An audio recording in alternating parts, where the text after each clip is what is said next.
Ассаламу алейкум раматлаху баракату. Добро пожаловать, дорогие друзья. В общем, все как обычно. Кто может говорить, ссылка для спикеров лежит на канале.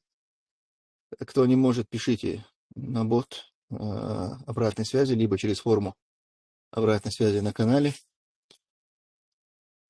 В целом у нас свободное общение, любые темы, любые вопросы будем обсуждать. Так, давайте, наверное, начнем с темы этой недели. И, на мой взгляд, это главная резонансная вообще история. Это то, что в России осудили 8 людей на пожизненные сроки за то, что они якобы виновны во взрыве Крымского моста. Так вот, это настолько несправедливая история, потому что 8 человек, получившие пожизненные срока, вообще невиновны в этой истории. То есть они причастны к этой теме, и под причастны мы имеем в виду, что они как-то в этой истории, у них есть какая-то роль, у каждого из них. Кто-то, кому-то принадлежит, кто-то является директором фирмы, которая занималась грузоперевозками, и этот взорвавшийся на мосту грузовик, он выполнял заказ этой фирмы. Кто-то там являлся диспетчером, кто-то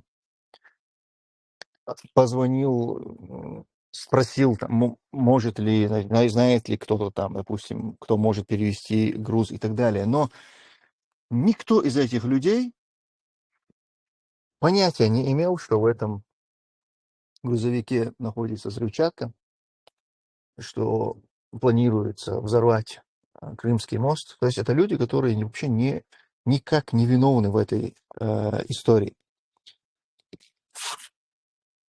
И при этом было понятно, что после того, как их задержали, в России ведь не бывает так, что людей задержали, и потом их просто возьмут и отпустят, как будто бы ни в чем не бывало. То есть это для России это просто невозможная история. Если человека задержали, значит, его по-любому осудят. Какое-нибудь наказание, какой-то срок, какой-то приговор он в любом случае получит.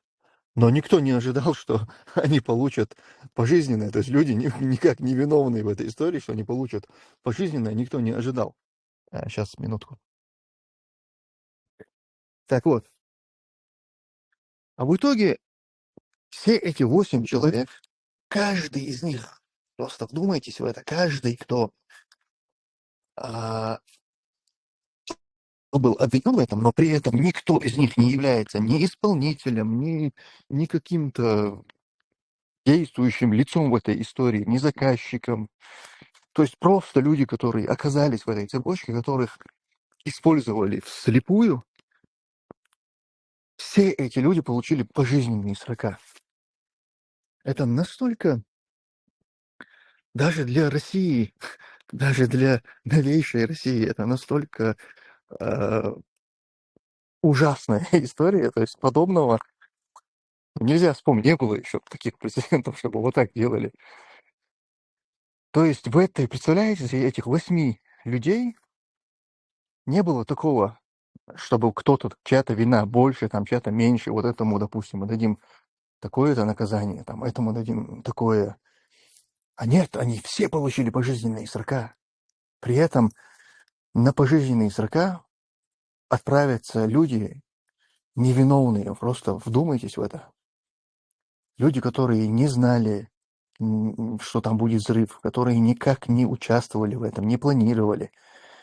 Кто-то из них вообще там является зетнутым, то есть пророссийским таким, публично как бы свое видение озвучивал.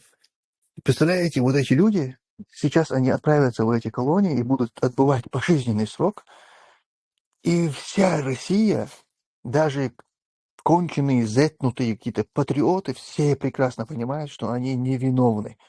И вот сейчас будут пожизненные срока будут отбывать люди, ни в чем не виновные, и вся Россия это знает и будет знать каждый. То есть этих людей решили наказать ни за что. Сейчас мы примерно попытаемся предположить, вот что, какую цель преследует власть, когда она, допустим, вот таким образом наказывает. Сейчас дайте 1 минуту. Так вот, этот приговор, понятно, что это некий сигнал, типа, чтобы неповадно было, то есть власть по максимуму решила наказать. Это же не судебное на самом деле решение. Это понятно, что это политическое решение на самом высоком уровне. Суду сказали, чтобы приговор был вот такой, чтобы все получили пожизненное. И суд как бы просто эту тему исполнил. А для чего-то же это делается, даже ни в чем не повинных людей. Почему власть решила так строго наказать? Они же понимают, что они невиновны. То есть, значит, какая-то цель по-любому есть. И какая может быть цель? Вот, обычно, когда власть жестко кого-то наказывает, это всегда некий посыл, чтобы там неповадно было, вот чтобы другие подобное себе не позволили. То есть это бывает попытка запугать остальных, наказать как можно жестче кого-то, как бывает, вот принцип «бей своих, чтобы чужие боялись». Вот это вот что-то такое, не прямая аналогия, но типа вот мы этих конкретных сурово накажем, и те, кто захотят подобное повторить, они будут уже понимать, что наказание будет очень строгое и не захотят. Возможно, это их остановит. И вот если власть руководствовалась таким мотивом, то интересно, а кто должен испугаться? Вот эти вот 8 человек, они понятия не имели, в чем они участвуют. Соответственно, кто-то там диспетчер, кто-то водитель грузовика, это просто обычные люди, занимающиеся обычными грузоперевозками. И кто должен теперь испугаться, сделать какие-то выводы из этого? И какие выводы он должен сделать? Люди, работающие в сфере грузоперевозок, должны просто испугаться чего? Делать свою работу? Понимаете, насколько это глупо? Но я могу точно сказать, какой вывод надо сделать. Вот мой совет всем, кто занимается и грузоперевозками, и не только. Всем остальным вообще людям. Если вы... То есть, смотрите, что сделали эти 8 человек. Никто из них не был задержан. То есть, эти люди, когда они узнали, что они как-то в этой теме оказались задействованы, они сами пошли и как бы явились, дали объяснение о своей роли в этой теме. И там никого из них сначала и не задержали. То есть кто-то из них вообще за свои деньги проживал в гостиницах в Симферополе, куда-то их там вызывали, они там сами приезжали, там жили, то есть их не задерживали, они ни от кого не скрывались, они не собирались бежать, они сотрудничали со следствием. Искренне полагаю, что в деле следствие разберется, и как бы их невиновность, поймут, что они невиновны, и а, они не понесут никакого несправедливого наказания. Но видите, как получилось. И вот какой вывод должны сделать люди? Если вы оказались вот в такой истории, когда вас вслепую, допустим, использовали, и вы вообще косвенно как-то задействованы в какой-то атаке ВСУ на российские какие-то объекты, это помимо грузоперевозок, это может быть вообще все что угодно.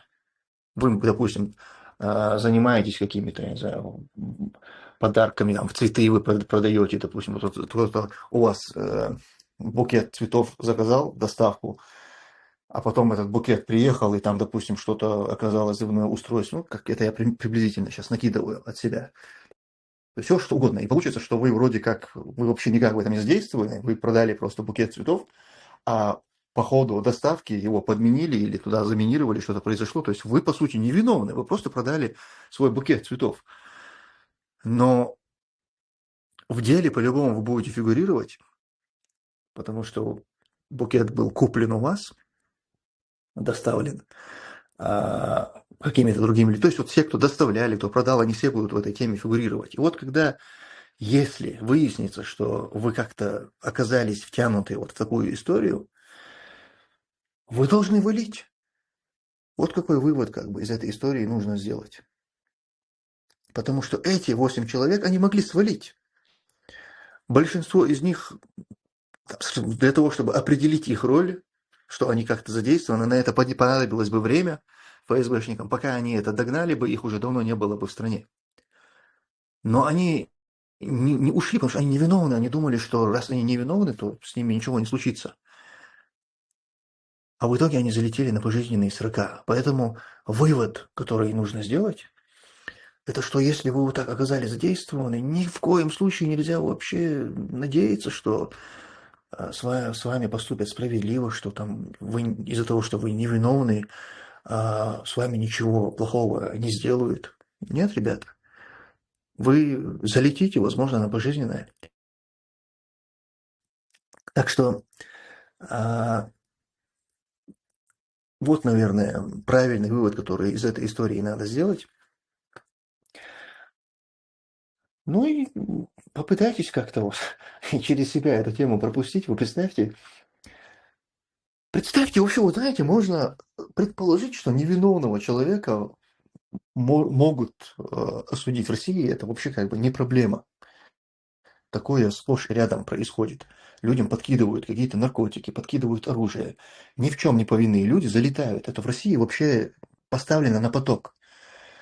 Но чтобы пожизненно, я бы мог себе, вот на самом деле такого резонанса даже не произошло бы, если бы этих людей наказали бы там, кому-то дали 2 года, кому-то год, кому-то условно, там, и вот так вот, если бы эти 8 человек, то есть все бы они, понятно, получили бы какое-то наказание, какие-то приговоры, но если бы это не было пожизненным, то это и не вызвало бы такого резонанса.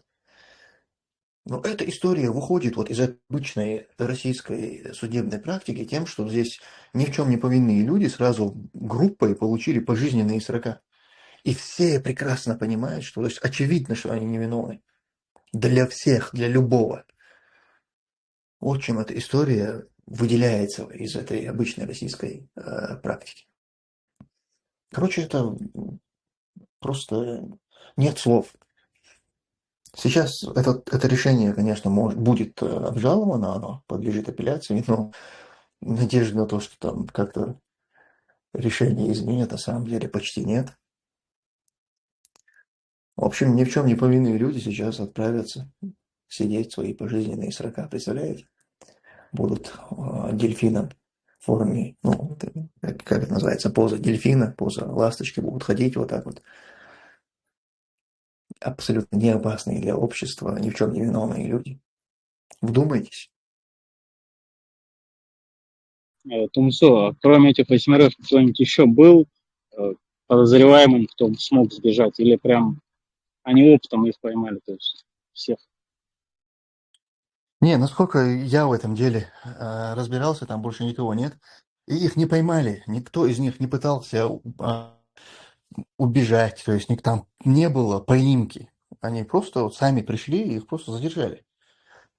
Кого-то, причем их не сразу задержали. Их допросили, отпустили, потом задержали. И а, то, что этим приговором Россия решила запугать кого-то, это понятно. Но вот кого они тем самым запугивают, вот в чем вопрос. То есть эти люди обычные работяги, то есть испугаться сейчас, получается, должны обычные работяги, потому что украинцев они не напугают. То есть какой вред они нанесли украинцам, СБУшникам там, или ВСУшникам, что им от того, что каких-то россиян, которые никак с ними не связаны, которые не имеют для них никакой ценности, их посадили на пожизненные срока. Вот кто в Украине по этому поводу переживает или получил какой-то урон от этого? Вообще никто. То есть украинцам это по барабану. Украинцы, это, кстати, вот тоже интересный момент. Украинцы, когда планировали эту диверсию, когда правильно будет это назвать диверсией, хоть и Россия это называет террористическим актом, но это на самом деле диверсия.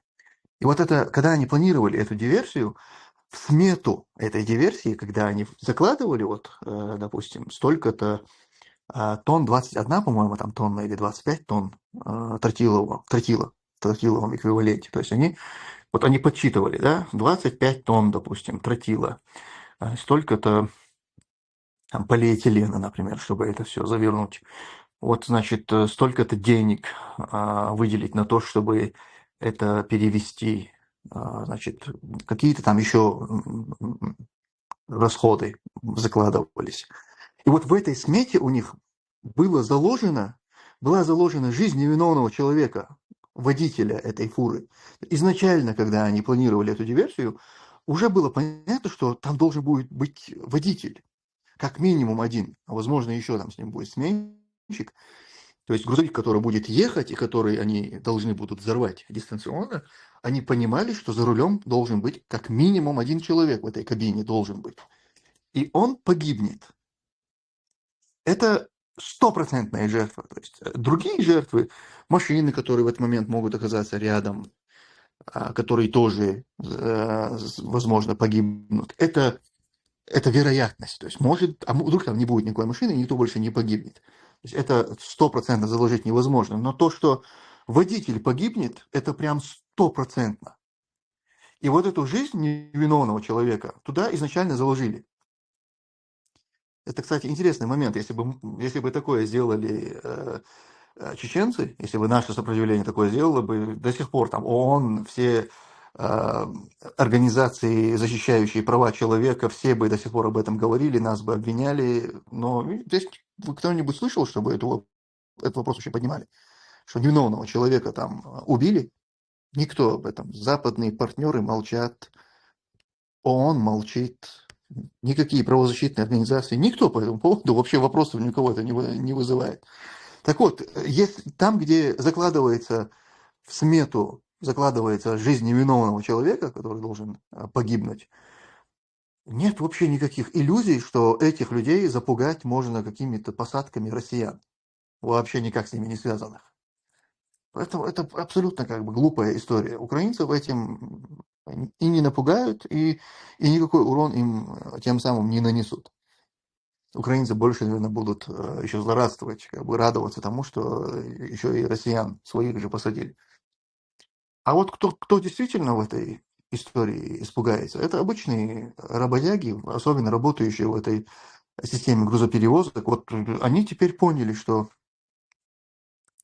а, просто перевозя груз, просто делая свою обычную работу, можно залететь на пожизненный срок. Как бы не делая Тумсо, ничего плохого, залететь. Да. Тумсо, а это не может быть, ну, реклама именно Макса, чтобы, ну, допустим, люди больше не пользовались WhatsApp и так далее, то есть прям чтобы, ну, А как начальство это, запретило. как это тебя защищает? Какая разница, каким ты мессенджером пользуешься? Это вообще никакого отношения к мессенджерам не имеет. Какая разница, через какой мессенджер этот диспетчер договаривался с водителем? Как это поменяет суть дела? А это, допустим, вот эти грузоперевозчики в следующий раз могут ли они быть более осторожны, что они перевозят? А как они, вот вы просто должны понимать, как устроена грузоперевозка. Вот диспетчер сидит где-то у себя в квартире или в офисе, он вообще не видит этот груз. Он сидит на сайте, мониторит, он видит, что идет поставщик услуг и заказчик. То есть, грубо говоря, есть компании грузоперевозчиков и есть компании, которым нужно груз перевести.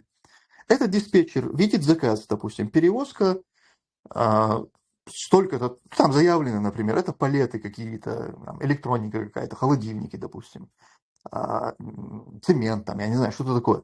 Вот он видит, значит, перевозка, скажем, пункт выдачи, то есть где нужно забрать, например, это, скажем, город Арбавир, а отвезти нужно, допустим, в Санкт-Петербург.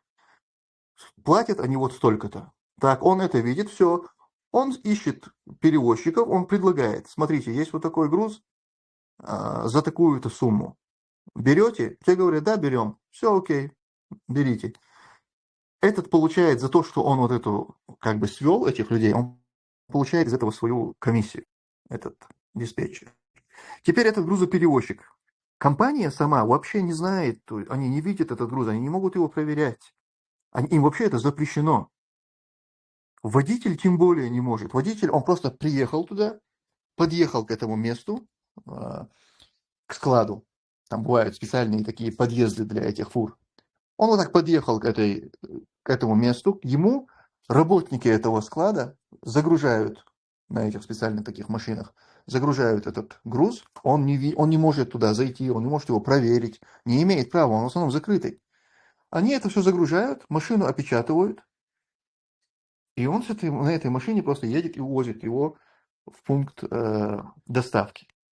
Там эту пломбу снимают, груз разгружают, и если он должен дальше ехать, он поедет дальше. Если там же находится получатель, уже этот получатель его получит и будет дальше, что надо с ним делать.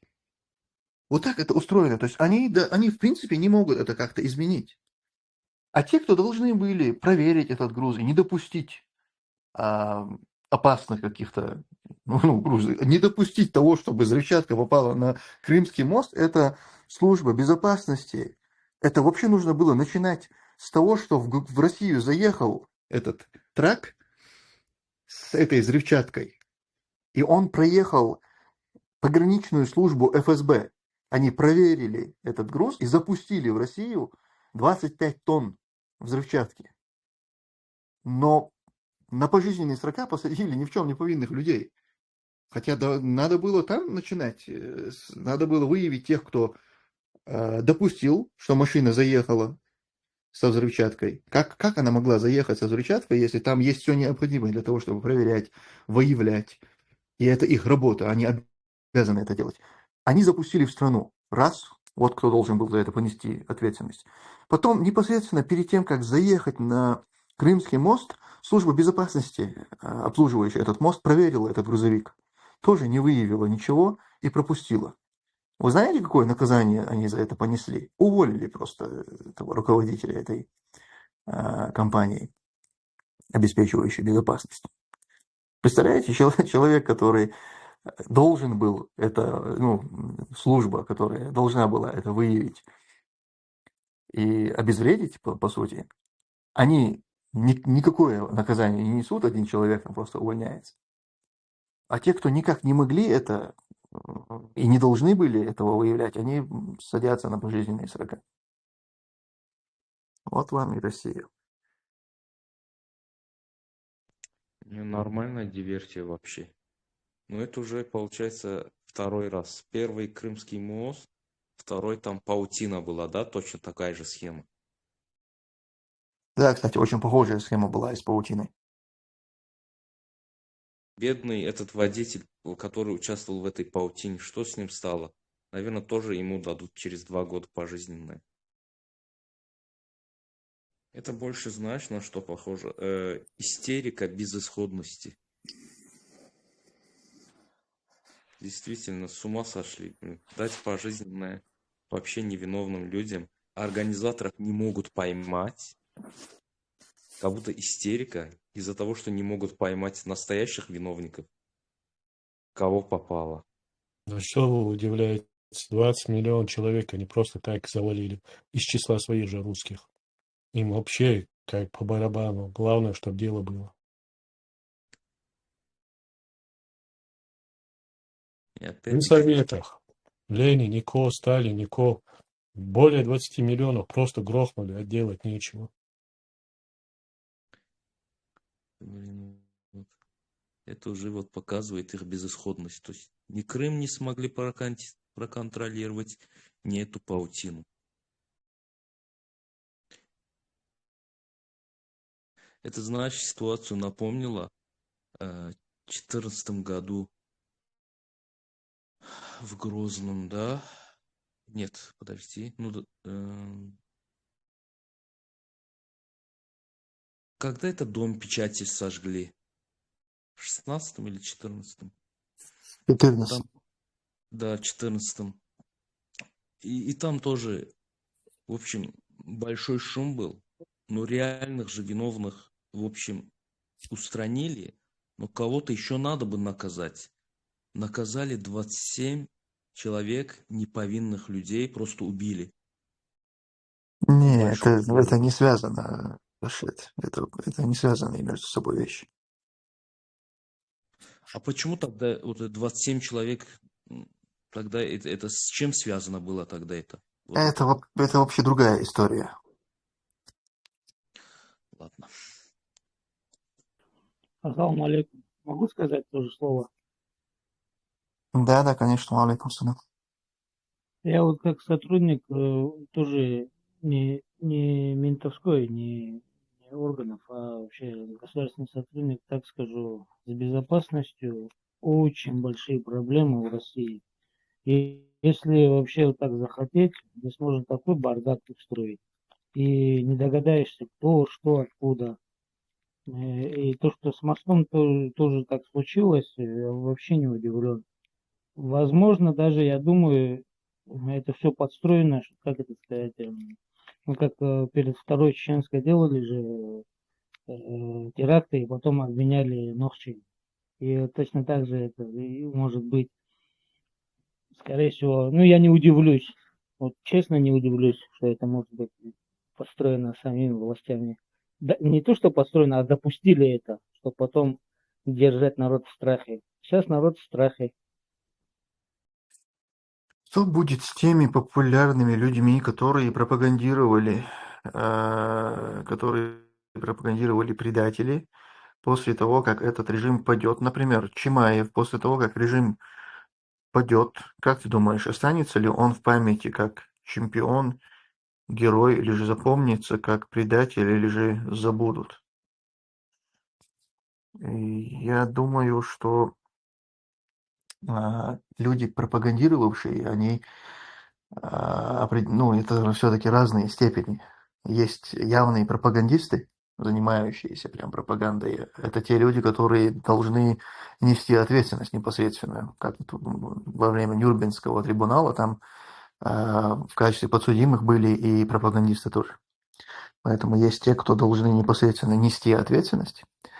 А те, кого использовали в качестве пропаганды, допустим, спортсмены, там, именитые люди, звезды, там, прочие, но при этом то есть они занимаются чем-то другим, но при этом еще и помогают пропаганде этих политических тем, конечно, они непосредственно такую же ответственность как бы нести не могут, полноценную, но оценку их деятельности, конечно же, люди должны будут дать. И вопрос героя, я думаю, здесь вообще не стоит. Герои, они ни при каком раскладе быть не могут. То есть даже сейчас они героями не являются. В чем это геройство? Геройство – это когда человек идет на самопожертвование ради идеи, либо рискует. То есть он может погибнуть, а может, если он не погиб, остается живым, то он как бы становится героем. Но это всегда именно риск самопожертвования. И всегда ради какой-то идеи. И вот в этом плане их Нурбагандов, кажется, была его фамилия. Вот он заслуженно был ими героизирован. Он действительно их герой. Потому что человек пошел на смерть, перед смертью высказал в лицо эти слова, типа там, работайте, братья. Вот это действительно геройский поступок. Ради их идеи он как бы погиб. Он посмертно стал героем, но тем не менее это с точки зрения вот этой героизации, это понятная история. А человек, который просто где-то выступает, делает свою работу, по сути, зарабатывает деньги, ну а в чем здесь как бы геройство? Где здесь идея? Где здесь самопожертвование? Здесь нет ничего подобного. Поэтому я думаю, это вообще как бы неуместное слово. Я извиняюсь, я скажу момент насчет Нурбагандова. Там его сделали героем, он не является героем. Вообще вот эти слова сказал, находясь под чем-то. Даже по виду его было понятно, что он Да, что-то вот не в это я своем. хотел сказать. Опять я Молодец конкретно. Нет, здесь не важно, как бы, в каком он был состоянии. И здесь не вопрос в том, что сделали. Что значит сделали? Герои всегда делают. Но есть там, где это оправданно делается. Есть реальный герой, который вот, что бы ни говорили о нем, он по своим действиям, по своим поступкам он является героем. А тут человек, находясь под веществами, он сам не понимает, что происходит. И это повезло, и вот за это притянули, вот смотрите, что он сказал, находясь перед смертью, вот такие вот герои, вот это истинные там типа дагестанцы, туда-сюда, вот. Это все, прохайпили его. А на самом деле человек находится под веществами и не знает, что сказать мне. И вот в итоге вот это сказал. Будь у него ясный ум, возможно, он другое сказал бы, хотя бы, я думаю. Знаете, ребята, это может не нравиться, но как бы нам это не нравилось, то, что он сделал, было смело. Мы с вами должны сначала принять, что смелыми людьми бывают не только хорошие и праведные люди, не только мусульмане. Знаете, смелость, какие-то подвиги, они были и от мушриков во времена пророка, саллаллаху алейхи. Те, кто воевали против мусульман, среди них были храбрые и смелые люди. Поэтому для начала вы примите эту информацию, что среди тех, кто вам не нравится, нам не нравится, среди них будут смелые люди. И есть они. Я согласен. Подожди, не перебивай. Начнем именно с этого. Теперь, когда мы это приняли, теперь мы должны понимать, что эти смелые, точно так же, как мы гордимся нашими смелыми, достойными людьми, также и они будут гордиться своими смелыми людьми. Нурбагандов повел себя смело. И с точки зрения наших врагов, он их герой. Спорить с этим бесполезно. То, что вы пытаетесь это обесценить, что он там был пьяный и так далее, никто там экспертизу не проводил его состояние, потому что он говорит и как он говорит. Видно четко, что он осознает свои слова, он осознает последствия этих слов, и он это все равно говорит. Главное, Извините, я перебью всех, я скажу. Вот, да, я принимаю то, что ты говоришь, это есть, да, и среди куфаров есть храбрые. Но человек, который, вот, например, забухает, у него то, что внутри, он может и в лицо тоже сказать, как мне вот, например, опять же, недавно вот говорят, я на своей земле туда-сюда. И что, это означает, что он храбрый? Нет, он просто из-за того, что у него неясный ум, все, что у трезвого в уме, у пьяного на языке, он это начинает говорить мне. А потом, когда это алкоголь проходит у него в крови, он уже понимает, извини, я это был, я не прав был, туда-сюда начинает опять. Так что этот момент... Смотря сколько алкоголя, в зависимости от алкоголя. Если там слегка, то ты поверь мне, он прекрасно осознает, где человек, я говорю, прекрасно осознает, где надо, где можно получить, где можно как бы проехать. Короче говоря, все контролирует. А там, где он нахрюкался, конечно, да, там агрессия, там рубашку рвет на себя, там Супермен. Господин Абу Садам Шишани, приветствую вас. Идущий на смерть приветствует вас, господин Абу Садам Шишани. Господин Абу Садам Шишани, идущий на смерть приветствует вас. Пьяный прекрасно осознает, я имею в виду выпивший, а не пьяный. Пьяный действительно гонит, то есть у него мозг не соображает.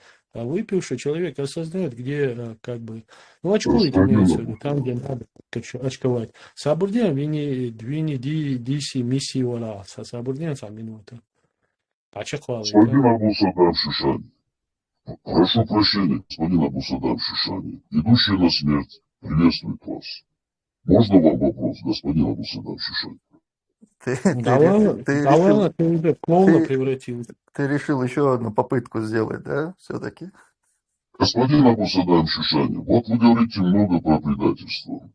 Вы смотрите на этот мир через призму ислама, религии. Вы говорите предатели. Что они предали? Можете объяснить людям? Я не понял вопроса. Кто предал? О ком ты задаешь вопрос? Вы сейчас... Подождите, господа мусульмане. Вопрос Абу Садаму Шишани, нашему господину. Вот вы говорите про ислам, про религию, про ценности, про Коран, про сунну. Но как мы начинаем с вами говорить об этом, вы не говорите с нами. Тогда как здесь у вас одна и та же риторика. Субханаллах, машаллах, бисмилля, аузубилля. Вы говорите Иголышек, предатели. навахтышек, Вы иголышек, навахтышек. говорите предатели. Вы говорите мусульмане, успокойтесь. Под-русски мусульмане, успокойтесь. Ты о своем Под-русски говори, о мусульмане. Абу своем, Саддам о Шишани, своем можете атеизме успокоить говори, или ваших христианстве, или последователей? иудаизме. Ваших Ты о последователей своем, мы о можете? своем Вы говорим, ты о можете своем говори. успокоить ваших последователей? Это тут секта собралась или здесь нормальные люди? Вопрос. Я тебе говорю, ты о Вопрос. своем Абу говори, мы Саддаму о своем Шишани. говорим. Господину Абу Саддаму Шишани вопрос. Вы через призму религии, ислама смотрите, правильно? Вы же об этом только и говорите. Кто Я предали тебе говорю, ты протест, говори о который своем, вы, а мы на говорим о который вы своем. говорите? Понимаешь? Что они предали? Можете объяснить людям? Люди хотят знать, что они предали и кого. Ты сюда Самое зашел интересное, говорить о Сансей, своем. подожди минуту. Ты этот вопрос задал, я тебя спросил, о ком ты говоришь. Ты потратил О тех минуту людях, времени, о которых вы ты говорите в потратил Чечне. минуту времени на то, чтобы О тех какую-то людях, о речь. которых вы говорите в Я Чечне. тебя выключу Вы же сейчас. по исламу сами Я сказали. тебя В выключу. шариате Либо ты тот, кто слушаешь. взял власть, ему надо... Так, понятно. Значит, смотри, я тебе задал вопрос. Ты должен был ответить на вопрос, но вместо того, чтобы ответить, ты какую-то речь прогнал невнятную и снова задал этот же вопрос.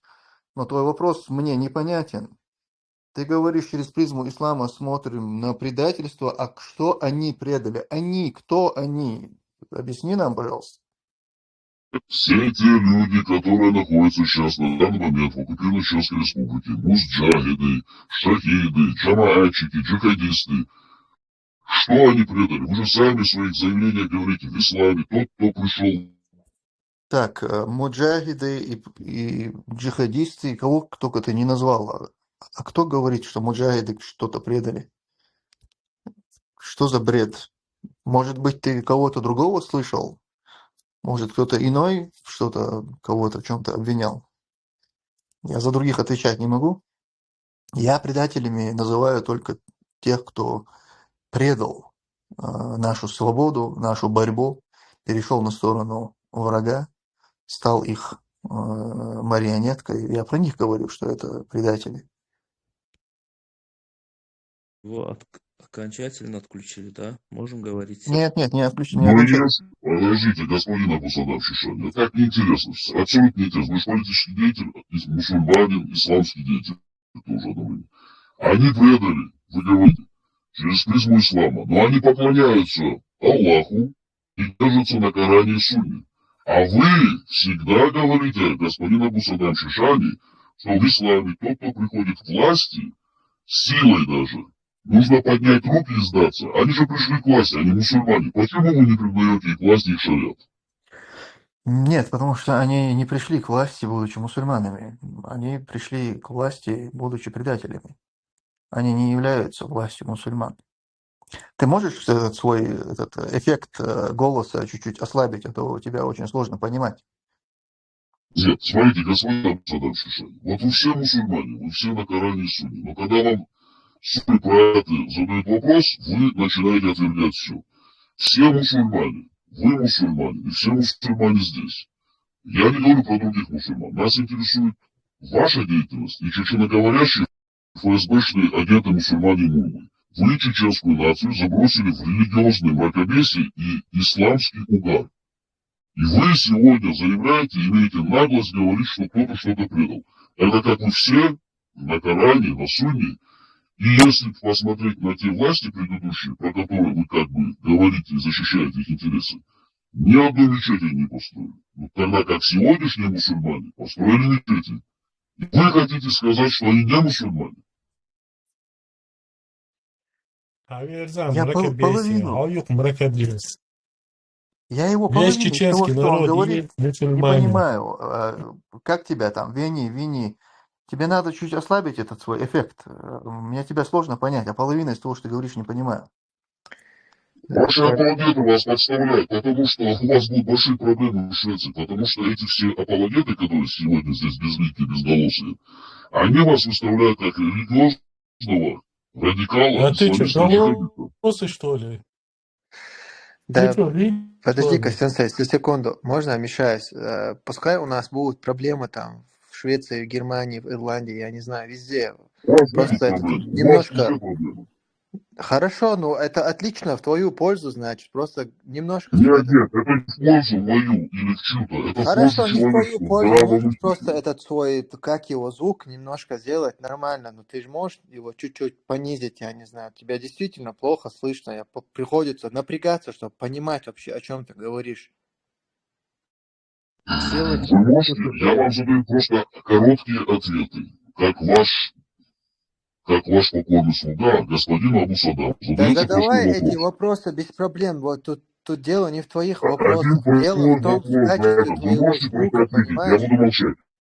Нет, дело в качестве твоего звука. У тебя очень сильный этот Разница, эффект. какой у меня звук. Я задаю просто один вопрос. Как без Ответьте на этот разницы? вопрос. Михаил. Подожди, что значит без разницы? Если, например, человек разговаривает и непонятно, невнятно, что он говорит, как можно сказать нет разницы? Тумсоба сейчас разговаривал бы через слово, и ты должен был бы там улавливать, что он вообще ответил. Вопрос Это же задан, бред был просто бы. ответьте на этот вопрос. Я же с вами не дискутирую, я же в беседу, в риторику не вступаю с вами. Я задаю вопрос просто, один вопрос. Да ты с нами дискутируй, вступай, не вступай, тут дело не в Вы этом. Мы выключаете говорим просто о микрофоны, эффекте вы не твой можете голосовой. Ты дискутировать, можешь вы этот не тянете, эффект у вас не немножко хватает ни откорректировать? знаний, ни интеллекта. И еще Вы не один можете момент, знаешь, дискутировать. если вот когда кто-то говорит, и ты будешь параллельно говорить, и ты думаешь, это приведет к чему-то, то ты ошибаешься. Немножко свой этот эффект звуковой откорректируй, будь добр. Если ты наш покорный слуга, как ты сам говоришь, Я ваш откорректируй. Да нет, покорный слуга, Мухаммад, знаешь, вот мусульманин, это мразь джихадист. Задаю вам пользуется, вопрос. Своим имамам, пользуется вы вот мои аятом из имамы, Корана, вы мои Коран и Сунна, вы же признаете человек Коран и говорит, Сунну? нормальный человек, эти мрази Пожалуйста, взяли Абу себе на Саддам Шишани, вооружение, то, что они исклоните должны своих говорить апологетов бред и джихадистов, я вас плевать, и умоляю, я плевать, не что терплю это этого. правильно. Они взяли это на вооружение, им пользуются. И это пользуются и все остальные. Когда человек нормальный разговаривает, эти мрази просто бред говорят. Они берут за основу аят Корана.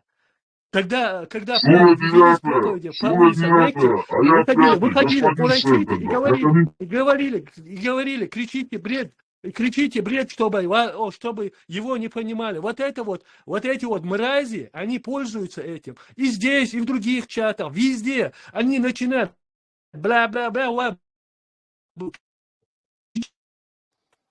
З Вильнюсер, ЛГБТшник, ушиного журналист. Да нет разницы, кто он, мне кажется, откуда Послушайте, он, подождите, абсолютно без разницы. подождите минуту, подождите. Послушай, Вени, Дицы, я тебе реально говорю, если ты чуть-чуть отредактируешь этот свой эффект, раньше у тебя было понятно. Просто чуть-чуть его, я не знаю, уменьши, чтобы мы тебя понимали. И все, и дальше будем здесь дискутировать. Мне кажется, это Хоть формат, который... Вопрос, задаю простой вопрос. Я как швед, как гражданин Швеции, королевства Швеции, задаю вам, президенту Швеции, господину Абу Саддаму Шишани. Если вы на Коране и Сунне, как вы можете называть тех людей, которые сегодня устанавливают шариат в Чечне, предателями? Они придерживаются Корана и Сунны. Объясните это мусульманам. Ждем ответа. Это не мусульманам надо объяснять. Мусульмане прекрасно понимают, что там не устанавливают никакой ни Коран, ни Сунну, ни шариат. Это тебе, походу, надо объяснить. Если ты считаешь, что то, что они делают, это установление Корана и Сунны, это шариат, это твое искаженное Нет, представление. господа, это не мое, Это твое искаженное представление об исламе. Это тебе нужно поинтересоваться этими вопросами. А те, кто сегодня находится в качестве кремлевских марионеток в Чечне, они являются вашими братьями по идеологии. То есть это противники ислама, это противники Корана и Сунны, противники чеченского народа, чеченской государственности, чеченской независимости. То есть в этом вы во многом являетесь братьями. Но вы же не признаете чеченскую государственность. Вы же не придерживаетесь ни Конституции. Нет, ты ошибаешься. Мы как раз-таки не только признаем, мы за нее боремся. Мы ее декларируем. Они признают ее и борются против нее. Вот как раз те, кто находится сегодня в Чечне в качестве марионеток. Конституция 1992 года. Вы признаете ее или нет, господин Безусловно, Абусадович? безусловно, у нас другой нет, конечно, мы ее Хорошо. признаем. А почему тогда говорю, что 2002 и что исламские поправки 1996 года, они важнее 1992 Конституции? Это Конституция 92 года со всеми правками и со всеми исправлениями, мы ее признаем, Никаких естественно. поправок не должно быть в этой Конституции Абусадам Но Шишани. это ваша Вы юрист? позиция, У вас отстаивайте есть ее. образование юриста или вы понимаете вообще юриспруденцию, господин У меня Абусадович? техническое образование, я инженер связи. Но вы же не, вы, значит, вы не понимаете, о чем вы говорите. Конституция 1992 года – это основной, базовый, фундаментальный Совершенно верно. закон, цементирующий государство, и он не может подвергаться поправкам. Слушай, я, будучи не юристом, прекрасно понимаю, в отличие от тебя, ты, видимо, юрист, по крайней мере, ты так думаешь, но ты не понимаешь, что любая конституция, любой документ может подвергаться правкам, в него могут вноситься изменения, как и вносятся в Конституцию США, одна из самых древних конституций, неоднократно подвергалась изменениям, правкам. И многие поправки в Конституцию являются вообще основополагающими.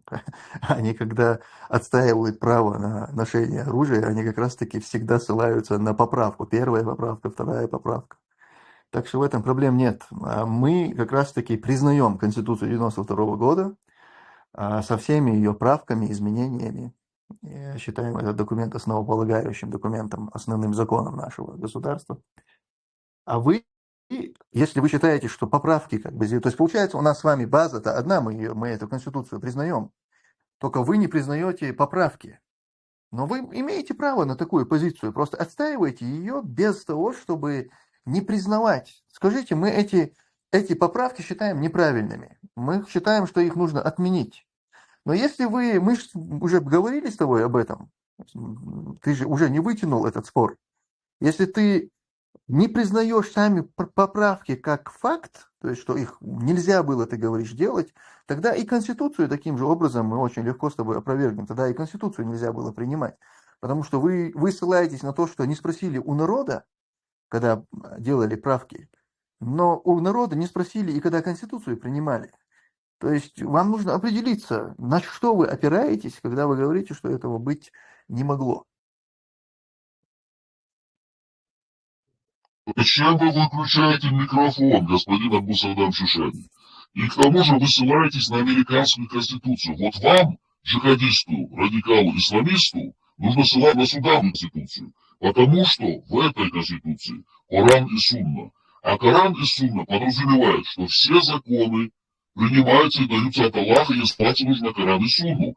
А как мы знаем, Сунна – это жизнь пророка Мухаммада. А Мухаммад изнасиловал 9-летнюю девочку. Как вы можете навязывать чеченской нации? Так, смотри, у тебя был шанс здесь нормально с нами дискутировать, если бы ты не перешел на оскорбление. За то, что ты посмел оскорбить пророка, саллаллаху, отныне ты больше никогда в этом чате говорить не будешь. Вот именно, самое правильное. Никогда эти 2,5 человека, если даже приедут домой, проведут референдум, то есть замутят референдум и, как бы сказать, голос чеченского народа попытается, как бы сказать, отстоять свою конституцию или какие-то свои ЛГБТшные или иные какие-то законы, этим 2,5 человека придется собрать чемоданы и уехать. От чеченского народа вы 2,5 человека, что можете говорить?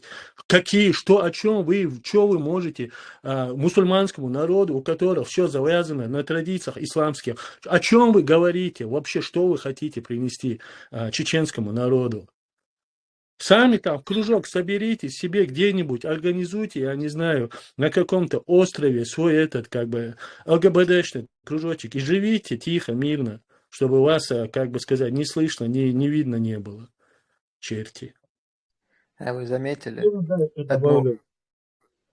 один момент, заметили вы, это уже не в первый раз, когда Тумсо сослался на то, что вот даже самая древнейшая конституция американская, даже в нее вносились поправки, да и вносятся поправки там, в ту же немецкую конституцию, недавно долговой тормоз там, и так далее, поправки всегда вносятся. И Тумсо говорит ему, что даже вот типа идеал их, для них-то Америка это является таким идеалом, да, западной такой демократии. Даже эта конституция, она подвержена поправкам. Типа, в чем проблема, что в чеченскую конституцию были внесены поправки, вместо того, чтобы парировать как-то этот аргумент, не знаю, найти, ну да, нечего найти, но все равно попытаться, да, как-то ответить на это, он переводит тему на то, что якобы ты джихадист, экстремист, зачем ты ссылаешься на американскую конституцию? Да потому что он ссылается на нее из-за того, что для тебя она является авторитетом. Мы говорим с тобой на основании того, что для тебя является авторитетом. Как с тобой Тумсо будет говорить на основании Корана и Сунны, если для тебя это не является авторитетом, если ты в это не веришь? С тобой говорят на том, что ты сам как бы требуешь, ты же сам говоришь о демократии, о свободах, о выборе народа. Вот как раз тебе и говорят, что вот страна, в которой есть демократия, свобода выбора, она вносит поправки в свою конституцию. Так почему же чеченцам нельзя было вносить эти поправки? Почему мы хуже?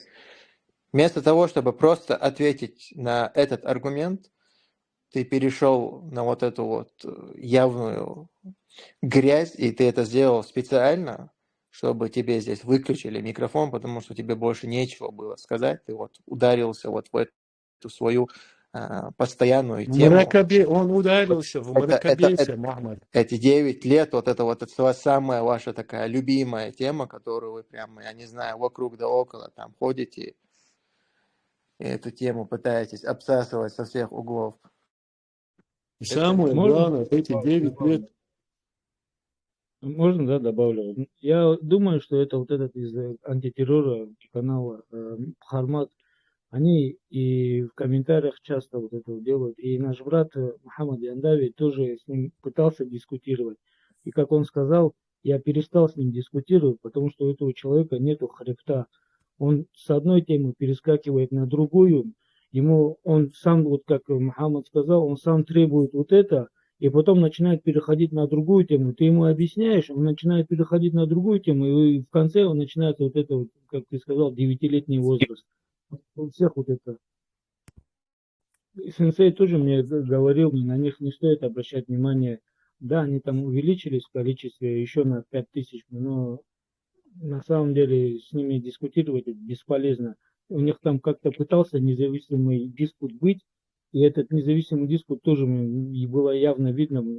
Их там брат один подлавливает на каждой теме, они начинают перескакивать. В итоге выглядит все так, будто они выиграли, а настоящего независимого диспута там не было. С одной стороны и с другой стороны. Один говорит, другой слушает, задает вопросы, этот отвечает, там не было такого. И на них на самом деле время тратить, я не знаю, не стоит. Ну, благородно, конечно, что ответили, но толку от этого мало.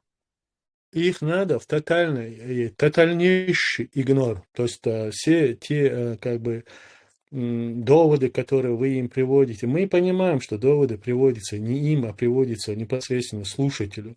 Но слушателю кому? Те люди, которые к ним идут и слушают на их каналах вот эту всю дичь, во-первых, в первую очередь им должно было быть западло, потому что ничего у них не аргументировано и любой их как бы довод или какие-то там исторические или какие-то политические воззрения вообще не имеют не то что основания, там вообще ничего нет. Они как бабуины, реально как бабуины с одной лианы на другую прыгают, понимаешь? Когда вот одна лиана начинает рваться, то есть как аргумент, они перепрыгивают на другую. И так бесконечно могут прыгать. Поэтому этих бабуинов надо оставить на своих лианах. Пускай там висят и друг другу развлекают. Потому что, по сути, это является проект, спонсируемый, и эти накрутки им делают, и этих ботов им загоняют в качестве этих подписоты. Все это делается для того, чтобы атомизировать, например, общество. То же самое происходит и в Казахстане. Это то же самое происходит полностью в Центральной Азии. Типа возвращаемся к истокам наших традиций, там, наших предков. То же самое по всему Кавказу происходит. То есть это целенаправленная программа определенных групп людей, там, или, я не знаю, властей. Поэтому этих вообще не надо трогать людям, которые занимаются непосредственно реальными делами. Я же говорю, если... А? Вот этот момент тоже добавлю, вот как они, он пытался подловить Тумсо, типа, вы же должны следовать, вы же там должны следовать Корану и Сунне, а почему вы тогда следуете Конституции? Любой здравый, логически рассуждающий человек должен понимать, в Коране и Сунне не будет написано, например, как переходить светофорный на красный, на зеленый. Вот такие элементарные бытовые вещи в Коране и Сунне не будут описываться, потому что времена меняются. Там описаны вообще другие моменты, то, что связано там с долгом, там, с торговлей или еще что-то. Но вот такие, там, нужно ехать со скоростью 40 километров, там, 50 километров. Такие моменты не будут описываться. Они пытаются на этом типа подловить. Но логически здравый человек должен понимать это, он чушь несет полностью. Ну, с какой скоростью ехать и на какой свет переходить дорогу в Конституции тоже не сказано. Справедливости ради отметим этот момент. Ну, я так грубо сказал, ну, там, вообще я имею в виду, да, есть же моменты в Конституции, которые вообще, ну, никак не могут быть связаны с Кораном и Сунной. Правильно?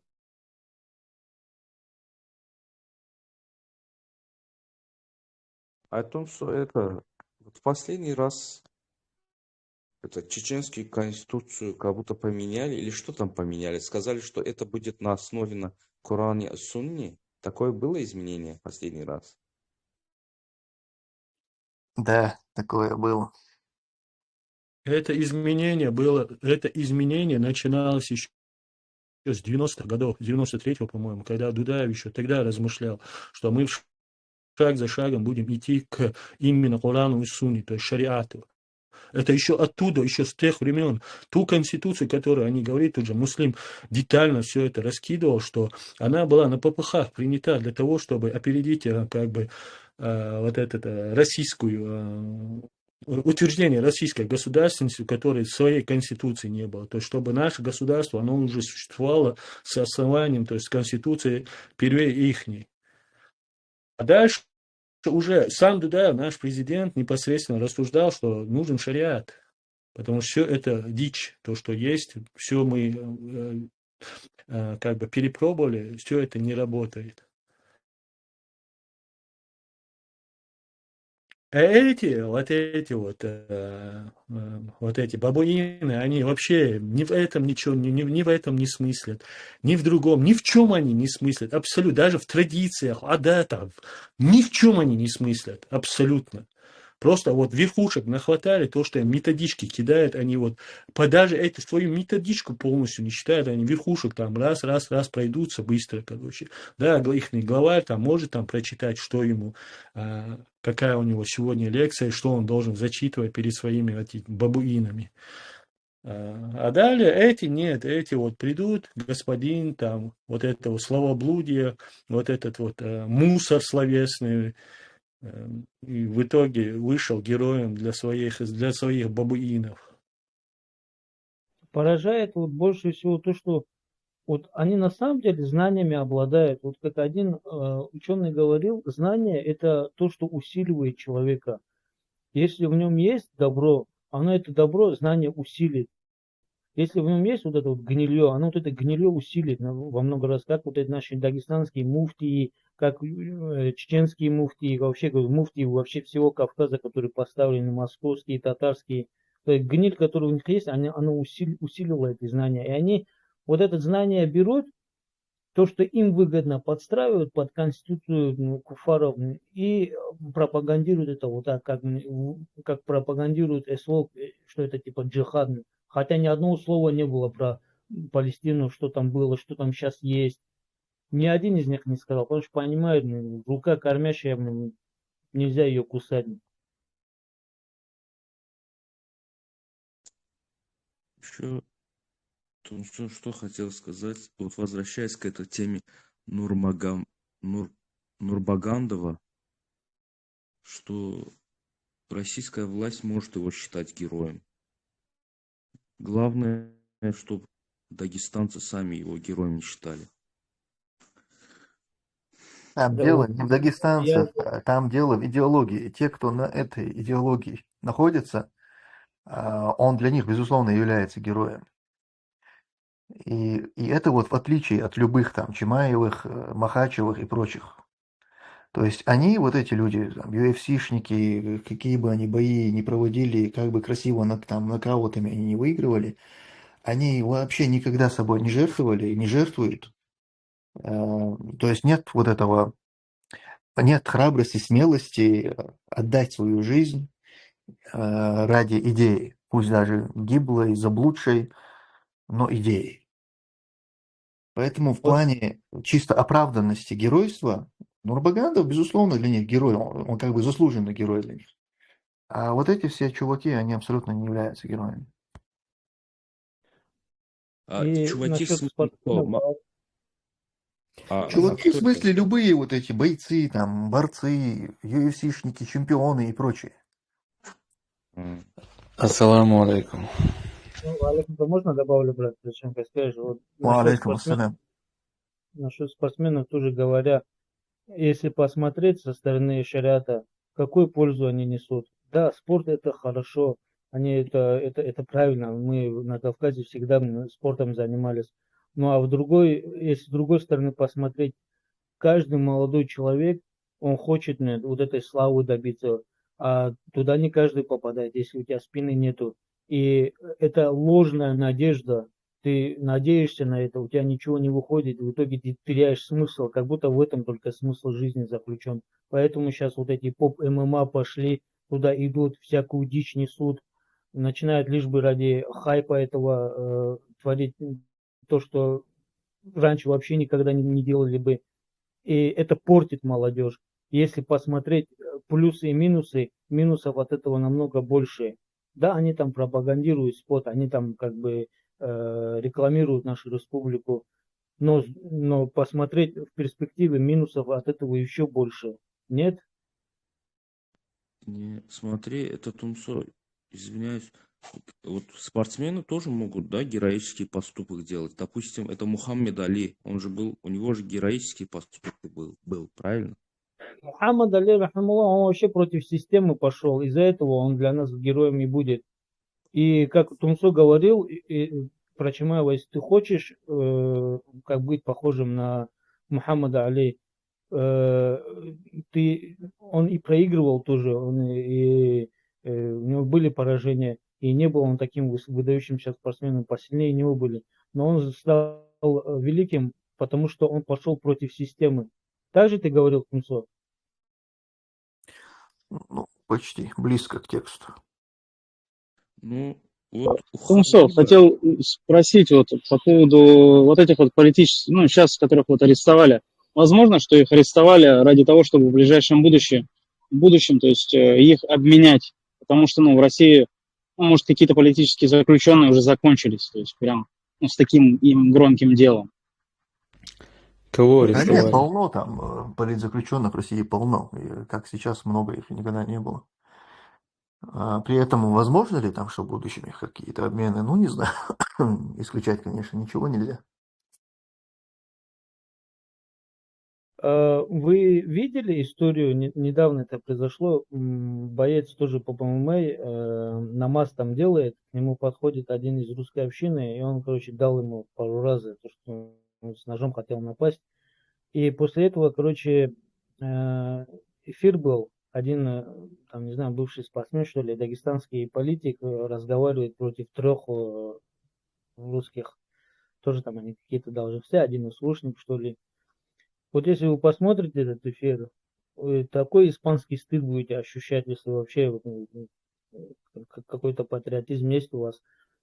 Этот человек, он на службе у куфаров, он получает деньги от куфаров, и чтобы не потерять вот это положение, он начинает как-то аккуратно сглаживать углы, хотя надо было, как есть, сказать правду лица, вы запрещаете намаз, хотя Россия выступает за многонациональность, здесь нету запретов на намаз, хотя не даете строить мечети, из-за этого мы вынуждены молиться на улице. Он вот так не говорит, а пытается сглаживать углы. Вот исход того, что произошло против того, что муджахидов пытались ваххабистами очернить. И сейчас мы хаваем вот это. Ну, не мы, а имеется в виду вот эти же политиканы, которые были против, скажем так, ваххабистов, они теперь вот такое отношение хавают. Даже самое маленькое, вот этот спортсмены, если что-то сделают там в Дагестане или в России, да, какой-то попытаются герои, их сразу же нагоняй начинается на них. Даже в Америке уже спортсмены открыто говорят, а когда их считают россиянами, когда они добьются славы или успеха какого-то, в противном случае они не россияне. Кто-то что-то победил, россиянин, кто-то что-то проиграл, вот Анкалаев проиграл, его так сильно в комментариях чмурили, я не смотрел, правда, эти комментарии, разговоры были. Вот этот Хабиб Нурмагомедов, он же с Трампом разговаривал. Трамп сказал, что Хабиб ему сказал, что надо остановить войну. То есть, или украинскую, да, скорее всего. Из-за этого в разговоре, я так понял, нагоняй начался на Хабиба. Там 300 миллионов у него якобы долгов собралось. И начали его в Дагестане. Нет. Нагоняй начался после того, как с администрации президента ему позвонили, сказали, поддержи СВО, скажи что-нибудь. А он отказался. Он не в открытую сказал там людям, я отказался, там они меня просили. У них между собой разговор был, он отказался. Из-за этого его начали преследовать. Почему вот это совпало? СВО началось, мобилизация началась, ему говорят, скажи, он ничего не говорит, и началось преследование. Почему раньше этого преследования не было? Сколько лет назад эти налоги были? Он уже давно не выступал. Совпадение? Не, конечно, то, что ты сказал, это сейчас ему сказали, он отказался. Это наши догадки, такого факта нету. А то, что вот я сказал, это было уже. Какой-то тренд пошел в России, в больницах предъявляют претензии к сестрам-сотрудницам в хиджабах, но типа нельзя платок одевать и так далее. Прям волна такая, говорят, идет на эту тему. Ничего не знаешь об этом? Нет, я не видел чего подобного, пока не натыкался. Может быть, есть, может, еще увижу. Но сегодня наткнулся на видео, 2 части. Первое видео – это ДПСник остановил чеченца где-то в Саратове. По-моему, машина «Мустанг», если я не ошибаюсь. И он, в общем, как-то грубо, видимо, просит его показать документы, и тот отказывается, он ему не показывает документы. Тебе я, говорит, не покажу. У них идет конфликт, и он в какой-то момент, в общем, этот чеченец срывается, он прям выходит, начинает на него кричать, оскорблять его, говорит, сними типа форму, пойдем отойдем. В общем, очень так агрессивно, вызывающий на него наезжает. И потом следующее видео этого чеченца лицом в асфальт, СОБР его задерживает жестко, как они, собровцы в России, задерживают. Естественно, это запостил этот рупор российских националистов, как его, Поздняков, с его этими водяными знаками я видел. Не знаю, кто эти чеченцы, являются они там сотрудниками, кадыровцами или нет, понятия не имею. Всем салам алейкум. Я пошел спать. Давай, Рашаду, алейкум салам. Очередной раз еще хочу обратить внимание на вот этих исламофобов. Они, то, что они не хотят вести дискуссии, показателем того, что они не хотят вести на самом деле дискуссии, хоть они и делают вид, что они якобы за дискуссию, что они хотят вот этих споров, что они готовы в спорах нас одолевать, там, одерживать какие-то победы, доказывать, что мы заблуждаемся, что они правы. Вот доказательством того, что на самом деле они не хотят, это вот эти моменты с оскорблениями, которые они допускают. Они знают прекрасно, что после того, как они допустят оскорбления в сторону каких-то религиозных ценностей, что после этого разговор будет окончен. То есть это прямое саботирование любого спора, любой дискуссии, диалога. И они целенаправленно это делают, потому что не вывозят. То есть вот этот сам формат дискуссии, он для них неприемлем. Они понимают, что у них очень слаба позиция для дискуссий. И поэтому они сразу же, как только они чувствуют, что все, их начали теснить, они сразу же допускают это оскорбление, и как бы на этом разговор заканчивается.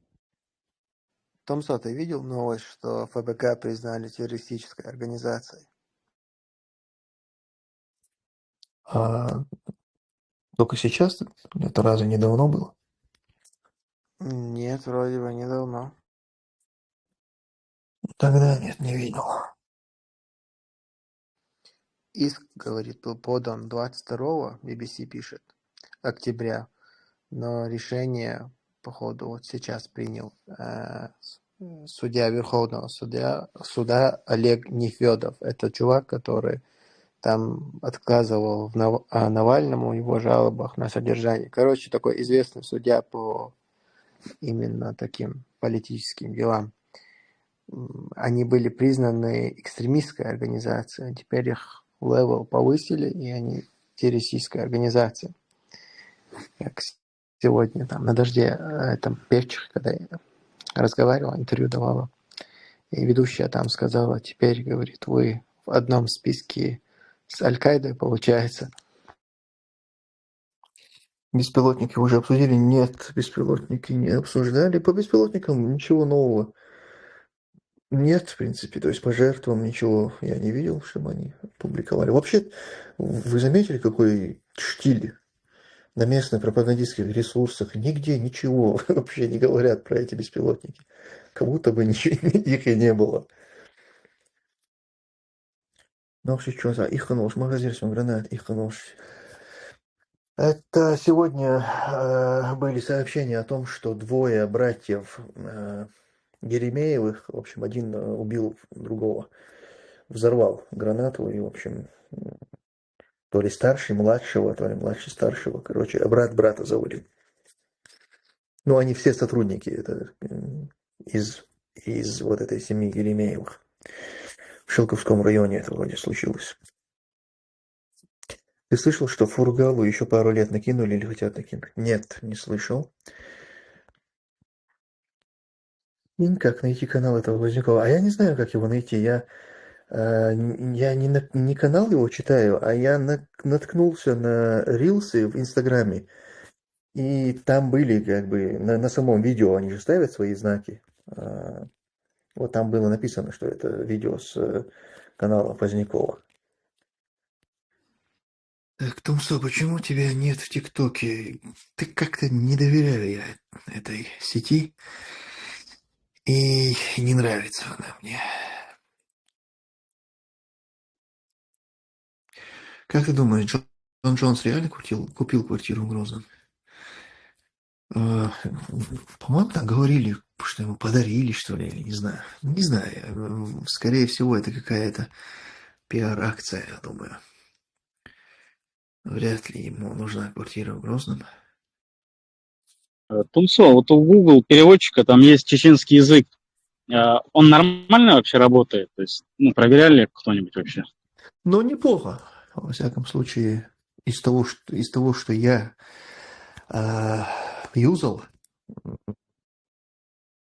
вроде все было корректно.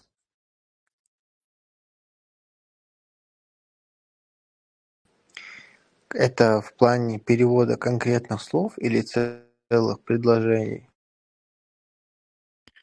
Ну, я что-то такое прям длинное там не проверял, а скорее слов. Ну и какие-то короткие, может быть, словосочетания. вроде как корректно делал. Предложение он иногда некорректно переводит. В принципе, он делает перевод, но обычно его надо всегда корректировать. То есть ты хочешь передать какую-то мысль, на русском пишешь ее, и на чеченском он переводит, но те слова, которые он подбирает с чеченского языка, они не совсем бывают удачными. Это сейчас не о том, что 100%, там, из 10 10 случаев он так сделает. Наверное, нет, но 8-9, наверное, точно будет. Потому что я им пользовался, и я это зафиксировал, наблюдал. Слышал истерику сотрудников садика. Аудиосообщения рассказывались о том, что везде стреляют, приходите и забирайте детей. Неужели они не проходят какой-то инструктаж о мерах безопасности в случае чего-либо? Как можно в таком случае отправлять сообщения в родительские чаты, а не звонить в полицию или МЧС для эвакуации детей? Так, я, честно говоря, не в курсе, о чем идет речь, что это за садик и кто стрелял. Короче, нет, я не слышал. По поводу политзаключенных, обмена политзаключенными хотел бы вернуться немножко. Вспомнил, что у нас есть Джамбетов. Думаю, его надо обменять. Кстати, там что Кригер все дальше и дальше идет в своей любви к России матушке. Да, Чувствую я, эта любовь его может в конце концов привести к депортации из Германии. погубит его любовь. Привести к Джамбетову, ба? Да, может быть, будут совместно. Совместно будут опережать, или я забыл, у Джамбетова часы отставали или опережали, наоборот, обычных людей? Ну, по виду как бы опережали. Ну, вот, походу, у Кригера тоже тогда будет время опережать. Это когда беспилотники полили по базам в ЧР дня 2 назад. Дня 2 назад, это он... Ты спрашиваешь, в смысле, когда полили? Это было вчера, я вчера же публиковал, по-моему. Да, вчера это было. Да, 27-го вчера я публиковал. Дайте мне несколько минут, мне надо совершить еще. Кстати, что там с этим, с WhatsApp? Кто в курсе? Какие интересные новости есть? Будут ли его добивать как-то? Или не получится? Или с ним борются только на Кавказе российские власти? Из СМИ то, что прослеживается, там по всей России есть какие-то отключения, что с перебоями работает, но работает все равно. В приграничных районах там вообще интернет они полностью вырубают. Это ведет к конкретным сложностям для местного населения, по всей видимости. Сейчас там потихоньку такие волнения начинаются. Не знаю в итоге, во что это выльется, но я думаю, это будет доставлять очень серьезные неудобства, потому что все-таки все завязано к интернету, там оплата и так далее. Элементарно люди не могут оплатить в магазине свою покупку из-за того, что интернет отсутствует. Короче, будем смотреть. А как же каналы политиков в Телеграме? Придется закругляться, что ли? Да. Не, ну у нас так-то ЧГТРК Грозная прямую линию анонсировал там всевозможные запрещенные, нежелательные экстремистские организации, просит присылать вопросы, связываться через WhatsApp и так далее. Так что тут не все так Через очевидно. Инстаграм, да, тоже? Это стабильно, там и WhatsApp, и Instagram, кажется. Инстаграм — это же запрещенная в России соцсеть вообще. Экстремистская. А вот Ахмадов, по всей видимости, так не считает.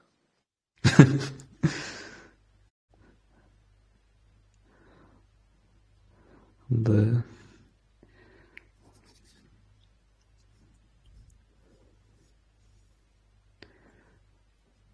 Не, ну этот Friendly Fire, это было, конечно, прикольно. Кстати, так и не анонсировали дату проведения этого телемоста с Кадыровым.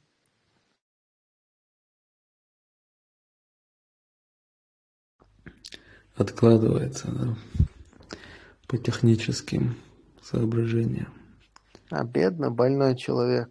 Просто бывает, как какое-то чучело. Его туда-сюда возят. Он уже дрожит, блин. Джон Джонс, прямая линия. Вообще ему сейчас это не важно. Он хочет просто полежать. Видно, что человек хочет полежать. У него нет масти делать лишние шаги, разговаривать. Я думаю, у него уже даже нет желания кушать там элементарно. Его все равно по этим всем местам водят. Кадыров, какая у тебя незавидная жизнь? Это все проклятие.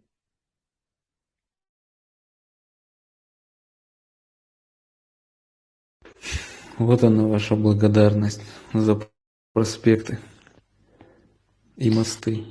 Мы как раз в чеченском эфире это в голосовом чате обсуждали, прошедшем, когда на этом ролике Джон Джонсон, они там такую мини-схватку делают, и Джон Джонс, не ведет себя там, как условно Чимаев или кто-либо, знаешь, там, типа такой котик, который так просто Кадырова трется, это под него так ложится.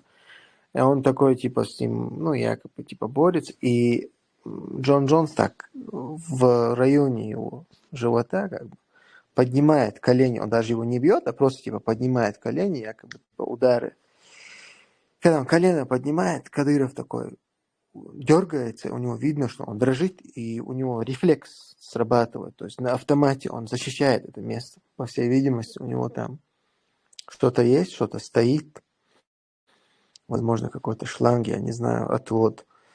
И у него уже тело как бы такое рефлексирует, то есть он реагирует даже сам, не подозревая этого, как бы такая автоматическая реакция, когда бывает у тебя рана, что-то ты ее защищаешь, то есть организм так устроен, такая специфика нашего тела, и он так дрожа, с дрожью, бывает, так начал защищать вот эту вот область своего живота.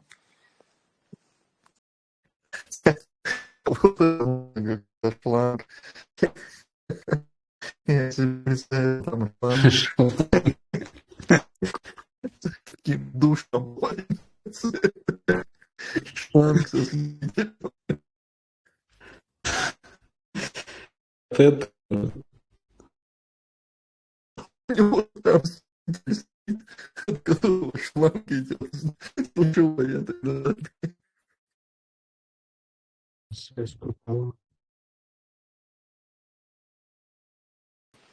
У вас тоже, я слышал, как смеется Тумсо, говорит шланг, но он очень сильно прерывался.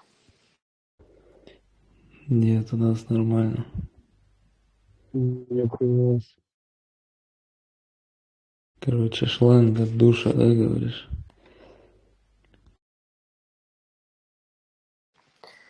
Да, ставят же какие-то вот эти вот, бывает. Это катетер называется. Не, Вроде катетер бы. это как его, это другое. Катетер-то в другое место вставляется. Здесь я имею в виду, может быть, понимаешь, есть какая-то операция, что-то прямо под кожу введено. Я об этом думаю, что, скорее всего, может быть, там есть что-то такое, какой-то отвод, понимаешь, через живот могут поставить. Сточные воды. Это дренаж называется. Так, Он нет, дренаж, да, может. нет, не вопрос. Эти аудиосообщения были тогда записаны воспитателями. Ладно, если не слышал, то не поймешь ситуацию. А в чем тогда проблема, если эти воспитатели говорят родителям, а кому они еще должны говорить в такой ситуации? По-моему, это логично, я не вижу в этом ничего странного.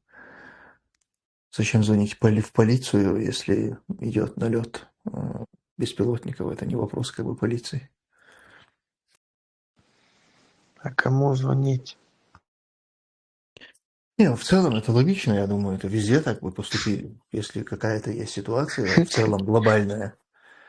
И, естественно, звонят родителям, просят забрать детей. Шойгу и Герасимову можно это все позвонить. Где боеприпасы? Я недавно приехал в Дрезден, мало знаю здесь людей, но с каждым разом удивляюсь все больше и больше. Недавно познакомился с одним пацаном-чеченцем, по разговору такой ахишка дыровцев называл врагами Аллаха, а потом как-то случайно вижу его на фотках у Крегеля. Крегель закинул фотку с ним, подписав типа «Онах» или что-то такое.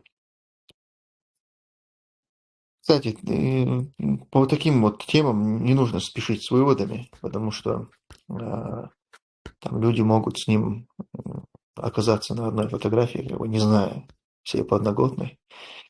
И эти фотографии могут быть сделаны ранее, до того, как он сейчас прославился. Поэтому просто я сталкивался с такими темами.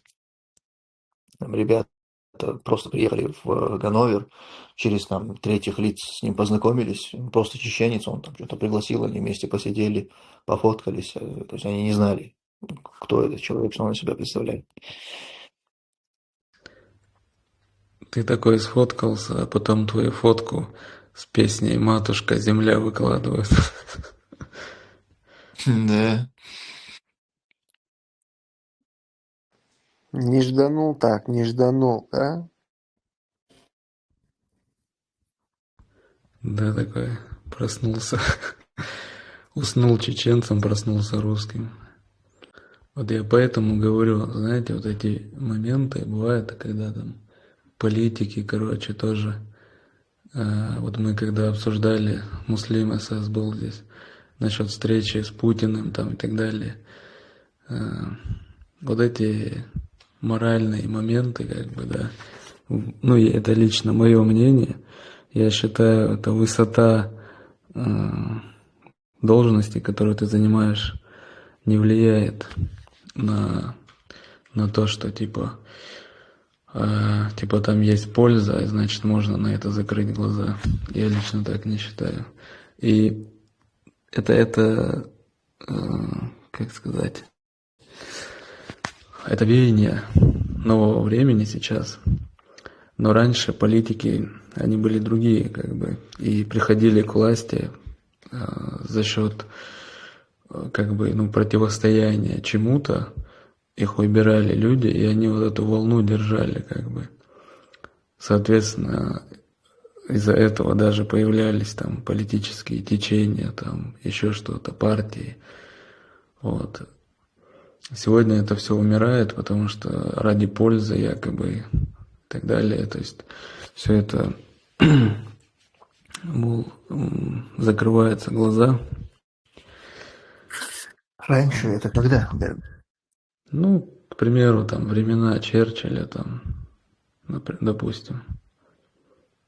Когда вот он, например, там против Гитлера того же там что-то там, ну, выступал, что-то говорил, противостоял. То есть на тот момент Гитлер практически всей Европой владел, можно сказать.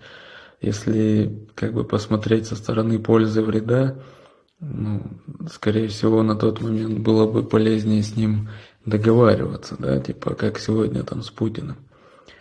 С Вот. ним Но есть, договаривались. я знаю, да, кто-то договаривался, а кто-то нет, кто-то противостоял, кто-то там нейтралитет держал, еще что-то. Да. Это же все идет из убеждений. Ну, слушай, очень неудачный пример ты привел, потому что как раз-таки Черчилль, будучи убежденным противником коммунизма, встречался, обнимался там со Сталиным. Но с ним да, а тут нет, как бы, ну это опять же, я не говорю, что Черчилль, он там какой-то супер крутой чел. На самом Просто деле это было всегда. Невозможно вести политику, невозможно всегда находиться в состоянии войны. То есть как только война заканчивается, ну, люди садятся, начинают договариваться. Для того, чтобы договариваться, нужно садиться. То есть Если это заканчивается, то да, если ты не в оккупации и так далее, тогда да. и уступать как бы приходится. И не всегда мы в выигрышном положении бываем. Не всегда мы заключаем договора на позициях сильного. Даже тоже худайбийское перемирие возьми. Это что было? Согласен. Но мы как бы здесь с какой позиции, да, как мы сидим вообще здесь разговариваем? Что имеем определенное убеждение, как-то занимаем некую позицию против, да, против оккупации, против уничтожения нашей идентичности и так далее, свободы. Вот.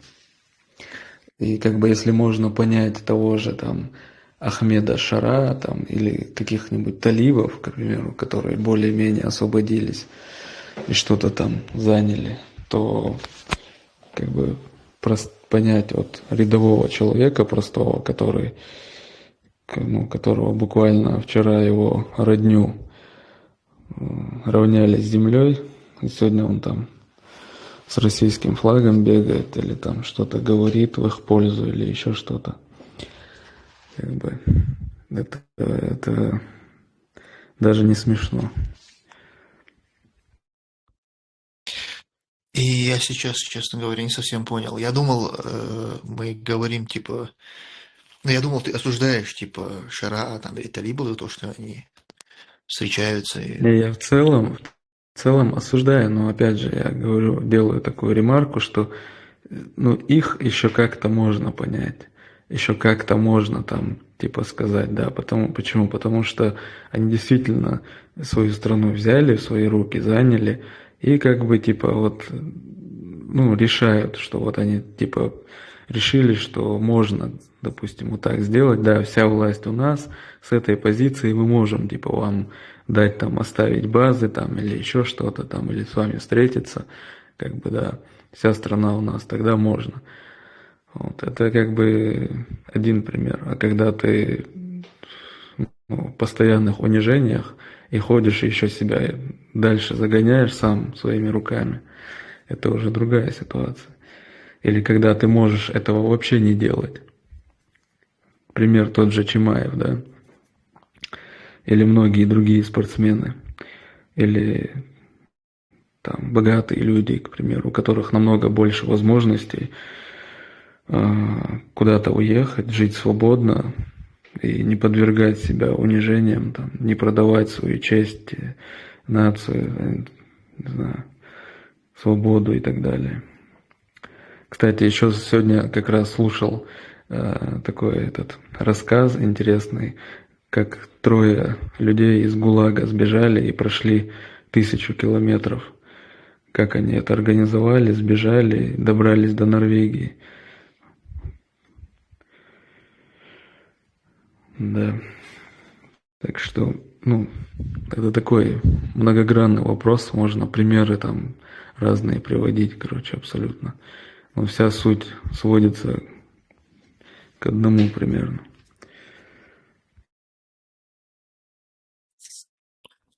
Салам алейкум. Есть мнение, что отключение интернета в России связано с приходом в негодность и необслуживанием должным образом коммуникаций, связанных с сетью, оптоволокно и прочее. Спрашиваю тебя, брат, так как ты по профессии разбираешься в этом. Алейкум салям, раматуллах. Это неправда. Это близко не соответствует действительности. Тумсо, вот по поводу роста человека, я просто недавно, кстати, ну просто про историю он рассказал, Бергман, и хотел вспомнить, я смотрел, там, оказывается, у этих, ну, скандинавов, кстати, викинги, вот, то есть их средний рост был вообще 1,55 м, это буквально вот 1000 лет назад. Вот, ну, то есть даже буквально, ну, там, лет 200-300 назад люди совершенно, то есть, ну, меньшего размера были именно европейцы. То есть за счет чего, то есть, интересно, у людей началось, то есть, ну, идти рост, то есть. Вот я, допустим, ну, замечал, точнее, прочитал южные корейцы и северокорейцы, это вроде как, ну, брат-сестра, но за 100 лет, то есть, они переросли их где-то, ну, на 10-15 сантиметров. То есть, как это вообще работает? Слушай, За счет еда. я От еды. вообще не специалист в этой теме, так что я не смогу даже порассуждать на эту тему. Я вчера у Дудя как раз смотрел одного, короче, не знаю, не помню, как его зовут, но он тоже про это говорил, рассказывая про Ломоносова, что в его время он был каким-то фриком, короче, 2-метровым, потому что тогда люди и в Германии, и в России, ну вообще в Европе были там 1,5 метра, там 1,60 м, 1,70 м. Короче, это 1,70 м это уже средний рост был. Ну, говорят, что условия жизни как бы поспособствовали тому, что люди стали выше.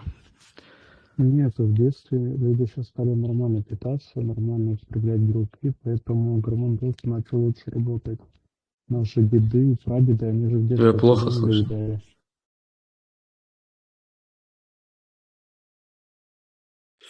Сейчас слышно нормально? Получше. Ну, суть в том, что раньше наши деды, прадеды и так далее в детстве плохо питались из-за всяких кризисов, из-за неурожая. А так как сейчас у нас эра потребителей, то есть дети, никто не голодает, все нормально питаются белками, поэтому рост выше становится. Если брать страны третьего мира, там рост также остается на средних уровнях. Слушай, ну это же, блин, так легко опровергнуть вот эту вот теорию. Африка, где люди нормально не питаются, не едят, они и физически, и, там, и ростом гораздо сильнее нас, тех, кто хорошо тут питается. Не работает это так. И да нет, почему? Есть настоящие африканцы, которые 1,50 м, 1,60 м. Да Там же не все перестань. баскетболисты. Так-то есть и европейцы, которые 1,50 м и 60 м. Но возьми среднего статистического африканца, он не будет ростом ниже среднего статистического европейца. Ну, я бы так не сказал, в Нидерландах средний рост 1,86 м. Не, брат, например, Ты, может, эритрийцы, они очень и очень высокие. ты, Практически может весь быть, так наряд. бы не сказал, но от того, что ты или я так не скажем, от этого-то ситуация не изменится. Мы здесь выходим на улицу и ежедневно видим этих африканцев, и они далеко не ниже нас и физически не слабее нас. А наоборот. Не, ну я сделал такой вывод, смотря на своего отца, смотря на своего деда и так В этом и далее. проблема, что Чем... мы, люди, которые вообще в этой теме не разбираемся, мы почему-то решили сделать выводы. Не лучше ли сказать, мы не знаем этого, мы не специалисты в этом вопросе. Понятно, но есть гипотеза. Гипотеза то, что в детстве начали нормально питаться, начали нормально употреблять белок. Я говорю гипотезу, я не говорю, что Видишь, это это так. значит не твой вывод. Если это есть чья-то гипотеза, ну, пускай они на эту тему поспорят. Просто эта гипотеза, ее раз-два я опровергну. И я, который вообще не специалист в этом вопросе. Я Просто возьму почитал любого гипотезу. африканца, среднестатистический африканец, он питается хуже нас, но он не ниже нас. Все, эта гипотеза не Ну, это работает. тебе кажется, что это хуже нас. Для него норм. Ну да, возможно. Не, ну Более, африканцев же у них все равно тело и волокна мышечные другие, чем от европейцев. Более Очень того, я ладно. скажу, что они не только выше бывают, они еще и бывают физически очень мощные, хорошо сложенные.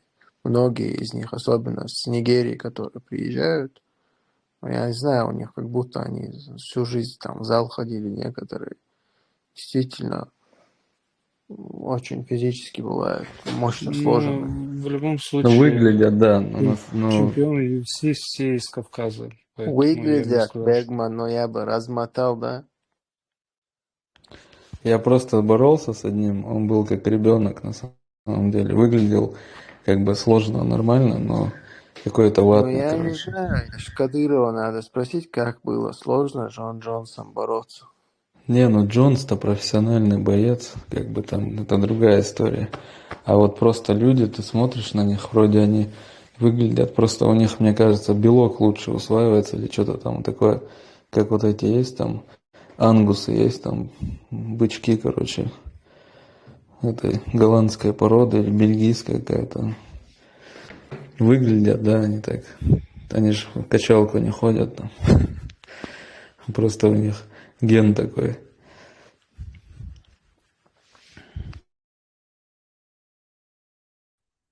Эти мышцы, они делятся на два вида. Быстрые и медленные волокна. Допустим, марафонец, он может бегать 50 километров. У него соотношение больше медленных волокон. За счет, у некоторых африканских рас, их, кстати, тоже несколько. Это для нас они неотличимы друг от друга, но на самом деле между собой они сильно отличаются. Вот у африканцев, у них преобладание больше идет этих быстрых волокон. А быстрые волокна, они, то есть это вот всю массу на тебе показывают быстрые волокна. Поэтому спринтеры, они такие массивные бывают, в отличие от марафонцев. Вот марафонцы лучше европейцы на самом деле. Долго, далеко бегают. А что касается питания, то Тумсо это действительно, я слышал от антрополога, что там два фактора играют роль. Если группа людей, она как бы между собой, они живут и не перемешиваются с другими, то в среднем чаще всего эта группа бывает ниже роста. И плюс питание, конечно, это 10-15 сантиметров добавляют. Кстати, сейчас южные корейцы своим детям делают эти прививки, в эти, как его, гормон роста колят им, короче, чтобы они выше были. И они действительно такие шпалы бывают. Ну, у них, они хотят, чтобы их дети были выше там и так далее.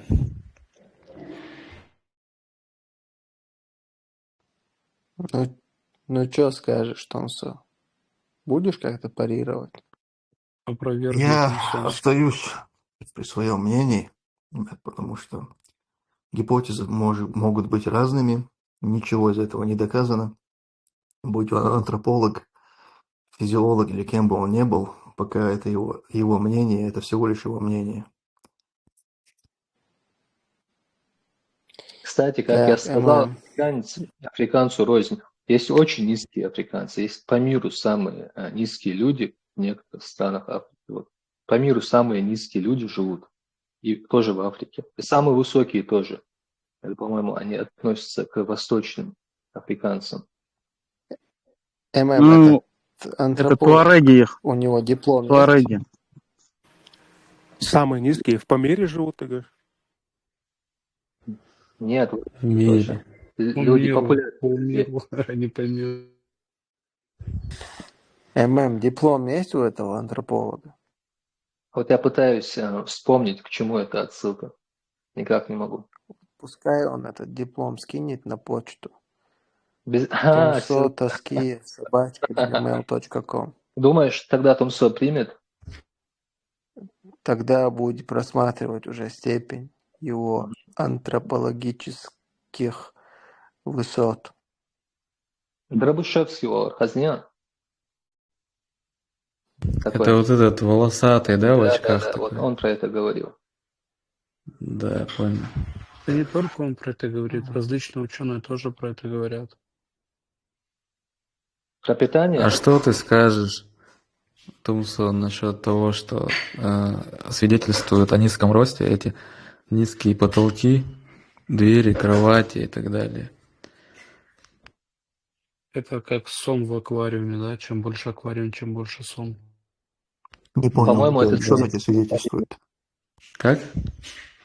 Что значит свидетельствует? Не понял я этого вопроса. Что ты Ну, имеешь в виду? низкие, смотри, в Европе раньше были низкие потолки, низкие дверные косяки, кровати там, и так далее. Ну, это свидетельствует о том, что у людей был низкий рост, как, например, сегодня в Японии, в Корее, там низкие потолки, потому что, ну, им физически не нужно выше, потому что в основном они маленького роста, понимаешь? А к чему это? Это-то я понимаю. К чему ты это говоришь?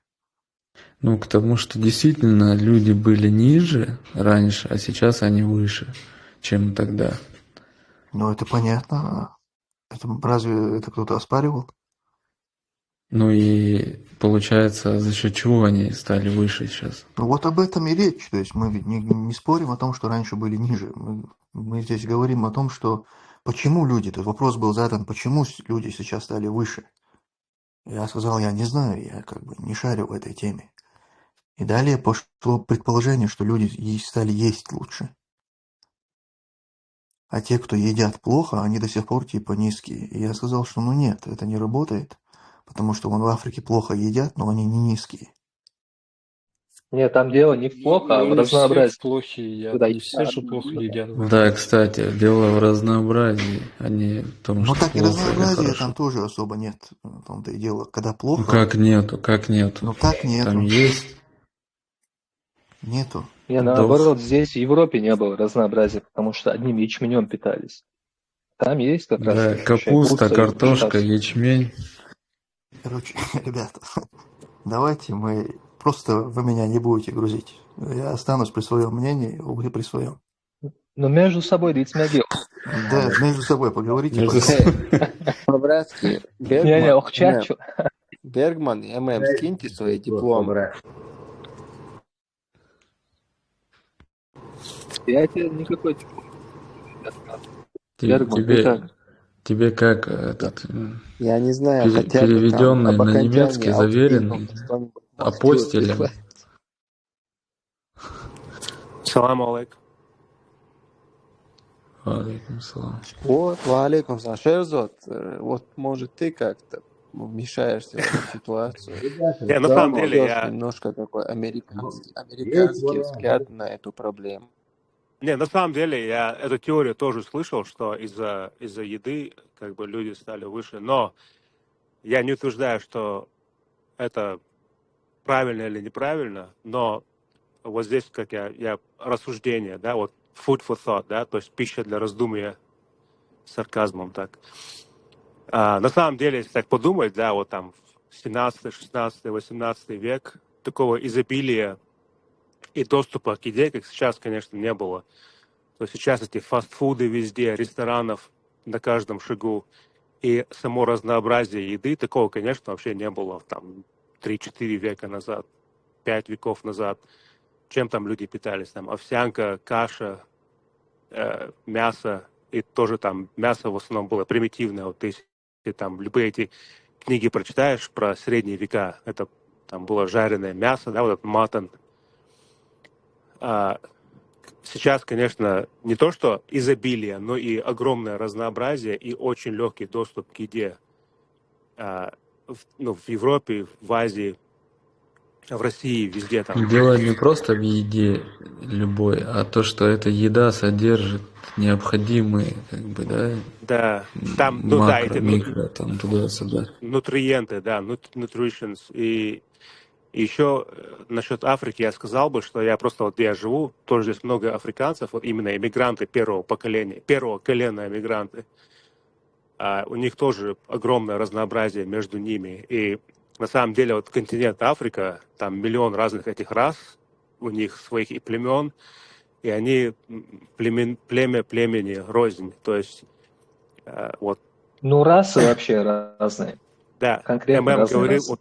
вот, ты вот говорил про марафон, вот на самом деле а, люди, которые доминируют этот марафон, они как бы только из одного региона, это Кения, кенийцы. И да, они, как правило, я бегал марафон, я марафон не бегал, я бегал полумарафон, и я знаю, что как бы у меня с этим experience есть, то есть опыт есть, я бегал несколько полумарафонов, хотел пробежать марафон, но так как не дошли руки. И они, вот с Кении, это, которые они доминируют, вот именно на endurance, да, то есть долгое Я имею бежание. в виду, что они в спринте доминируют, а не в марафоне. В марафоне обычно чаще всего это белые бывают, нет? Но если ты Знаешь посмотришь про все Iron Man? Iron Man, знаешь? Ты слышал про этот марафон ММ? конечно, слышу. Ты про Так Iron Man он слышал? не негр абсолютно. А Там, кто если он? ты Черный хотел же? чувака. Да, там Нет, чувак 3 он раза Iron Man написал. прошел. Нет, Ну, Сапони супали.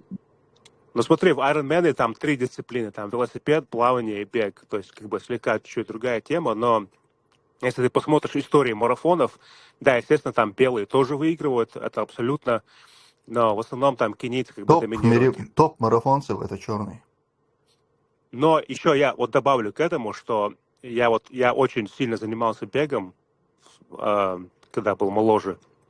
Я знаю, что есть ультрамарафоны, да, вот, например, там 100 миль, 250 миль, и где-то 4 года назад выиграла девушка, американка белая, она пробежала 250 миль за 52 часа. То есть, ну, обычная белая девчонка, то есть не африканка, ничего. Но история с ней такая, что она с детства вообще бегун, и она очень худая. То есть вот все топовые марафоны, которые за рекордные времена бегают, они, как правило, очень худые, очень легкого билд, то есть это строение тела. То есть, если ты там весишь 200 паундов, ну, сколько это в килограммах будет, я не знаю, 90 килограмм, 80 килограмм, ты не пробежишь марафон. Тебе надо будет там час идти. Ну, может, и пробежишь, если там с тренировкой, с подготовкой. А в основном они все Если очень худого. похудеешь по пути. Да, и они очень худого строения. И вот они вот кенийцы. А, например, Усейн Болт, вот, который самый быстрый спринтер, да, был, точнее, он откуда-то с другого там региона Африки. Я вот лично знаком с очень многими африканцами, с Эритреи, с Эфиопией, с Кенией, Чад, Сенегал, и они, ну, как бы все очень-очень разного строения. Да, есть и высокие, есть и низкие, есть и толстые, есть и худые. То есть Вот они как бы... эфиопцы вообще интересно выделяются из всех. У них такие тонкие кости. Вообще удивительные они. Такие маленькие головы, короче. Да, то есть... да, но Таких если... нету вообще вот в Африке. То есть вот голодающая Африка, то, что мы видим, там вот дети, там кожа на костях, это определенные регионы. То есть это, я не сказал бы, что там вся Африка такая, да. Ты сказал, Шерзот, что с Кении, да, обычно они, которые марафоны бегают? Ну вот если, сколько я следил, я не знаю, вот последние 5 лет, я не знаю, Да, Кения и Эфиопия. А вот эти, кенийцы. да, которые спринт делают, это которые? Это те же самые? Например, Нет, Усейн Болт. он не с Кении, он вообще, по-моему, с Ямайки, откуда-то, с Карибского региона, по-моему, если я не ошибаюсь. Он, Ну, наверное, переселенец из Кении. Но еще вот смотри, вот вы говорили, что они такие очень крепкого строения, да, вот в Африке, конечно, у них есть такая тема, но они не все, отнюдь не все. Например, вот в США очень много афроамериканцев, которые именно здесь, вот, как бы здесь раздел идет, то есть их называют наследники этих, ну, рабов, то есть которые American Descendants of Slaves их называют, ADOS, которые здесь уже живут, ну, там, несколько столетий. Да, они крепкие, потому что, как бы, выживали только сильные рабы, и вот эта вот линия ген пошла, которые вот такие вот крепкие крепыши. И да, на самом деле много вот местных американцев, афроамериканцев, которые там, я не знаю, они там ни день не проводили в спортзале, но вообще там мышцы везде. Такие сильные парни. Но как бы у них это за того, что они вот как бы последники этих рабов, наследники точнее. То есть, да, вот если вернуться к оригинальной теме мысли, что еда, на самом деле, я тоже как бы склоняюсь к этой теории. Да, конечно, теория это не доказано ничего, то есть там каких-то прямых доказательств нету, но теория такая, она только и есть, это просто домыслы, что на самом деле вот доступ, легкий доступ к еде, к количеству такому, какого мы сейчас имеем, и к изобилию. Такого, конечно, никогда не было в истории. То есть, да, вот там бояр или королевских семей, или там каких-то герцогов, такие вот, ну, приближенные к двору, у них, конечно, всегда такое было доступ к еде, но остальных там холопов, крестьян, обычных рабочих, конечно, у них такого доступа не было, как это есть сейчас. А он еще рассказывал, что раньше, ну, до того, как люди стали оседлыми, когда ввели кочевой образ жизни, люди были примерно такого же роста, как и сейчас. Потом, когда люди стали оседлыми и начали питаться культурами определенными, и более начали жить изолированно коммунами, вот тогда пошел спад роста. Приветствую всех наилучшим приветствием. Ассаламу алейкум. Как взять тогда Алейкум хадис, салам. саллаху алейхи вассалям, Саламу алейкум. что Адам был создан в 40 локтей, то есть люди были, получается, раньше выше намного, и тогда как бы чем питались они. То есть еда, теория, это так себе. Конечно, Аллах конечно. валям. Тумсать камха, ты конечно. Ну ты этим не опроверг.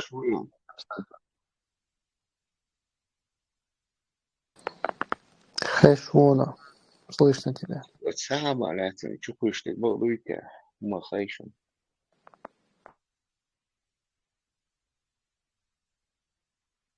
Сагамон тхундума. Равини, может, Инстаграм чукуешь только. Без понятия. Сагамон. السلام عليكم ورحمة الله. Вышел Магадари. Я говорю только давайте на русском у Короткий нас чат. На Мой русский язык, Мухаммад, убийственно, но так или иначе я попытаюсь. И эти там гормоны роста, там еда, там то сильнее, то все, просто нам, я так думаю, сколько людей, только и мнений. Аллах Всевышний создал нас индивидуальными. Один хорошо питается, другой плохо питается, но человек существо получит, как говорится. Но есть такая гипотеза, как говорится, что человек, то есть организм, мощность, рост зависит от воды, говорят. Какие мнения у вас? Обе серьезно. Зависит от чего, Баря? От воды. Сандик гуань ламунко. Ламунко. Нонмен абуя. Ха. Гуань асхетсама ахетсма элирису. Молодец. Анцвиштиле гес. Не надо вернуть ММ, это было привычнее, когда там было ММ.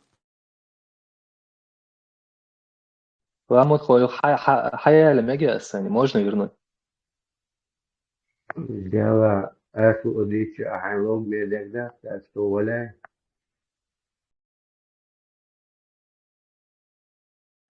جبتك في الآراء دول دواتي مش тоже интересно, да, вдруг стало делать. Ну, питание тоже важно, но важнее вода, всякие эти минералы, там, то, все, там, насколько чист. Это говорят, что большинство влияет на человека. Я более склонен этому, скажем, гипотезу. Мы когда в Грозном росли, мы пили много инвайт и юпи. Наверное, поэтому тоже повлияло. Совершенно верно. Может быть. А у тебя какой рост? Там под 2 метра, не будем загибать. Где-то так.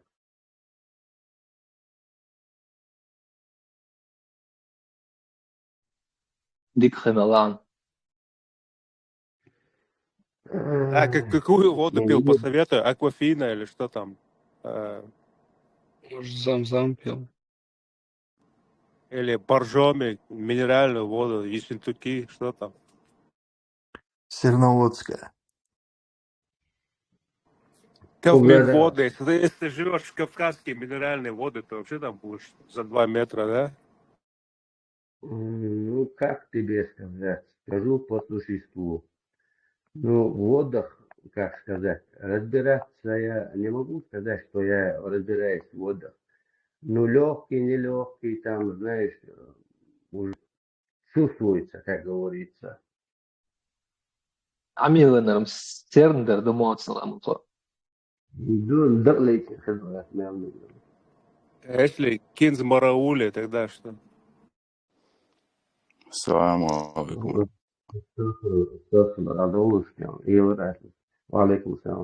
Кстати, вот по поводу воды в Европе, вот есть вода, то есть не то, что одна. Я иногда брал, когда выпивал, то есть у нее такой вкус бывает, то есть я думал, почему вода такая, то есть смотрю, там написано минеральное, что-то там, еще плюс какой-то написан был. Вот. То есть это, то есть, нехорошо фильтрованно или с чем это связано, то есть этот вкус у нее? По-братски извиняюсь еще раз. Хочу сказать того, чего я слышал. Насколько это правда, не могу сказать, но я допускаю мысль. В Европе, скажем, в Германии говорят, что вся эта вода, которая уходит там после мытья, там, омывания, там, искупания, всего этого, эта вода фильтруется и обратно используется. Насколько это правда, не могу сказать, но допускаю мысль. Салам алейкум, рахматуллахи ва баракату. Надо пить воду из Шолдена. Алейкум ассалям, рахматуллахи баракату. Братан, Обратно фильтрованная вода, как питьевая, нигде не используется. Она используется, например, в бассейнах. Вот есть крупные бассейны, они эту воду не выкидывают, а фильтруют и загоняют обратно. Но питьевая идет она у них есть специальные озера, где запрещается купаться, потому что из этих озер вода идет в дома, как питьевая. Так что с водой здесь все нормально. искренне извиняюсь, если, между, скажем так. В Европе я фактически сказать, в многих местах нахожусь там подобные места, которые эта вода фильтруется. Ну, если не фильтруется, хорошо, допустим, но куда эта вода уходит? В канализацию, допустим. Но эта канализация куда уходит? Она не уходит в какие-то реки, то, все, там, озера. Ну, куда тогда? Ну, как это тогда? Как быть-то? Интересно. Куда эта вода уходит, я не могу сказать, но я знаю, что только в бассейнах и для каких-то промышленных нужд только они будут использовать фильтрованную воду. Питьевой воды тут недостатка нету для того, чтобы очищать воду и ее пить, чтобы загонять обратно в трубы. Нету такой нужды в Европе.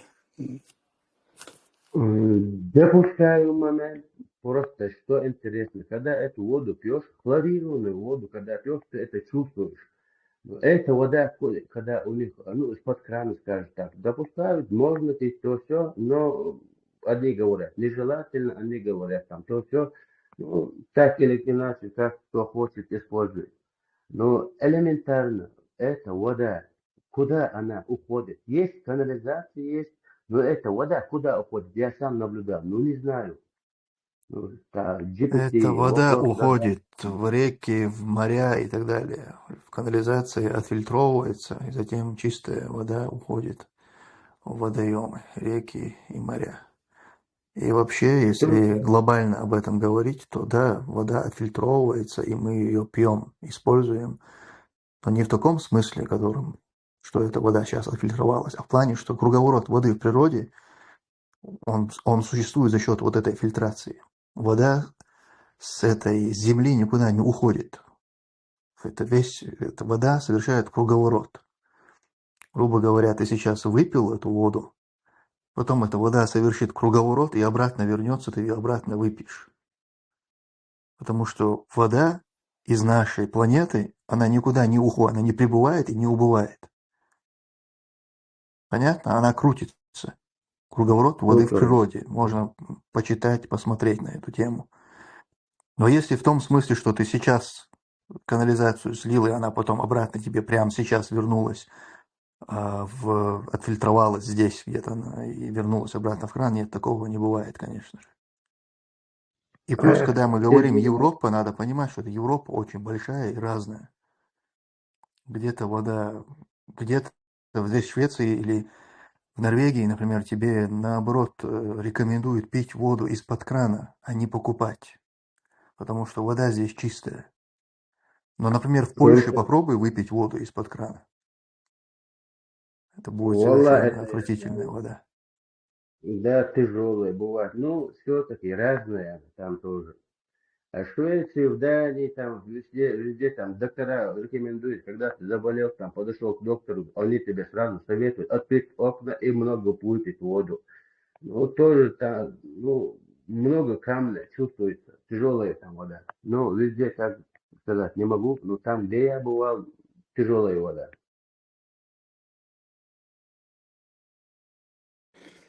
На самом деле даже эти тяжелые воды, они никакой опасности не несут, они очень чистые. Просто если их пить каждый день и много, вот тогда они могут там почки забить камнями. А так, вот если человек спокойно может тот выпить из-под крана воду, и ничего с ним не случится. Тумсу, сахат магадари. Никогда. Гойвор, макава, сахаба, ля, сумадуица, слуш, моего чада исхуш. Что он сахаус вообще, я не в курсе. Микшер додовересу. Фильтрационный пункт КПАП-1, вы про это говорили?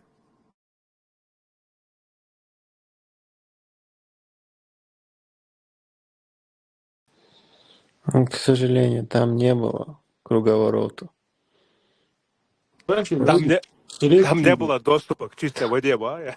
Там фильтрация, к сожалению, в один конец шла. Мохаммед сделал себя предпринимал тут как сейчас, ну, тут в Facebook увидел حدوق واحد اختبار ليش نسينا جوانا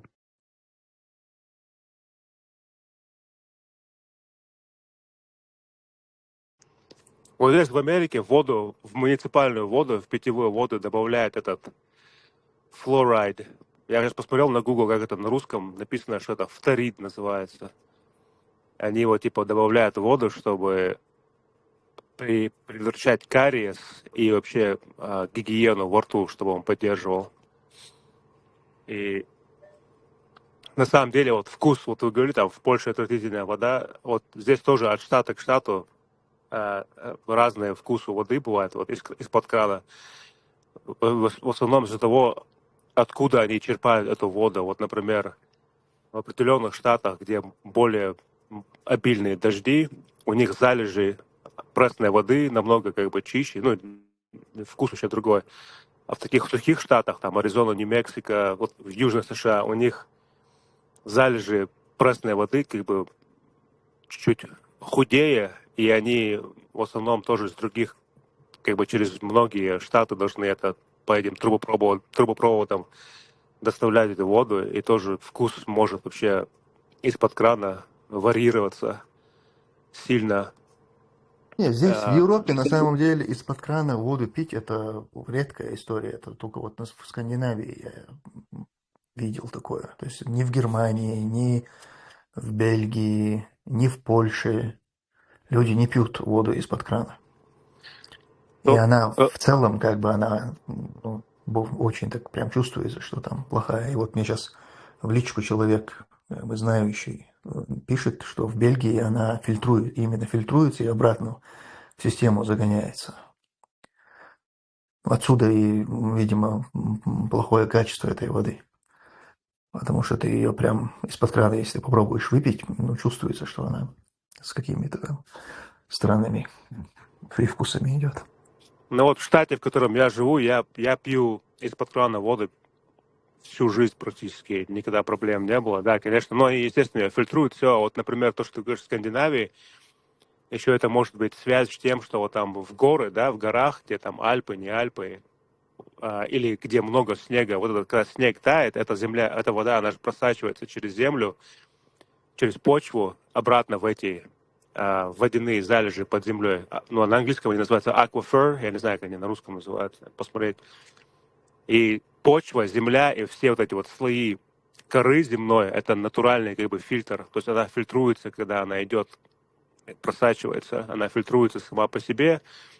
И может еще связано быть, что когда вот этот вот снег тает, а у вас как бы чуть она чище, что ли, или поэтому тоже вот эти вот родниковые воды, тоже же они как бы источники из этих вот glaciers, да, они называются как бы на английском.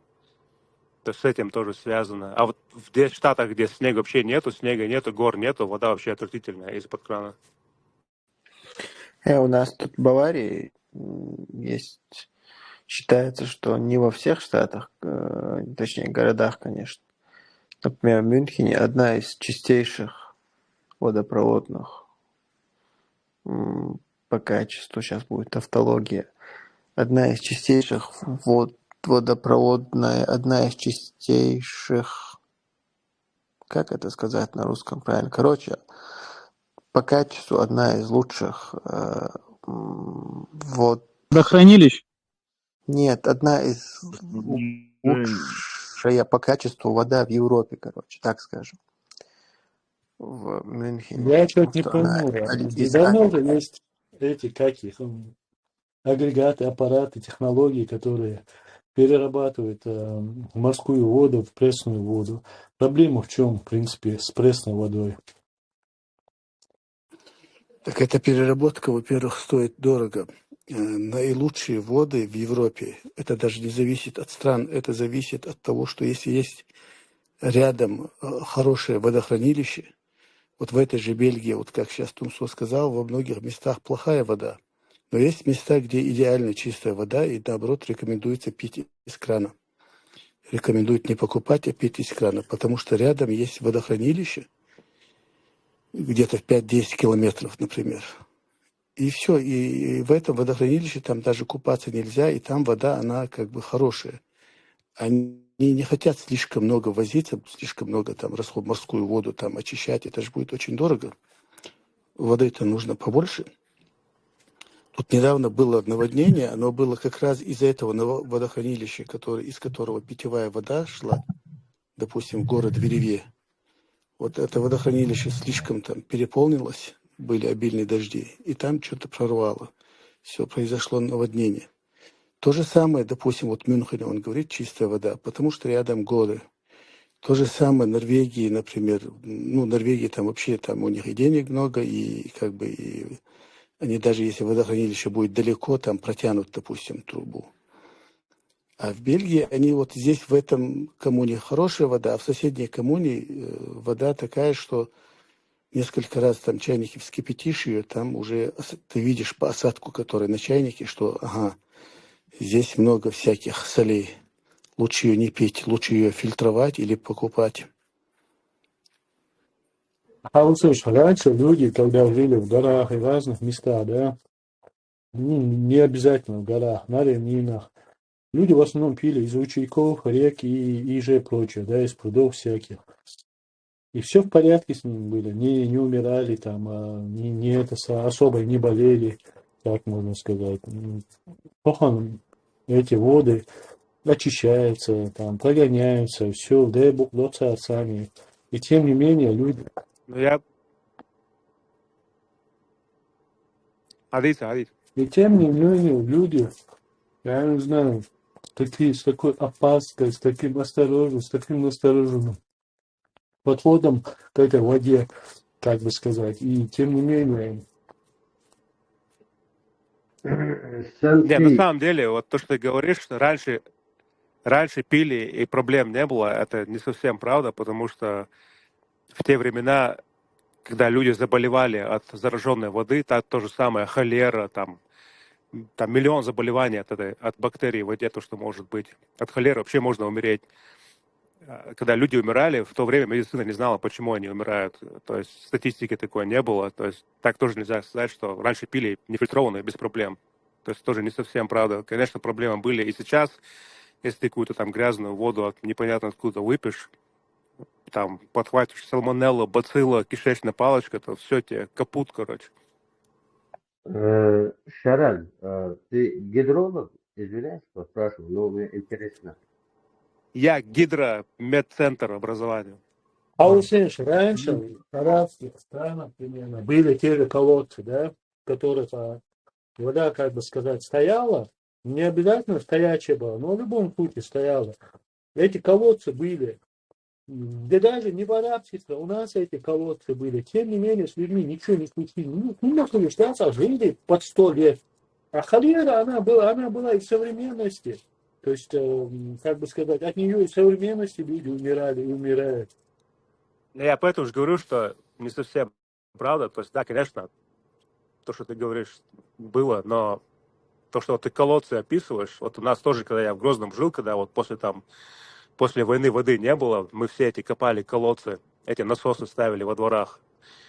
Это ты как бы копаешь водоносный пласт, это называется аквафер на русском. То есть там вода, которая внизу, ну, как бы под почвой, она уже как бы фильтрирована, когда она просачивается вся. То есть, как я говорю, это почва там натуральный фильтратор. Но все равно, конечно, риски есть. И поэтому, когда вот питьевую воду добывали, всегда рыли под землю. Вот они, потому что они докапываются, то есть копают до этих водоносных пластов. А если ты непонятно какую воду, которая на поверхности будешь пить, нефильтрованную, то там риски, конечно, большие. Шарат, извиняюсь, бисмилля. Можно я скажу? Прежде чем не забыть, я извиняюсь, братан, дай мысль досказать, а то я забуду. Знаешь, что самое интересное? Мы сейчас про воды, то все говорим, мы не говорим про то, что доказано, скажем. Элементарно, ты берешь воду, служишь, скажем так, и говоришь бисмилля. Представь себе, эта вода меняет свое свойство. Ты можешь себе это представить тогда? И что это тебе говорит? Серьезно, если честно, квантовая физика именно к этому вопросу и подошла и уперлась об этот вопрос относительно общей физики. То, что именно на квантовом уровне вот эти вот молекулы, частицы, они меняются в зависимости от наблюдателя. Шанси, То есть извини, просто мысль. Бисмилля, извиняй. Представь себе, только в последние годы, можно сказать, доказано, что вода это живой источник, скажем так. Вода записывает все то, что ты говоришь. Но когда ты над водой говоришь бисмилля, эта вода меняет свои свойства. Это доказано. Не, ну да, вода Хорошо, это источник жизни, это там без сомнений, без воды и жизни не будет. Это вообще никаких сомнений нету. А вообще кто-то спрашивал про соленая вода, вот там большинство поверхности Земли это океаны, да?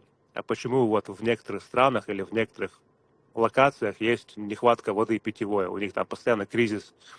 Казалось бы, легко, да, вот там из океана эту воду фильтруйте, но на самом деле вот этот процесс десалинации, убавления соли из этой воды, это очень такой сложный и дорогой процесс. Это не такая простая тема, конечно. Шерзот, хотел узнать, это правда, то, что Саудовская Аравия хочет то есть, построить такую гору, только не через не с землей, а именно с солью. То есть они хотят гору сделать, чтобы там появились осадки, и для того, чтобы, то есть, собирались облака, и у них появилась, нормальная пресная вода. То есть, грубо говоря, для экономии, и чтобы народу легче было пить воду. А Шерзот, в смысле, он как должен быть в курсе этой темы? Он в Саудовской Аравии разве живет? Нет, он просто говорил то, что, про воду он очень много говорил, я поэтому... Он просто в Соединенных Штатах из живет. него? Я смотрел фильм «Аватар», вторая часть, «Путь воды», я поэтому оттуда научился, но начерпал знания. Короче, Понял. все сегодня Главное, поставлены жарец. вопросы о том, как дольше прожить, или как высший рост сделать, или воду очистить. Все эти вопросы Да, я вообще не предлагаются. понимаю, как у нас чат вот в это вырулил. Кто нам сбил эту тему? Я Нет, предлагаю эти почему вопросы это, адресовать дорогая, Джамбетову. Мы И он куда-то это не расскажет. туда дорогая ушли. технология в наше время? Почему она дорогая? Потому что технология развивается в наше время. Робототехника, искусственный интеллект, все такое. Наоборот, эта технология по добыче из океана воды, она должна была с каждым годом становиться намного дешевле и намного компактнее. Нет, без Но Джамбетова она не разберемся мы. Надо эти становится... вопросы к Джамбетову адресовать. И Там, он... где воду нужно опреснять, ее опресняют. Вон Израиль вообще поставил это на поток. Воду куда-то в горы даже гоняет.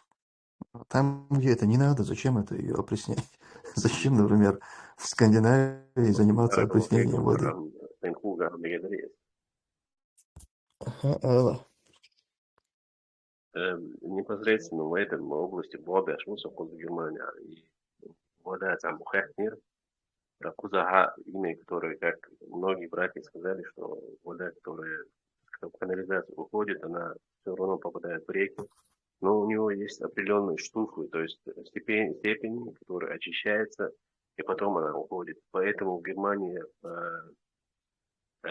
вода, которая входит в дом, дешевле, чем которая выходит. То есть канализационная вода намного дороже, чем вода, которая из-под крана, можно сказать. То есть и еще один брат тоже говорил, что есть и озерные, и грунтовые воды тоже есть. Они тоже сильно отличаются по качеству. Например, в Дюссельдорфе Тебя очень очень плохо слышно. Здесь что-то с микрофоном тебе надо сделать.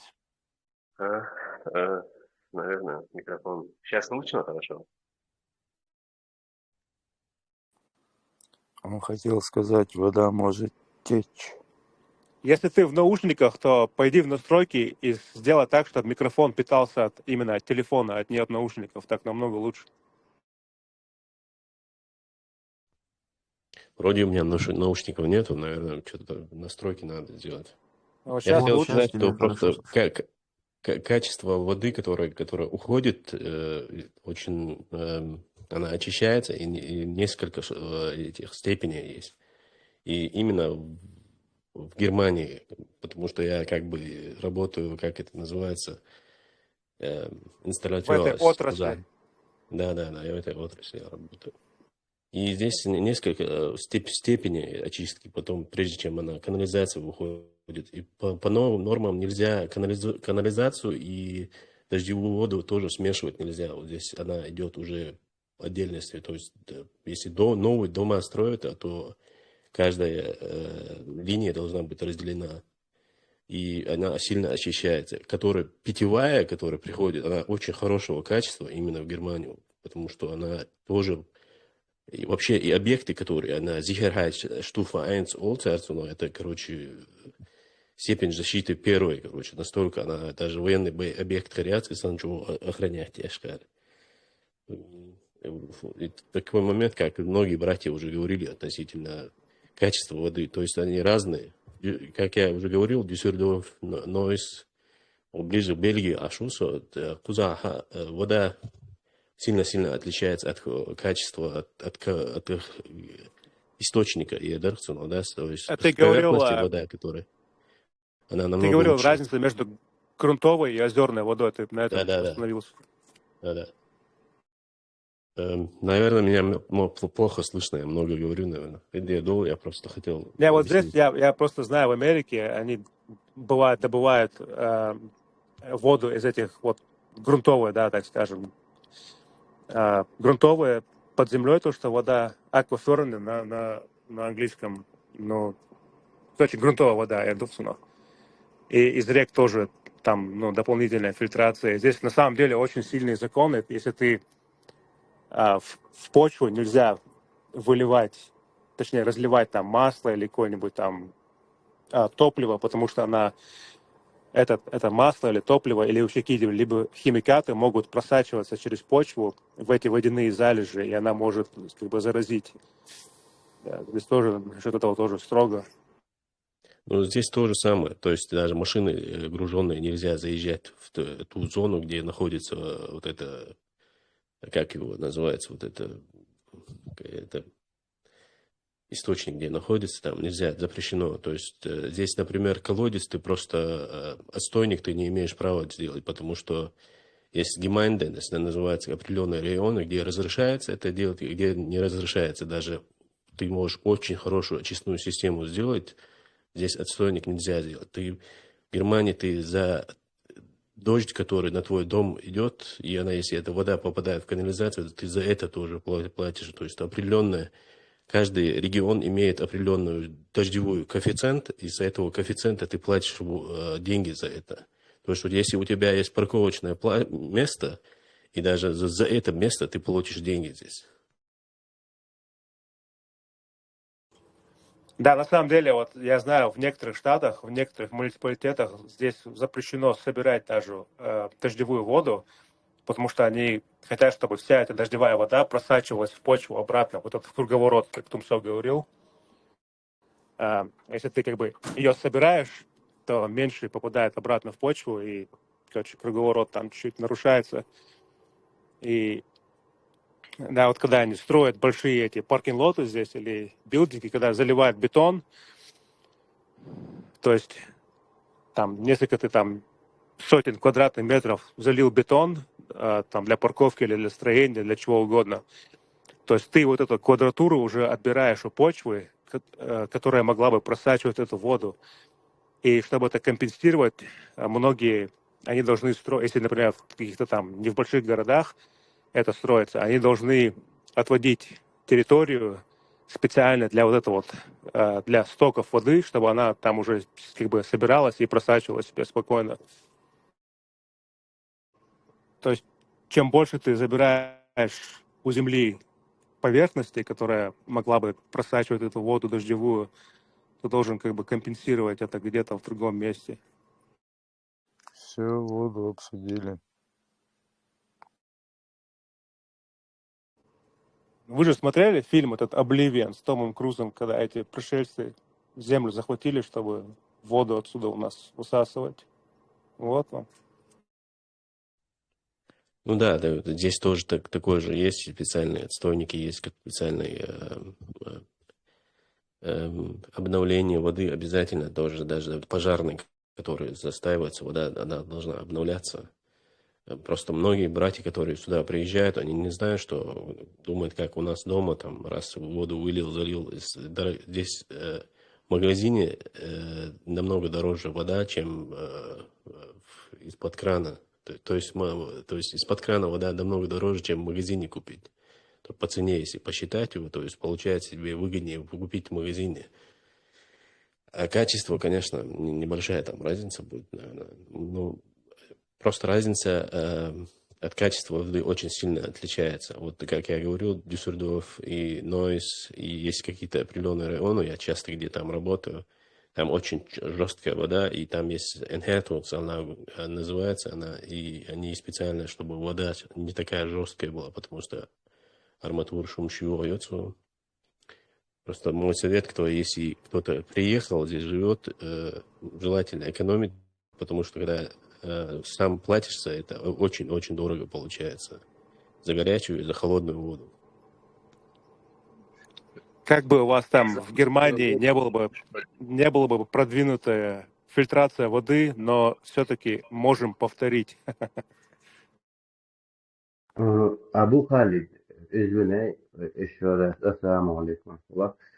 Если ты по Германии, ну, по этой части, на каком земле есть самая чистая эта вода? Мне говорят, большинство все люди, это Фокланд или Заксон, ну, в эти земли.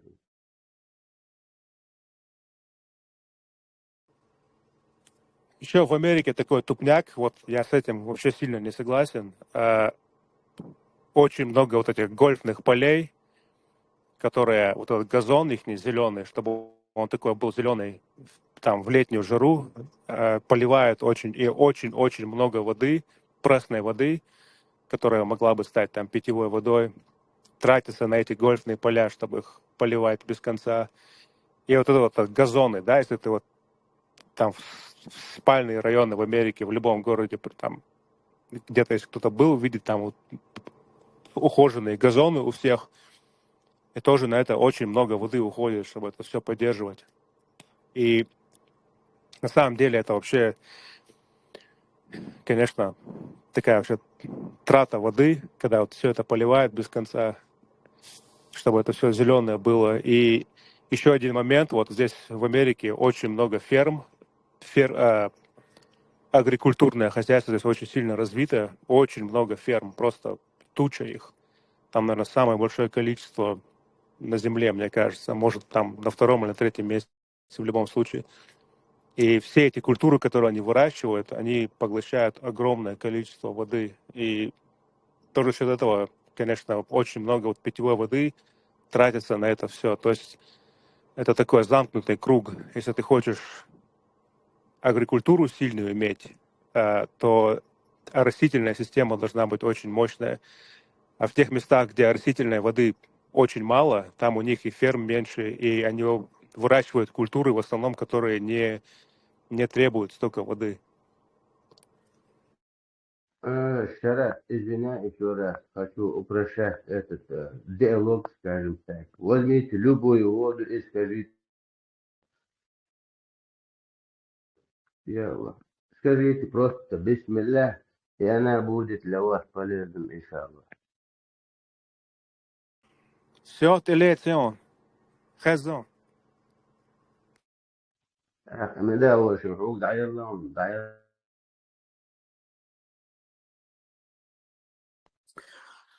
Все оказывается так просто. Никакие фильтрации, ничего не нужно. Просто бисмилля, говорящая вода чистая. Томса, ну, именно в этот разговор хочу внести кое-какой разговор.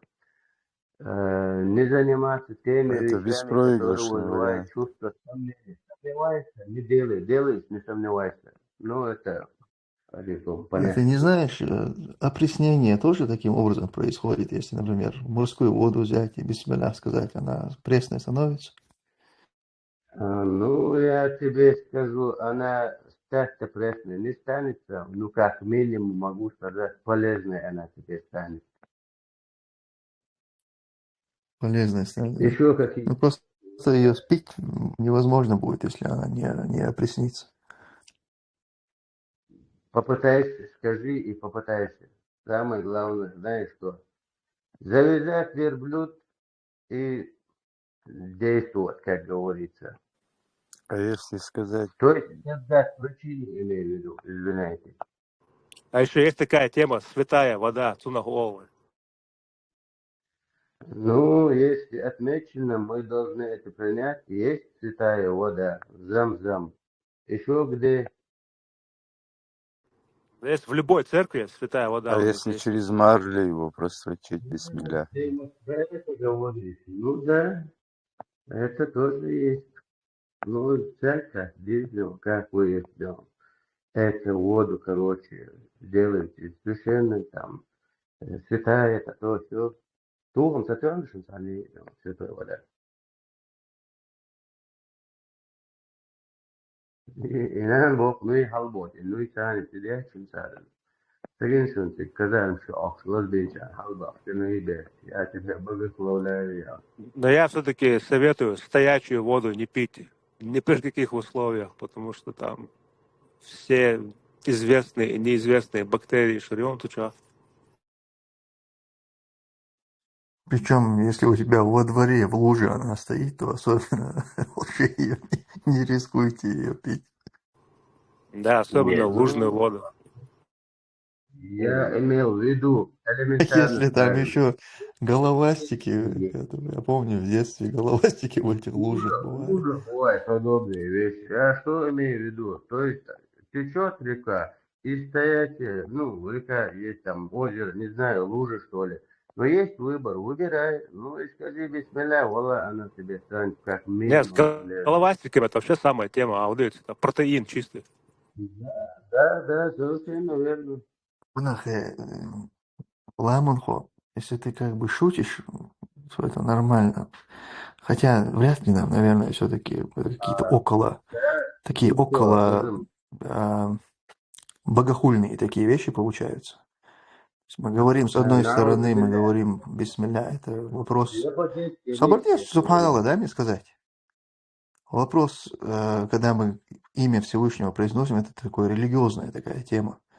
И шутить на такие темы как-то, ну, не айс. Поэтому если ты шутишь, то лучше давай ты прекратишь это делать. А если ты серьезно так думаешь, то тогда нужно довод привести. То есть ты в религии такого довода я нигде не видел, что сказать бисмилля и вода становится полезной. Я не слышал такого довода. Не только вода, Это... еда становится полезной. Не становится. Нигде не сказано, что сказать бисмилля, и она становится полезной. Такого нет. Аллах, как ты шутишь, что ли, или прикалываешь? Вот как раз ты сейчас и богохульствуешь. Ну тогда приведи довод, и все, примем я свою Тебе волну. Всевышний говорит, бисмиллях, Аллах, то есть это уже полезно для тебя, потому что Нет, тебе... там не говорится, что она... Подожди. Там не говорится, что это полезно. Там говорится, скажи, произнеси и как бы ешь, и пей. Но не говорится, что вот так это полезно, так это не полезно в плане для здоровья. Нет такого. Да в этом и есть, в этом заключается полезность этой еды, потому что тебе То есть, Всевышний подожди, говорит, давай так сделаем. Если это твой вывод, то в шариате твой вывод не принимается. Нам нужен довод. Есть хадис такой, вот вы скажите бисмилля, произнесите, и это станет полезно для здоровья, например. Томсо, мы говорим не Бисмилля. о витаминах, которые могут прибавиться в этой еде, или не о каких-то ферментах, которые там, это слово бисмилля прибавляется, и то не факт, может, прибавляется. Тебе Всевышний говорит, чтобы ты произносил бисмилля для того, чтобы эта еда была тебе дозволенной. То есть эта еда, Дозволенный. ну, не то, что дозволена, а именно короче, ценхилейта, Благодать. Не говорится там, благодатная. ценхилайт, не говорится. То есть это на метафизическом уровне умно, что вы говорите, что ли. И дал из Бог, вот, бисмилля Аллах, он благословенных ее. Так, Я извиняюсь, вопрос не в Тумсо, этом дай был. бисмилля. Вопрос Я был в том, понял, что это полезно или не полезно. Если вода... Так мы не говорили о микроферментах или каких-то витаминах. Подожди, Кто об этом говорил? Шарзот говорил, не пейте воду, которая стоит из стоячего источника. На это ему Ламанху говорит, бисмилля говоришь и пьешь, она становится полезной. Я говорю, если ты шутишь таким образом, то это неудачная шутка. Если же ты реально в это веришь, тогда приведи довод. Теперь ты говоришь, ты за него вступаешь, ты говоришь, мы не говорим о метафизике, о чем-то там говоришь, а мы говорим о чем-то там и так далее.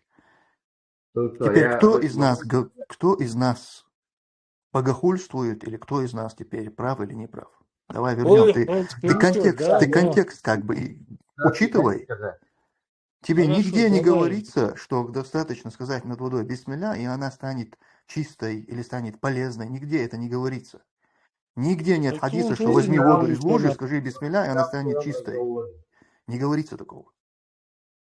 Поблагодари, Вот Тумсо, она просто становится что я благословенной, хотел это разные сказать. вещи, Я только всего лишь правильно привел говорить. этот пример между вопросами, ответом, то есть и так, и так. Но я в общем мысль не довел, что то есть если есть выбор, выбирай. А полезно становится, не становится, это уже щепетильная тема, можно сказать. Я не могу тебе сейчас привести какие-то доводы, но я искренне в это верю. Ты можешь верить в то, что тебе по кайфу. Вот Просто всего только лишь нам это. здесь не нужно людей грузить тем, чего ты не знаешь. Тебе не Ну, говорит он, тебе нигде ислам не говорит, возьми грязную воду, скажи бисмилля и пей. Тебе ислам говорит, возьми чистую воду, скажи бисмилля и пей. Замзам – известная чистая вода. Но над ней надо произнести бисмилля. То есть произнесение слова бисмилля – это не очищение воды от грязи. Вообще нет такого в доводах в исламе. Если есть, приведите его. Если бы такой довод был бы, если бы суть произнесения бисмилля было бы в очищении, тогда над замзамом не надо было бы произносить бисмилля. Она и так чистая. Я контекст, Бадарович, он что, об очищении говорим? Я говорю о совсем другом. Я говорю от нужды, когда у человека нет, например, еды или воды достойной, то есть имеется в виду чистой, то человек может выпить из той же лужи, бисмиллях алды, то Всевышний, возможно, для нее сделает, для него из-за отсутствия чистой воды или воды вообще в округе, возможно, Всевышний сделает для него эту воду как бы не очистить от болезни, от вреда. Возможно. То есть я в этом контексте говорю. А не говорю, что он воду очищает именно бисмилля, из лужи, там, фокус-мокус, там, очистился. Это что. Санси, ты прям мои мысли излагал. Как это вообще с этим связано?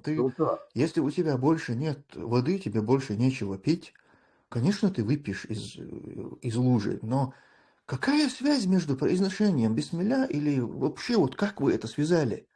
У тебя, если нет больше еды, тебе можно и свинину съесть. И над свининой тоже надо будет произнести бисмилля.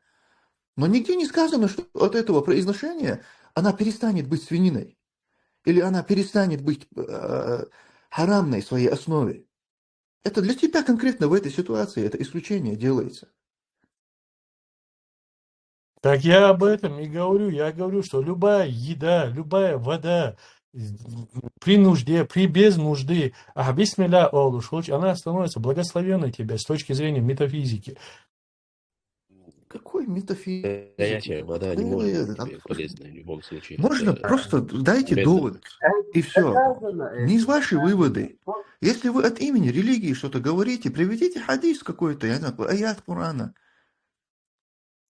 Томто, Wallah, я сейчас не могу привести тебе этот довод, но просто даже ученые доказывают, что когда ты говоришь над водой, скажешь, взял из-под крана воду и сказал бисмилля, эта вода даже меняет свое свойство, даже это доказано. Ну вот какой хадис это, извиняй, не могу я тебе сейчас. А кто это доказал? Ну, сейчас спроси у Остаза 21 века, GPT скажет тебе. Нет, от произношения бисмилля химический там состав никакой не меняется. Это явно. Но вдохновение, конечно, оно будет. Слушай, ты, наверное, извиняй меня по-братски, но ты, походу, мультики насмотрелся. Это доказано. На мультики, походу, ты насмотрелся, Ламаходу. Ты сегодня, что-то у тебя, я не знаю, ты не на той волне, что ли, сегодня? Или ты специально нас троллишь? Вот, если ты с нас прикалываешься, неудачные, по-моему, у тебя шутки, опять это там рядом с религией у тебя это все просто проходит, можешь другие темы выбрать для этих приколов. Сенсей, ты просто сказал, что эта вода становится благодатной, если произнести имя Аллаха, да, бисмилля. Это нет на такого, я нигде не слышал такого довода относительно этого. И вода, когда стоит, она называется стагнацией, то есть штагнира. Здесь вообще любая вода, которая стоит, она запрещенная, то есть это вот, кстати, еще целые больницы закрывают. Еще есть такой феномен, как амеба, которая кушает мозг.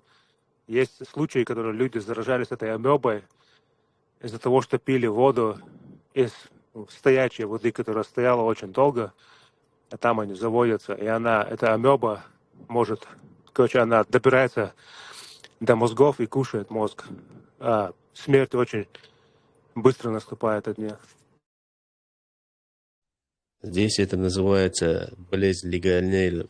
То есть она есть в воде, в любой воде есть определенные бактерии. Эти бактерии, они становятся очень вредные для человека, особенно для взрослого человека.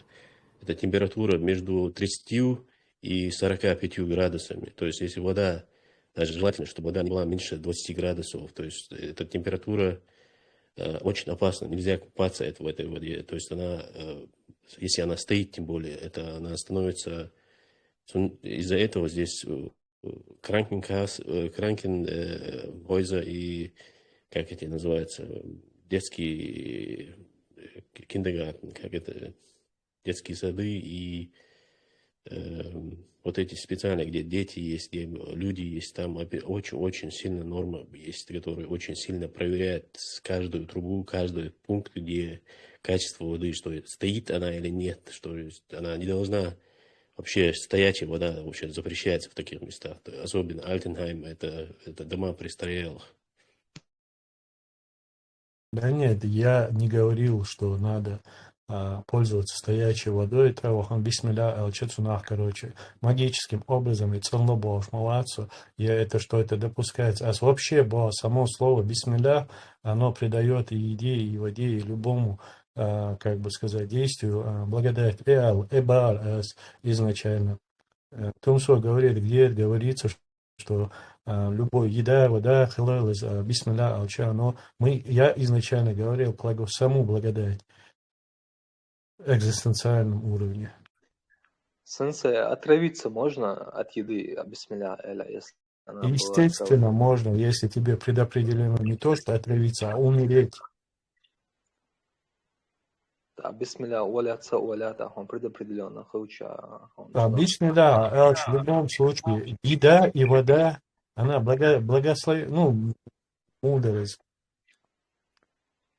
Хол, да, хол, эренбош, мадас, я хомента, я холсун. Баракатный, а? Ха? Баракатный. Да, баракатно, Может, правильно. ты хочешь сказать, что говорить бисмилля, это является условием обязательным, что когда что-то пьет человек, что-то делает, это является Да, обязательным.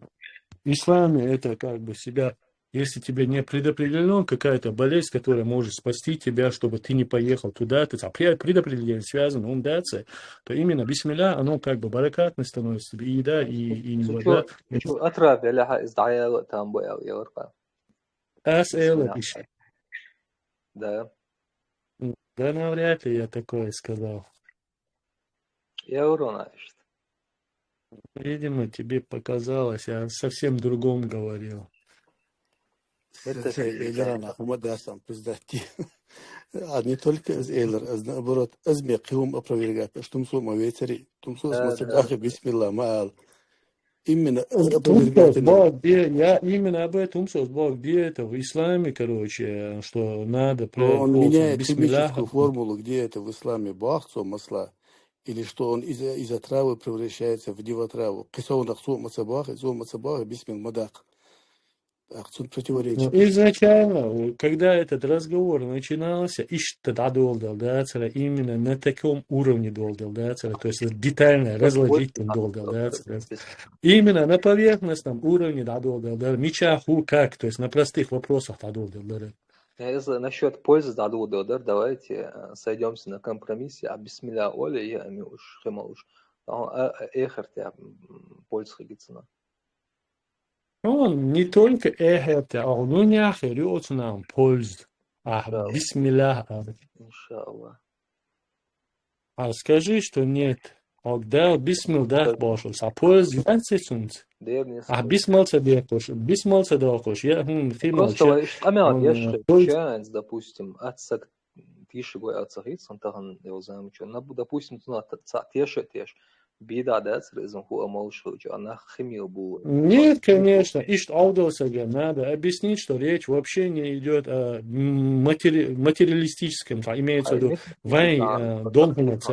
а идется речь о совсем другом. О баракате идет. Метафизика, да? Это надо... Не метафизика, само понятие джембетов вообще уничтожил, как, например, радугу уничтожили эти геи.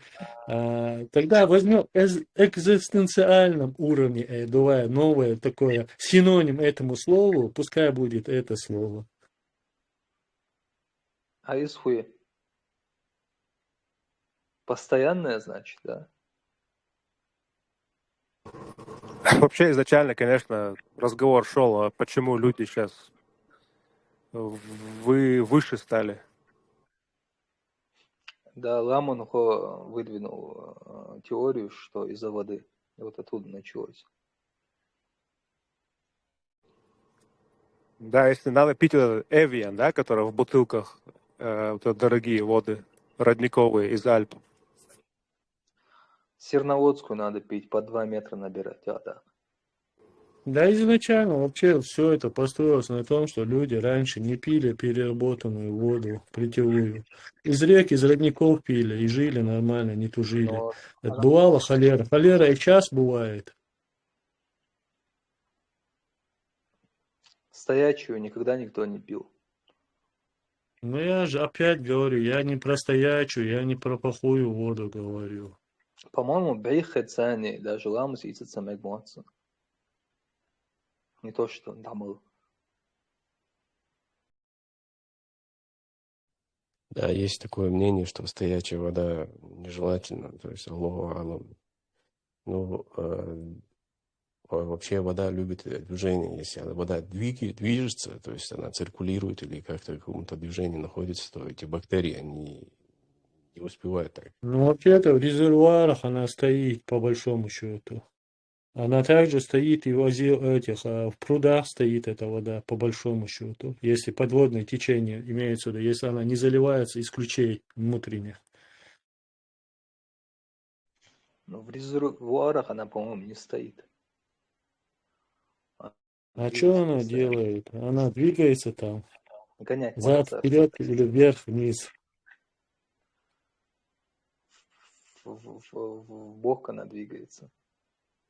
Ну, я примерно так и понял. Куда-то она по-любому двигается. Так она же по трубам к нам двигается, минимум.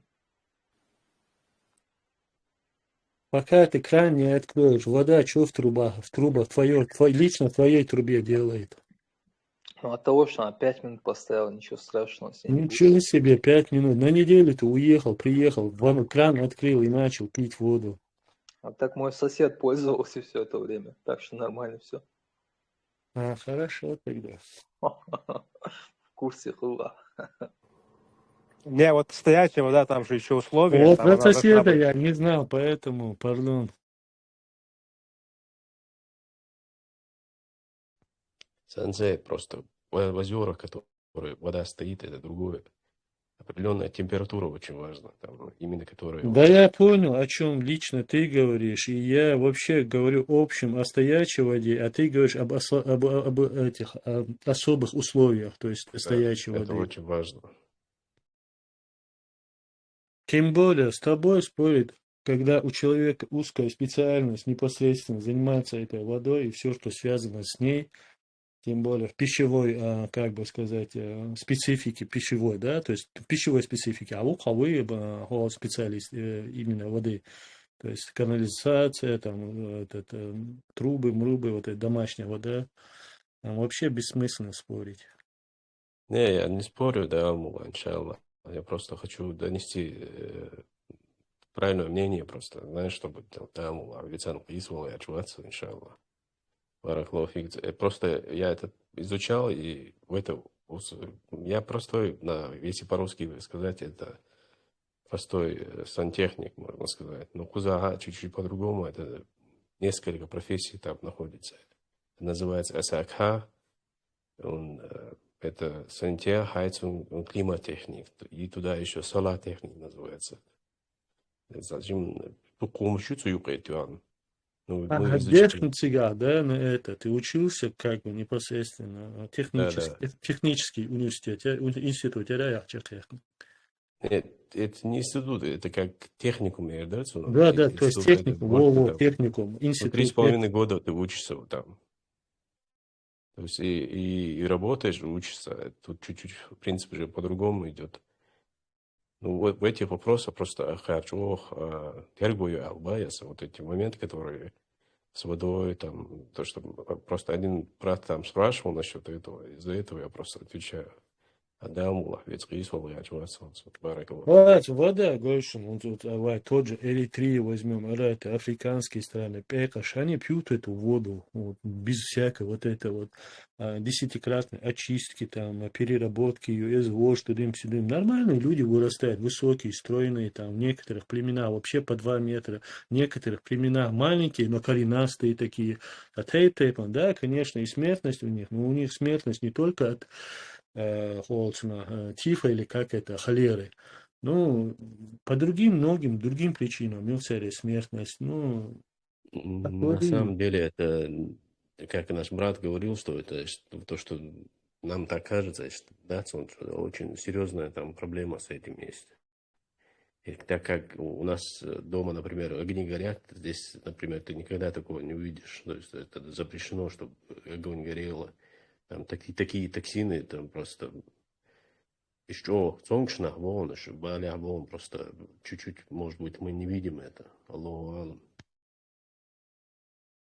Ола, Гамбол, царь спорит сюда, потому что я не знаю, я из своего опыта исхожу. Сон кус хамило, например, эритриец, хагушму, иша, вега, сон, я не видел ни одного из них в больнице. Я бегаю по этим больницам по разным вопросам. Ни одного эритрийца я не видел за все эти годы тут. Которые сюда приезжают, это самые богатые эритрейцы просто.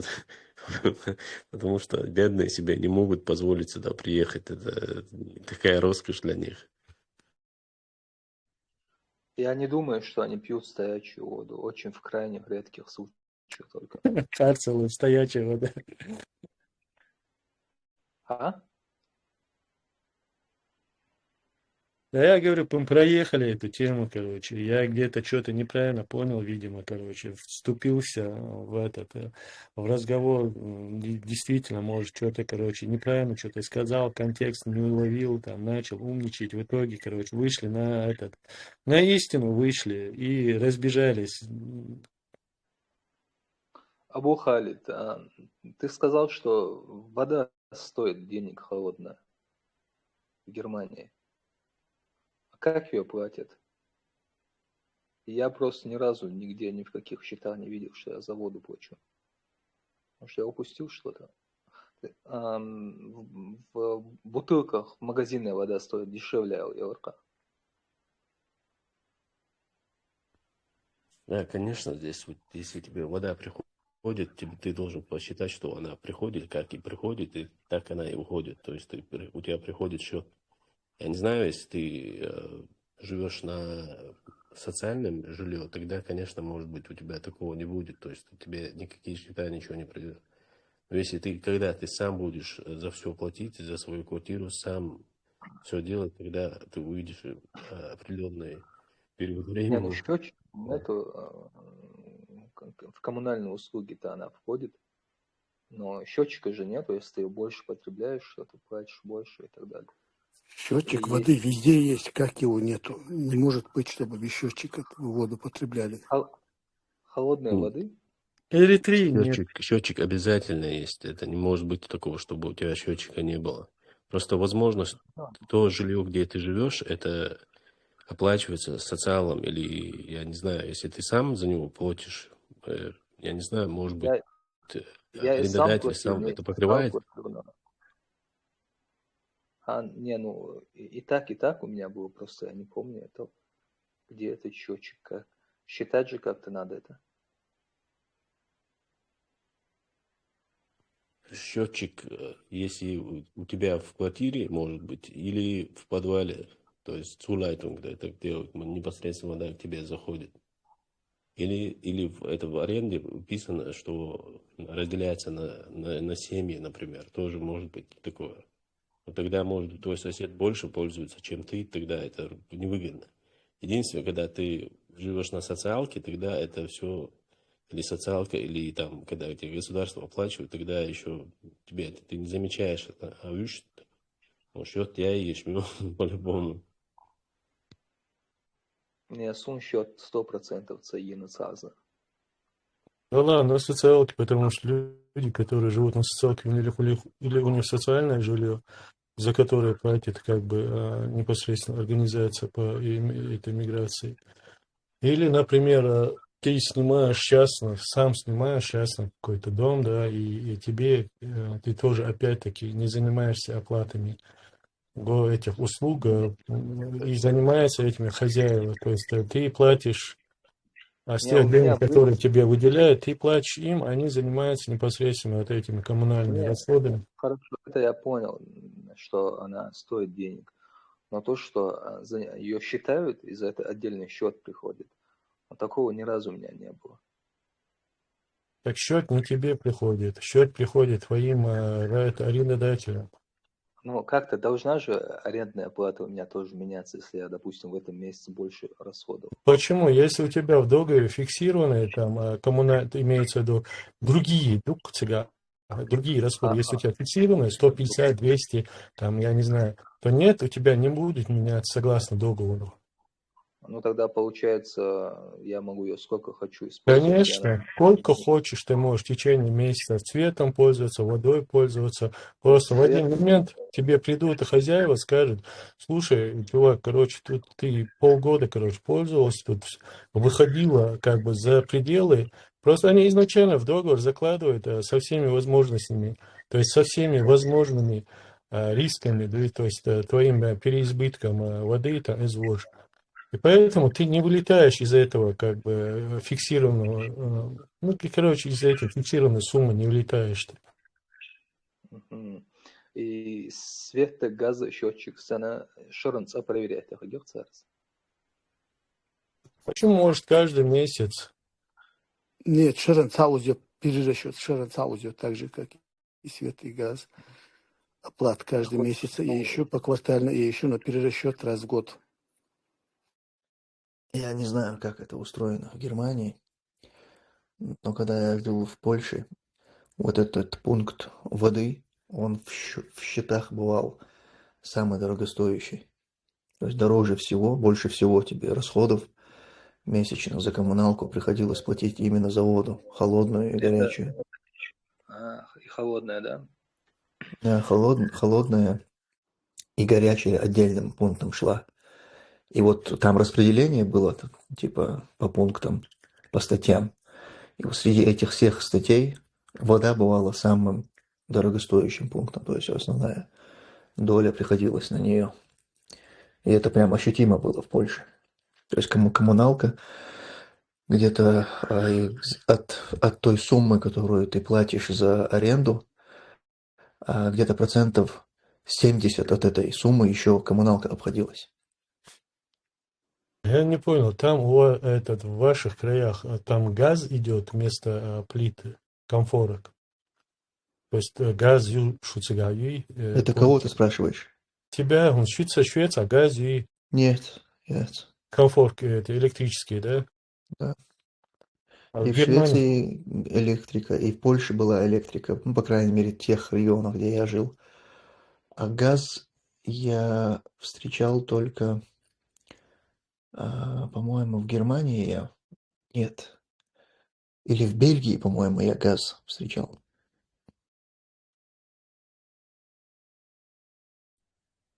Здесь очень сильно распространен газ и Ölheizung, как это называется? Ölheizung. Это солярка, по-моему, да, по-русски будет.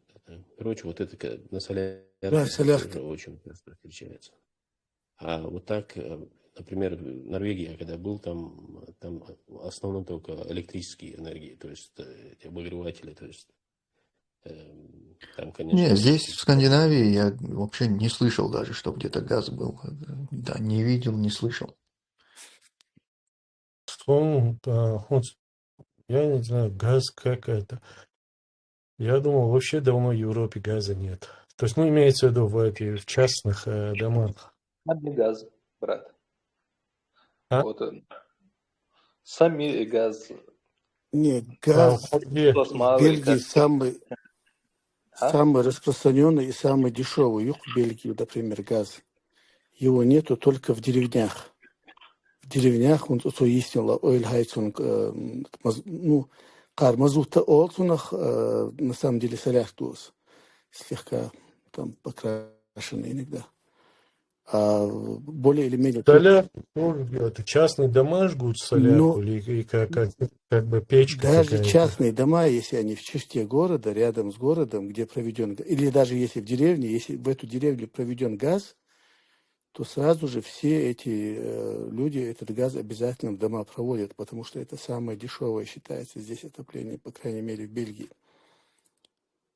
Так я не понял, вот и именно в пригородах солярку жгут, что ли, в Европе? Ну, в деревнях, вот в этой же Бельгии, духохал деревни Шуйцига, солярка, дух, они ее называют мазут, но это солярка. Ее можно даже в машину заливать. Ну, запрещено законом, но как бы... На солярке они еду готовят, получается, да? Или я что-то Не, не еду догонял? электрически плита щу, ну, еду готовить. Или в таких домах электрически плита щу. А, понятно, для выработки или электроэнергии Нет, жгут. Ой. нет, для отопления. Он имеет в виду отопление. Просто отопление, Агош, есть полностью электрическое отопление, есть подземные, но это вообще, это их мало, это такое новшество подземное. Ходу ее в землю загоняют, там, короче, это долго объяснять, сложная система, это супер новация. Но это все дорогостоящим считается. Даже солярка отоплению, это там, они дорогие печи, вот эти солярка уж потому что простой печь маятис, там климат-контроль шадок подведенную, и обслуживание это дорогое. Самым дешевым считается газовое отопление. Сама печка супер экономная, стоит где-то 1500 евро. Ну, и подороже может. Это, в таком случае это понятно, только я знаю места даже не то, что газ и солярку, они жгут какой-то этот материал, какие-то эти, как это цилиндрики, какие сделаны из биоматериала, я не знаю, из каких-то отходов сделаны. Пилеты, да, пилетовые. Вот, пилеты, да. Салюкан очень сильно их рекламировали в Бельгии. Некоторые перешли на эти пилеты и пожалели. Да, этот ставит, котлы на этих пилетах, и вот на этих пилетах в основном отопление, да, по-моему. Отопление и горячая вода. Да, аса Просто идет эти пеш. палеты, эти энергии, которые используются, некоторые районы и регионы нельзя, например, здесь есть недалеко от нас национальный парк Айфель, там, например, есть районы, где тебе запрещается солярка и газ, вообще там и нету, только дрова или вот эти палеты, то есть это зависит от гемайнда, то есть район Шю, где это находится, тоже очень важно. То есть если район какой-то там национальный парк там или что-то такое там, ты просто так не можешь себе позволить, там Ну, запрещено это сделать. это редкие исключения еще, да, это какой-то там национальный, там,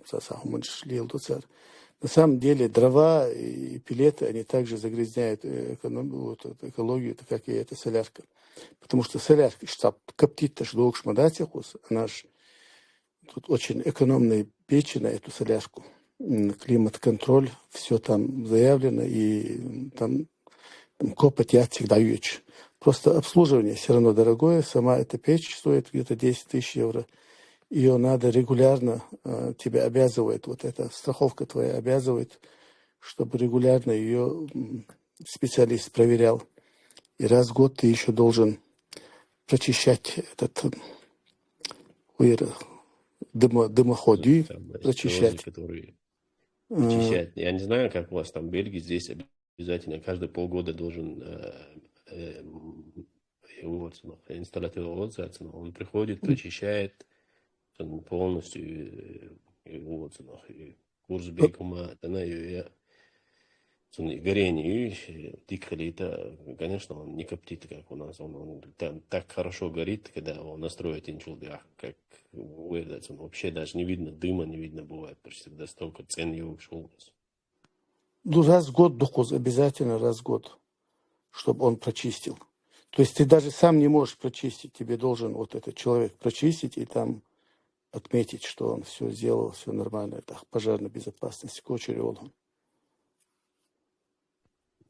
Здесь то же самое, то есть техник приходит, имеется в виду ты его прочищаешь, подписываешь специально, полностью проверенная, полностью квитунги из anlage, да, доклеить ее, zu Wertschü, dann Schü, который на каких CO2, который выхлоп, мы из-за того, что не или хоккейна венцу или как-то, да, выпиши, да, это есть, я хочу юкус.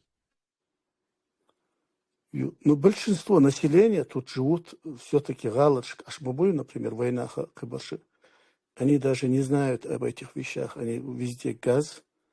И этот газ является на самом-то деле самым дешевым здесь отоплением. Вот люди, которые живут на газу, у них все нормально. Я, например, за воду плачу больше, чем за свет и газ вместе взятых. А когда я жил, когда мне соляркой отапливать приходилось, я платил за отопление больше, чем за воду и электричество вместе взятые. То есть сейчас у меня самая дорогая вода, она чуть ли не 200 евро в месяц вышла уже. Что и дорожает. Вода вообще дорожает больше всего. Я заметил. Где я живу, электричество очень дорогое. И здесь жаркий штат, постоянно надо крутить этот кондиционер. Бывает $300-400 в месяц за электричество уходит. Средний заработок в США какой? В США я только что посмотрел этот фильм Варламова про дальнобойщиков. Вот если говорить у них средний заработок, то у них примерно как в Европе. Но если посмотреть этих дальнобойщиков, то там у них в 2-3 раза выше, чем в Европе. Там, короче говоря, очень круто дальнобойщики живут. В Европе тоже разные как бы расценки. Возьмем Германия, там Швеция, Швейцария, примерно, там же разные, по-моему, эти... Ну, и штук Америки, в целом сопоставимо, как с Европой. Допустим, в Лос-Анджелесе там будет так же, как в Люксембурге или в Швейцарии, а в каком-нибудь там штате, где-нибудь там посередине, будет так же, как, не знаю, во Франции или, может, в Германии. Примерно сопоставимы до сих зарплат, примерно. Чуть выше, но все-таки. Но резкую разницу ты увидишь у этих дальнобойщиков, которые, опять-таки, они живут прямо в этих своих фурах. Хотя там жить можно, вполне себе. Там семьи даже катаются на этих дальнобойщиках. Вот муж, жена, и они там вот живут и катаются. Видите? И таких семей там нет, это не отдельный случай. Много таких. Чеченский чат GPT вымылся. Я этот фильм не смотрел, Варламова. Надо посмотреть на YouTube. У меня она в списке стоит. Я посмотрю, как у меня руки дойдут до этого. Но жалко, Азара сегодня нету, Памир, он этот дальнобойщик. Но, опять же, я Варламова видео не смотрел, я не знаю, что он там показывает. Как бы, не знаю, несмотря на это видео, я скажу, что у меня чуть-чуть есть опыт с этим трак-драйвингом. Зарплаты очень варьируются, во-первых, от штата к штату, и, во-вторых, какой тип дальнобойства. То есть там, если ты работаешь на компанию какую-то, как просто водитель, там будет определенная ставка. А если у тебя свой трак, и ты как бы сам на себя работаешь, у тебя свой этот LLC, то есть это LLC, это Limited Liability Corporation, то есть на русском это будет, короче, не знаю. Ну, частный предприниматель, короче. Да, это, ИП, да. И там, конечно, тоже, как бы зарплаты будут другие, но опять же тоже зависит, в какой части ты страны, куда ты хочешь ездить. Я знаю вот очень много наших с постсоветского пространства, которых водителей, у них такая тема,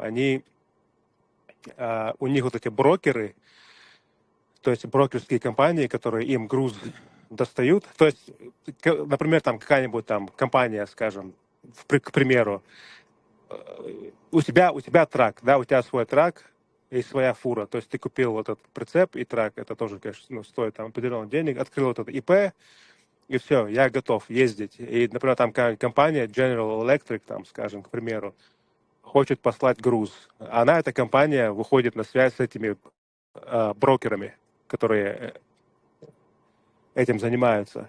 То есть они к тракисту напрямую как бы не выходят на связь. Они связываются с этими брокерами и говорят, вот у нас там груз, надо провести с Чикаго, там, скажем, примерно я не знаю, там, в Л.А., в Лос-Анджелес, да, и там примерно, скажем, там 2000 миль, нам нужен такое-то число этот груз, чтобы Шиза, пришел. я тебя перебью. Информация нам будет интересна, когда мы уже начнем там работать.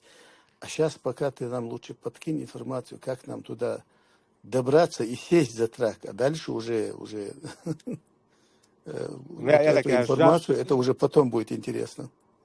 На потом сохрани, да? Да. Как нам для начала добраться туда и взять это рабочее разрешение гражданам А вот это уже, европейских вот тут стран? уже у нас, как говорится, полномочия уже все, как в этом было. Да. Тут я не знаю. Но я просто сжато скажу, вот эти брокерские фирмы, они в основном там в Узбекистане, в Казахстане, где-то в России находятся.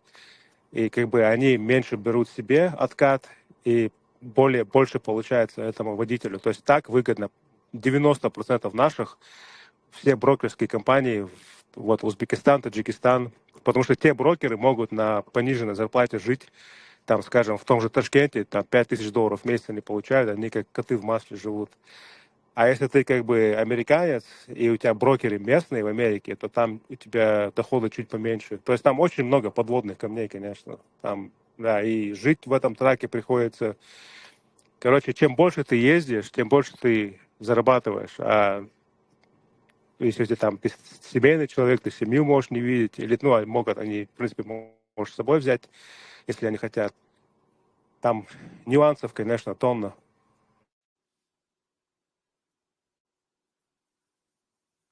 А как сюда добраться, это уже до Трампа надо было делать, потому что я знаю, здесь многие чеченцы вот так вот границу переходили.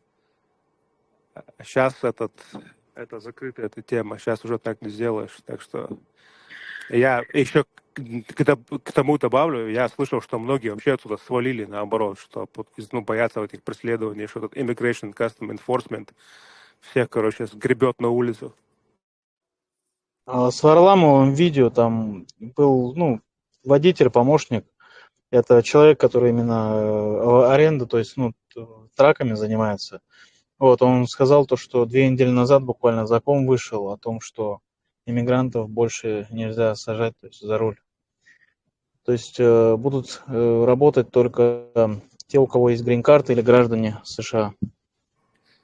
Но я вот сейчас так близко не слежу за этой темой, но когда мы говорим иммигранты, это надо вообще, что такое иммигранты, надо понимать, какой именно статус у тебя должен быть. То есть это не так, что ты иммигрант, то все, то у тебя двери закрыты. То есть там какой-то статус у тебя должен быть. Да, если ты с грин-картой, то ты уже легализованный иммигрант, resident alien. То, в принципе, вообще, если посмотреть на законы, разница между гражданином, человеком, у которого гражданство, например, как я, или тот, у кого просто зеленая карта, между нами, в принципе, мало, различия. То есть единственная разница, что грин-карта, она каждые 10 лет ее надо обновлять, и с грин-картой нельзя на более чем 6 месяцев покидать США за раз, точнее. То есть на 6 месяцев улетел, на 1 день вернулся, обратно улетел. То есть 6 месяцев за раз нельзя покидать. И,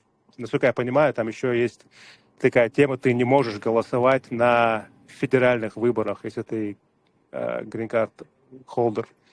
А так, в принципе, разница небольшие. Но, естественно, у тебя если ты нарушишь закон в такой серьезной форме, то эту грин-карту они просто заберут, и тебя выселить им намного легче, например, чем я, у которого гражданство, хотя они у меня тоже его могут забрать, но там, конечно, надо совершить такое просто чудовищное преступление, чтобы такое не сделали.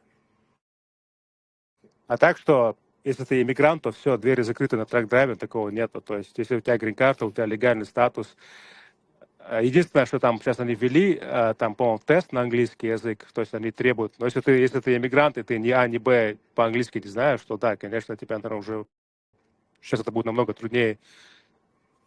А много там таких, которые получили эту грин-карту, живя в Европе? То есть не там, не с Азулем приехали, а вот живут граждане Европы и подают на эту грин-карту, например, раз в год. Получают, много их, шансы есть.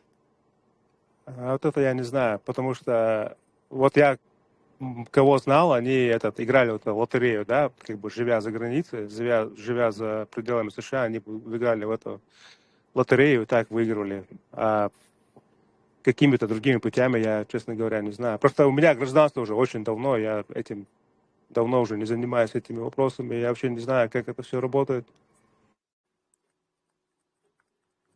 Как там жизнь в США в общем?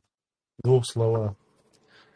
Ты знаешь, я так скажу, свои плюсы и минусы, как и везде, конечно. Вот я недавно, вот последний голосовой чат слушал Тумсо. Он там говорит, мы там собрались в Бельгии, провели несколько дней в Голландии. Я вот сижу просто, завидовать нельзя, но как бы завидую, так скажем.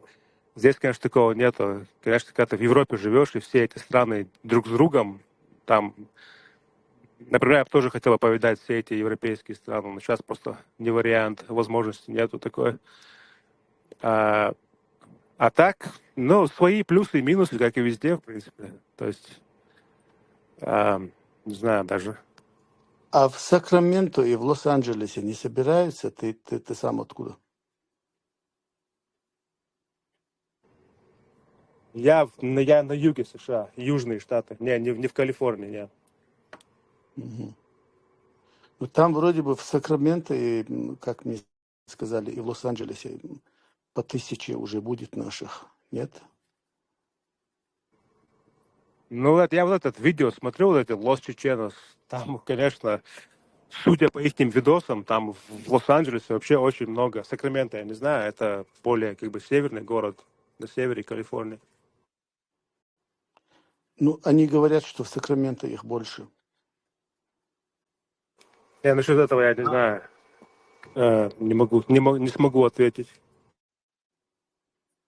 А средний класс американцев вообще, как они отдыхают летом? Куда они ездят? Ну, если в Европу, это дорогое удовольствие. Но здесь, в Америке, тоже тонна всяких курортов, резортов. Там в Флориду ездит, кто может, кто в Мексику ездит. А там же Центральная Америка, вся как Таиланда, эти Вьетнама. А я знаю многие американцы, которые уже взрослые, которые одинокие, нету ни жены, ничего, они обычно летают в Таиланд на туризм, и там пытаются себе жену найти, привезти обратно. Сейчас это очень модно среди европейцев, найти азиатов.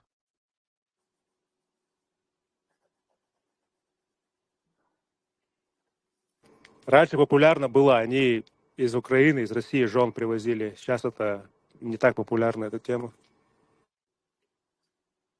А почему не так популярно? С других славянских или славянских стран едут, да, сами? Или что-то поменялось там? Или разбавилось вот это все, и там больше стало красивых? Или что там поменялось? Наверное, запросы, брат. Я сейчас отвлекусь, у меня сейчас время не будет отвечать, так что как он было. Мне кажется, сейчас тем, кто помоложе, самое время, наоборот. Несмотря на то, что Трамп там всех гоняет, самое время тем, кто помоложе, в Америку на работу трак-драйвером. Там же есть мнение, то, что хотят все это автоматизировать. Ну, хотят они, давно хотят. Когда они это сделают, еще не скоро.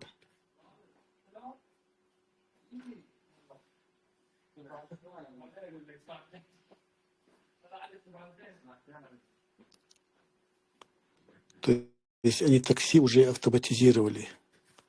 Но как автоматизировали? там где-то в 2-3 городах в мире, там где-то в Лос-Анджелесе, в Берлине, 2-3 такси.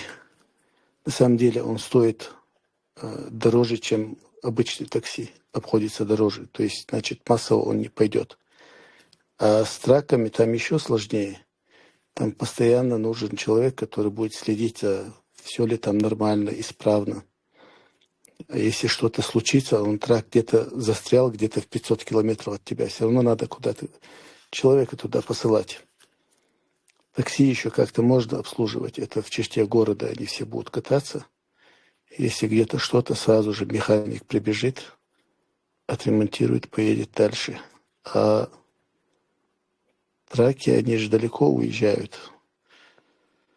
То есть работники в этой сфере будут еще долго нужны. Действительно, документально, если взять отдельные слова, то метафизик, к месту, до метках, это о чем не исходится, это уже смешно, это звучит.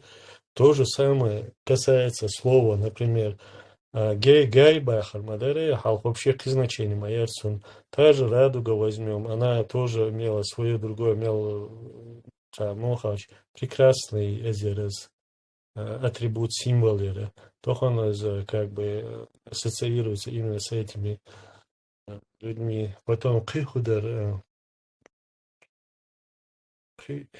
например, Кутаев возьмем. Кутаев, Алшавала, Адельда, поистине, к месту, не к месту, это умные слова, вставляют лишь, они спичу из Толхиана, Ахмел Хоздов Голцна, Мел Цатамышин, манифестами Камел Хилха, Хоян Кутаев Цатамышин, неестественный вообще тебя слушать невозможно. Ты же можешь по-другому, ты же можешь по этому, как его, по-простому. Словарный запас, русский язык, хундога это замудренный, заумный, дешнешься, ищи, вставляешь, сползно.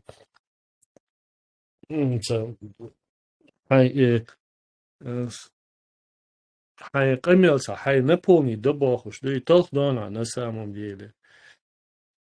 Вот вот слова, вот берутся отдельные слова, например, тот же радикал, то он имел вондо, что а на самом деле радикал это политическое слово, политический, философский, по-моему, философский, если не ошибаюсь, человек, который находится в центре Бахар, и который добивается корень, так этот, как его, справедливости.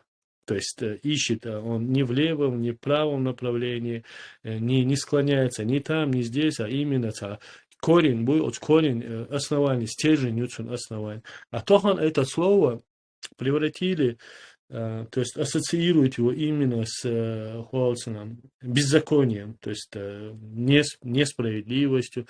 А вот так могут любое слово взять и из него сделать то есть смысл, обозначение, слово хаица, полностью смысл хаица, обозначение хаица.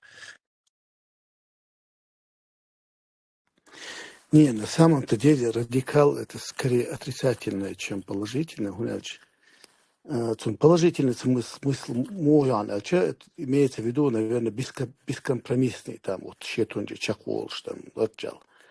И он положительный смысл. А то, что у него отрицательный смысл, неважно в чем, в крайней степени слишком слишком радикальный. То есть иногда это может звучать, типа ты твердый на своем, может и положительно, но чаще это слишком бескомпромиссный халмацевези, крайний. То есть это может быть атаган радикал, когда радикал олучхан, именно исламский радикализм оликар, так для них и ислам звучит негативно, а плюс еще и радикализм, так уже это совсем. А так радикализм может быть в любой сфере, в какой бы то ни было, но слишком крайне халмацевези, саджим компромиссный халмовези, вот в этом смысле радикальным быть все-таки. Так в этом есть и весь интерес. Само слово радикал, он как раз-таки не крайний. То есть крайне может быть и левый, и правый, и все остальные. Вот именно, что радикал не является крайней. То есть он как раз-таки является корень, середина, то есть юкер. Имеется в виду изначальный смысл, и если этимологию взять этого слова. Ну, если хотел там научный смысл юхшвалят, он вот в политике применяется как крайний. В политике он применяется как бескомпромиссный. Правый радикал, левый радикал, имеется в виду крайний правый или левый крайний. Хотя политики ищут применяться на что. Ну, а если откуда это слово произошло, ну да, корень хригюса. Вот я сейчас только что за Википедией субах. Углеводородный радикал – это группа атомов, содержащая углеводородный остаток в молекулах, короче говоря, центр хригюказ, наверное. Но в политике это крайний бог туз. И неважно, какой крайний. Ну, правый, левый. Радикал – это тот, который не идет на компромиссы. Не, в политике это не крайне. В политике как раз-таки фундаментальный бахар, да, то есть корень, основа. Фундаментальный, то есть он идет... Вот, так, ну, то есть... Каждый мусульманин, получается, радикал. Он должен быть радикалом, он должен фундаментальный. У вас фундаментальный. То есть ислам яца, ты же не приемлешь другой ислам. Ты же Коран и Сунну приемлешь. То есть мою фундамент, основание, мою, так, радикал. Нисту в стремлении более, наоборот, твердо цутилат бишь, коренной штхал бишь бой. Но мы должны признавать, мы являемся умой, которая в середине, то есть которая находится юка, не в правом, не в левом, не там, не сям, а именно юка находится здесь. Смысл цункет точкен асуик мубаха радикал олучхена, это человек, который вот в политике, с которой не идет на компромиссы, иштхитос.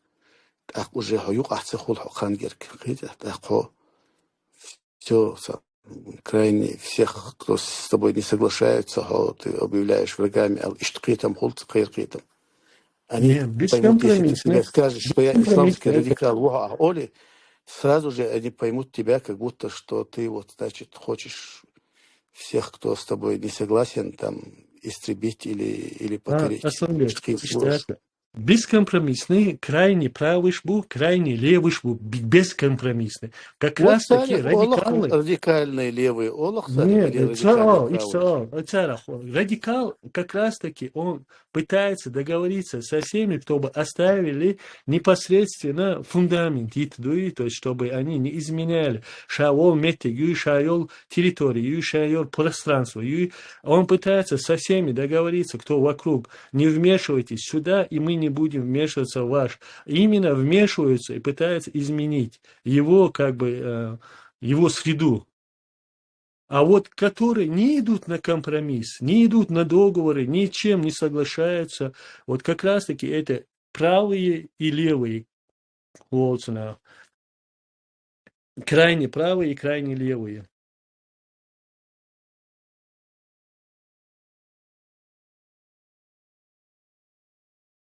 Ну, смысл в моей эссе не в этом был. Смысл, я хотел сказать, то он берут хорошие слова и как бы превращает их на ровном месте, не веками превращает, не какими-то десятилетиями, а буквально вот взял вчера слово, сегодня оно какое-то плохое становится, хорошее слово вчера взял, сегодня оно плохое становится. Или какие-то умные слова сегодня человек берет, начинает их не впопад использовать, эти умные слова уже к ним, уже слышать ты их не можешь. Ну так во все времена происходило, слова и часто меняли смысл, такое бывает. Так, и в наше время это будет происходить более стремительно, конечно, будет. Умный, я не сказал, я ведь... Вообще-то он мощно речь, я чувствую.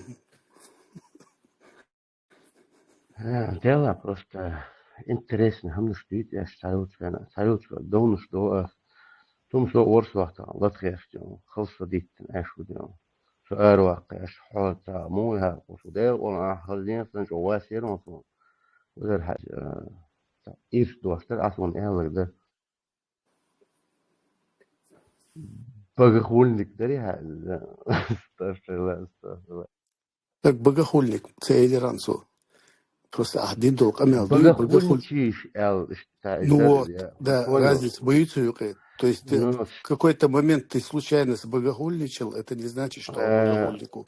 خجل أحقا ويهون هانت Ассаламу алейкум. То есть один акдуй хайна сахош, один ага, если случайно дини, а просто ты перестаешь и все, и больше ты не богохульник. Нормально ты, короче, человек. Всё. Это Валейкум ассалам. Как у вас дела, братья? Нормально, отлично. Как у тебя? Все хорошо. PUBG не хотите поиграть с нами?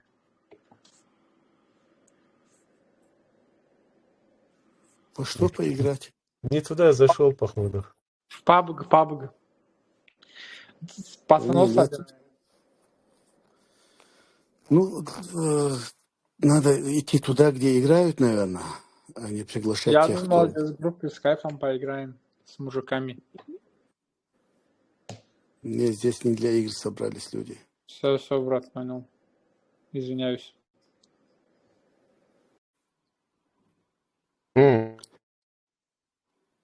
Здесь люди собрались наладить систему водоснабжения в Европе и тем самым увеличить рост и продолжительность жизни. سمسوم الحمد لله وانت روال خوفي تش بيرش داس لها شكل انا شد نو امير نرى يقول دن وي غلط ده قدم ده كل الماضي وي تندر ده غلط ياش اشتغلت نش ديك نش ونش وسدات الله وحق ده ده خنا ديك انه واش ابو ميل ده هم نش اول نش يصبنا انقل ده شاسال تندر مينيموم يا جيجنا بتاع شلوت لها ودنيا شو شايوق شغال مت تسان عدش لو انا شيء دي تري توش وسوا إذا يتعزلت الشردين مينيموم تدتي أقوى أوقات متاك شيخ مالي شيخ صحيح ريت شيخ وياري أسود Сердце вала, диким дуднат ака рах нах разному сом всех уехался по жизни. ой تحت دو وحاسخ والله إيش ده كله شيخ وجو شيخ واتسك وهاك أو دك دو دوتسك دو شيخ قيش وتقيش وتيب تيب أنا دوي شلت يا هلا سهاي بقى يا الله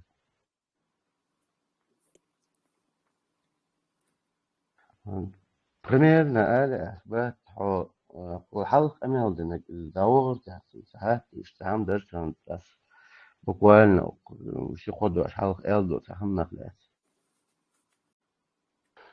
هذا كان خزق ذات الإذن Славаш, по сути, истории Холсона, истории человечества, чахиализаш мои ближе к концу света, нах эдем в любом случае странаш, государстваш, нациеш, народаш, в общем, улучшаться дермодаться, получается, согласно пророчеству и Корану. То есть все хуже и хуже будет становиться. И это будет причина того, что появится даджаль, цултяхды, уже зверь из-под земли. Зверь или раньше, или я точно не помню очень. Но в любом случае, так, человечество оно не будет идти в какую-то улучшающую сторону, получается. Это вас печалит или как?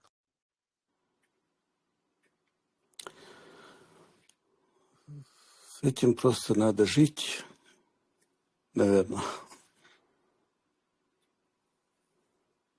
Я имею в виду, это как бы каждый осознает, интересно, все ли осознают именно этот факт, перспективы рода человеческого. Просто некоторые же думают, сейчас какие-то глобальные изменения, одно правительство уйдет, там будет холодно.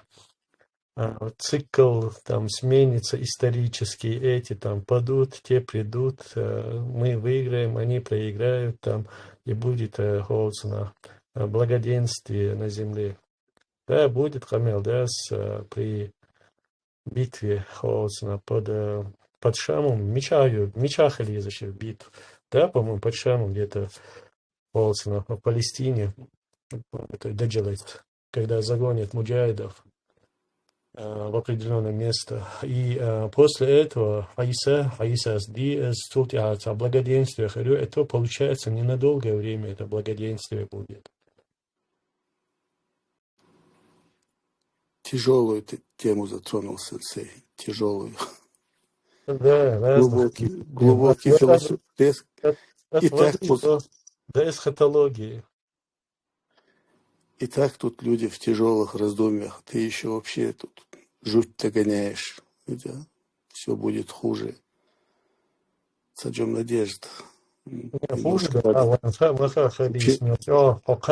через час халеш валлах будем долсажен здание мабары поехал саллаху алейхи вассалям. То есть наша участь именно такова, как мусульман. Вайнам хорсак велч сунта хорш юкас трудный день. Вама валла. Он да чебазах чуахила базах чур юхсам валла. Чебазах чур ехканил хацум. В принципе, ну, по-разному будет, да, сами багно, это он херюет саучон, азаб дучон, он джим холоду херюет, но тем не менее, волчот, саган, такой щук каймат, да. Иране страшный засух, страшнейший. Там и так Иран, самая высокая температура, по-моему, на всей планете. Самете Юсей Салал. А теперь вообще говорят по всему Ирану чуть ли там, ну, короче говоря, не зашкаливает эта жара, и сама вода питьевая у них куда-то исчезает. Искусственно вызванный ЮС, в одной точке ливни проливные, наводнения, потопы, в другом тотальная засуха.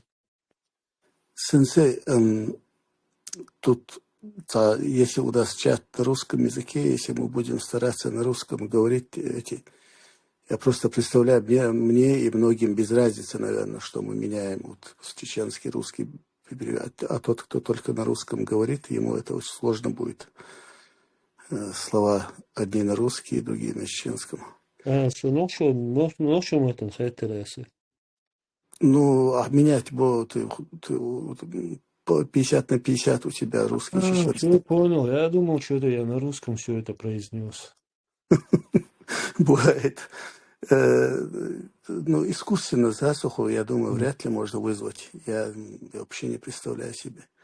Просто вот этого, как бы, Милуэр, следующий, кто у нас тут тоже мешает язык, он, наверное, плохо по-русски разговаривает, как бы ему можно, наверное.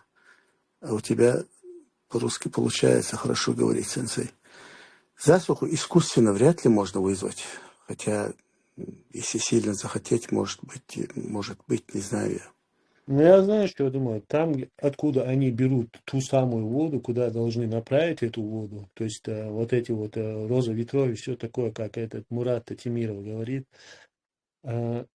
они откуда-то это берут и куда-то направляют, чтобы она там, чтобы они, то есть этот осадок не дошел, например, Буанас, образно говоря, до Ирана, а именно выпал там, потому что там он раньше не выпадал, образно говоря, а именно в Иране, например, выпадал.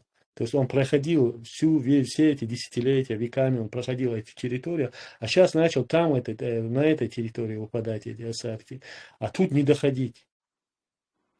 Такое может быть? То есть искусственно, что если там тормозится вся эта влага в атмосфере, и эти осадки выпадают именно там, где нужно.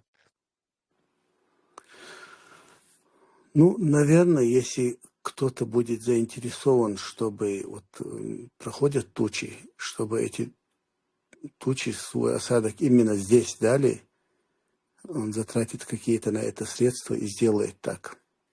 Но технологии же есть на сегодняшний день такие, которые как бы позволяют создавать такие условия. Есть, но дорогие. То есть ты дорогостоящие технологии только для чего ты будешь использовать? Только для того, чтобы тебе здесь нужен дождь. Вот тебе ради своего блага ты как бы потратишься. Но для того, чтобы кому-то где-то насолить и кому-то создать засуху, будешь ли ты использовать, там, затрачивать большие средства? Вряд Ну, ли. давай возьмем вот как карту возьмем, например, Саудовская Аравия, то есть арабский, персидский этот залив, в целом возьмем. Саудовская Аравия, вот этот, ну, полностью Аравийский полуостров возьмем. И возьмем территорию, например, того же Ирана, да, например, с этой стороны дуют ветра и влага. Она проходила, например, эти территории, а теперь она не проходит эти территории, все это выпадает именно там. Может, например, Боас, может, арабский это полуостров не в курсе, а над ними вот эти кружат самолеты, да, например, западных стран, и высыпают вот эти реагенты, которые позволяют, например, этим осадкам выпадать именно там, не доходя туда. С этим создавая и этим проблему, дальше. Саудия, по сути, тоже, то есть арабский этот полуостров тоже страдает от этих наводнений, от этих, и те страдают от засухи. То есть там двойной кэш, двойная выгода. И этим по башке, и этим, как бы сказать, этих сушат, этих мочат.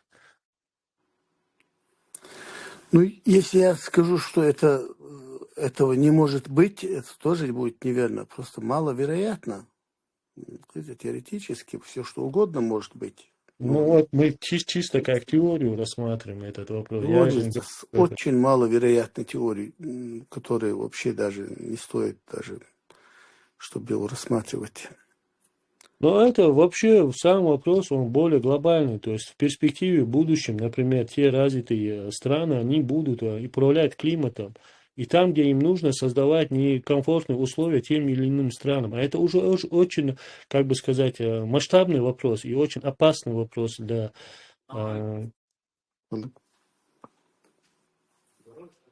Да. Дело в том, что управлять этим климатом в таких масштабах, как целая страна, это, на мой взгляд, поверхностный, дилетантский, но все равно это сверхдорогое. Климатом управлять, насколько я знаю, можно в отдельном каком-то городе, на отдельные какие-то дни там где-то тучи разгонять, или наоборот, там где-то пролетающие тучи, заставить их сделать осадок. Но чтобы это делать долго и над всей страной, ну, это очень дорого. Деньги есть вообще-то. Их печатают в неограниченном количестве. Ну, те, которые обладают этими деньгами, они так просто на какие-то капризы вряд ли их разбрасывают. Вот чтобы им захотелось, чтобы где-то пошел дождь, а там, чтобы он не пошел. Ну, Смотри, там они не только этими деньгами обладают, они этими же технологиями обладают. То есть то, что они сейчас, например, внедряют вот это ИИ. Возьмем сегодня, мы пользуемся этим ИИ, да, ну, может, это тот же ИИ, как и это оружие, например, биологическое, химическое оружие, ладно, оно же, может, оно у них давно было, то есть они только выкатывают все вот эти вот технологии, то, что у них, может, в консервах было, хранилось. То есть они обладают и этими деньгами, и этими же технологиями. Ну, ты вообще как бы масштаб этой теории понимаешь, того, о чем ты говоришь? Ты понимаешь, что засуха – это не вопрос одного дня, и даже не месяца, не месяцев. Ты себе представляешь, это сколько, если даже такое было бы в теории возможно, ты понимаешь, сколько должно там кружить самолетов или, я не знаю, что там еще может быть, не прекращая, распыляя что-то, чтобы вызвать засуху в целом регионе. Но я поэтому и говорю, что да, конечно, над Ираном они кружить не будут, естественно, потому что их или подобьют, или что-то там с ними сделают. Ну, некомфортно, в любом случае некомфортно им будет над Ираном кружить. Но им и не надо над Ираном кружить. Им можно кружить над непосредственно арабским полуостровом. Мы об этом и говорим. Вот ты себе представляешь, вот это кружение над арабским полуостровом, чтобы перекрыть идущие облака в сторону Ирана. Ты представляешь себе количество самолетов, количество этих реагентов на протяжении года бесперерывно? Ты масштаб всего так представил себе? Так я об теории говорю, это раз. Во-вторых, абсолютно не проблема у них. То есть какая проблема год кружить? Огромная проблема, потому что это даже не один, и не 10, и не 20 самолетов. Это сотни самолетов, которые должны бесперерывно кружить. И что-то, ты понимаешь, что они не просто должны кружить, должны быть специальные самолеты с резервуарами, в которые будут заправляться эти реагенты. Они должны где-то их заправлять, подниматься, кружить. Нет, ну что, Откуда? я, конечно, в То есть, деталях, в технике не разбираюсь. если бы у тебя был пример такой где-то, вот, чтобы эту теорию... Как она у тебя родилась, мне вот это непонятно. Нет вообще, прецедента нет в этом мире такого. Я Как ты говорю, к этому пришел? я техническими моментами не обладаю, но, то есть не владею этой информацией, но тем не менее, почему они должны круглый год кружить? Почему они не могут вычислить именно период, когда движутся осадки? Это не обязательно тучи должны быть. Это в самом атмосфере осадок, он бывает, заряженный воздух. То есть осадок, они могут вычислить, какие периоды сезона двигаются эти тучи. И просто в этот период вылетать и разбрасывать эти реагенты. Дожди же в Иране, образно говоря, не каждый день идут. И эти осадки в Иране же не каждый, там может месяц или 2 или 3 месяца раз, но выпадают хорошо и мощно. Теперь они не там выпадают хорошо и мощно, то есть распределяя по всему Ирану, образно говоря, это теория, а выпадают в арабском полуострове и непосредственно над этим, в Саудовской Аравии. Сам просто слово, приколы разные, рассуждайте, что имеется в виду. Я не утверждаю ничего абсолютно. Ну, если приколы ради, тогда можно. Так естественно, что естественно. Если это не всерьез мы это обсуждаем, тогда можно, наверное. Нет, это не всерьез, но и не в шутку. То есть это, знаешь, 50 на 50 возможные варианты и т.д. и т.п. Короче, между этим, короче, скользит эта штука. Ну, давайте смеха ради допустим такое. Тогда получится, что Саудовская Аравия расцветет, вообще Аравийский полуостров расцветет, пустыня пропадет, а Иран превратится в пустыню. Ну вот, приходим к пророчеству в итоге. То есть не так и глупо выглядит вот эта вот как бы теория. Тебе это же не обязательно Саудовская Аравия должна расцвести каким-то естественным путем, природными явлениями, там, вызванными непосредственно самой природой. Там еще и снег должен вообще-то по источникам хадисов выпасть. То есть они должны по снегу ходить. Не знаю, не слышал я таких хадисов. Аллаху а'лам. Да, там неоднозначно нашел я этот хадис, там неоднозначно. Сейчас я тебе это зачитаю, короче. Хадис о пришествии Аисы мир ему и его связи со снегом.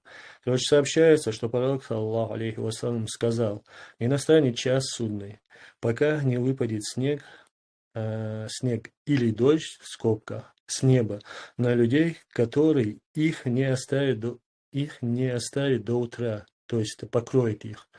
Этот хадис приводит имам Ахмад в своем муснаде. Некоторые толкователи считают, что здесь речь идет о сильном, необычном для тех мест дожде, который будет лить всю ночь. Другие же ученые и это мнение более распространенно интерпретируют слово «снег» в этом контексте буквально.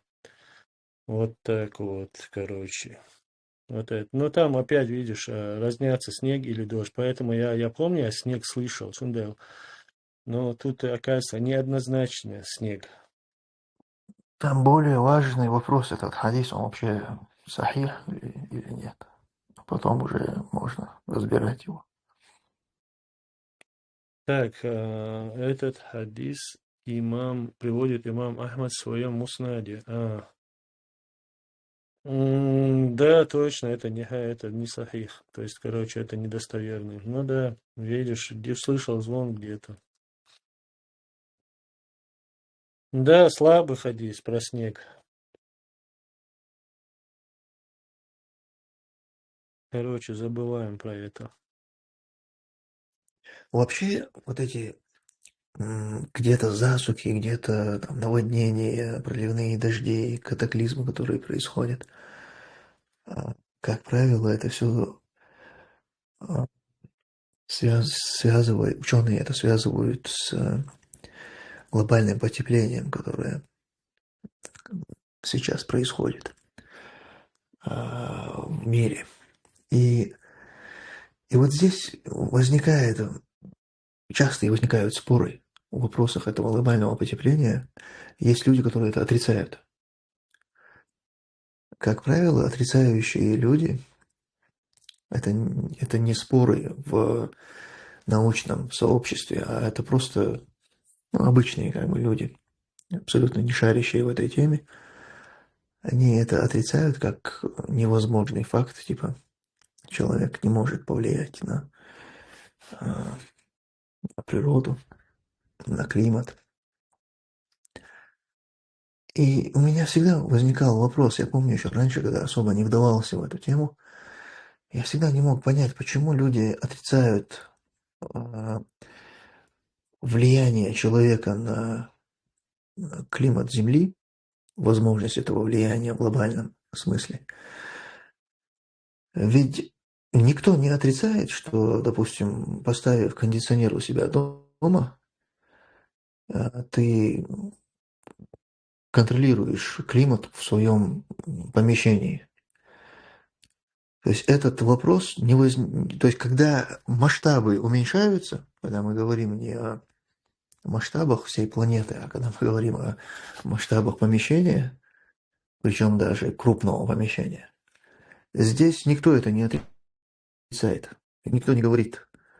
То есть обычно те, кто отрицают глобальное потепление, они приводят какие-то доводы такие религиозные, типа это вот в руках Аллаха, только там Аллах может это изменить, человек не может. У них какие-то такие доводы бывают.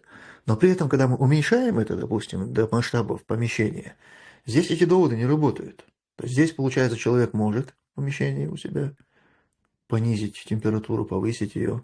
Поставил котел, допустим, у себя дома, и раз зимой у тебя тепло. Никто не спрашивает, не говорит, нет, это только Аллах может в помещении поднимать. Но когда это глобально на планету переносится, тут влияние человека почему-то в их понимании быть не может. Хотя в глобальном понимании, в масштабах планеты, если таким же масштабным образом делать выбросы, а это сегодня происходит, если человечество в целом загрязняет атмосферу, то какие-то последствия этому должны быть в любом случае. То есть это очень странные на самом деле доводы. Я еще когда особо сильно не размышлял над этой темой, даже тогда не мог понять этого отрицания.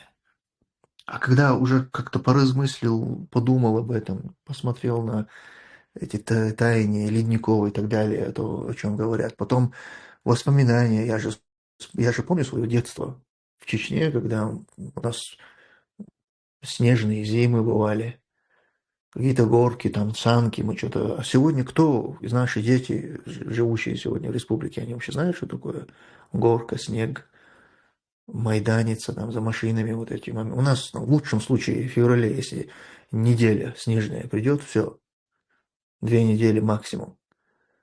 Это же изменения, которые произошли на этой планете. Вот как раз отрицание вот этих вот явлений теми людьми, я as Алерт, вот бредовые какие-то теории, заговоры, когда люди приводят вообще такие шуточные, идиотские, они как бы мудро, зласка поговорка, вместе с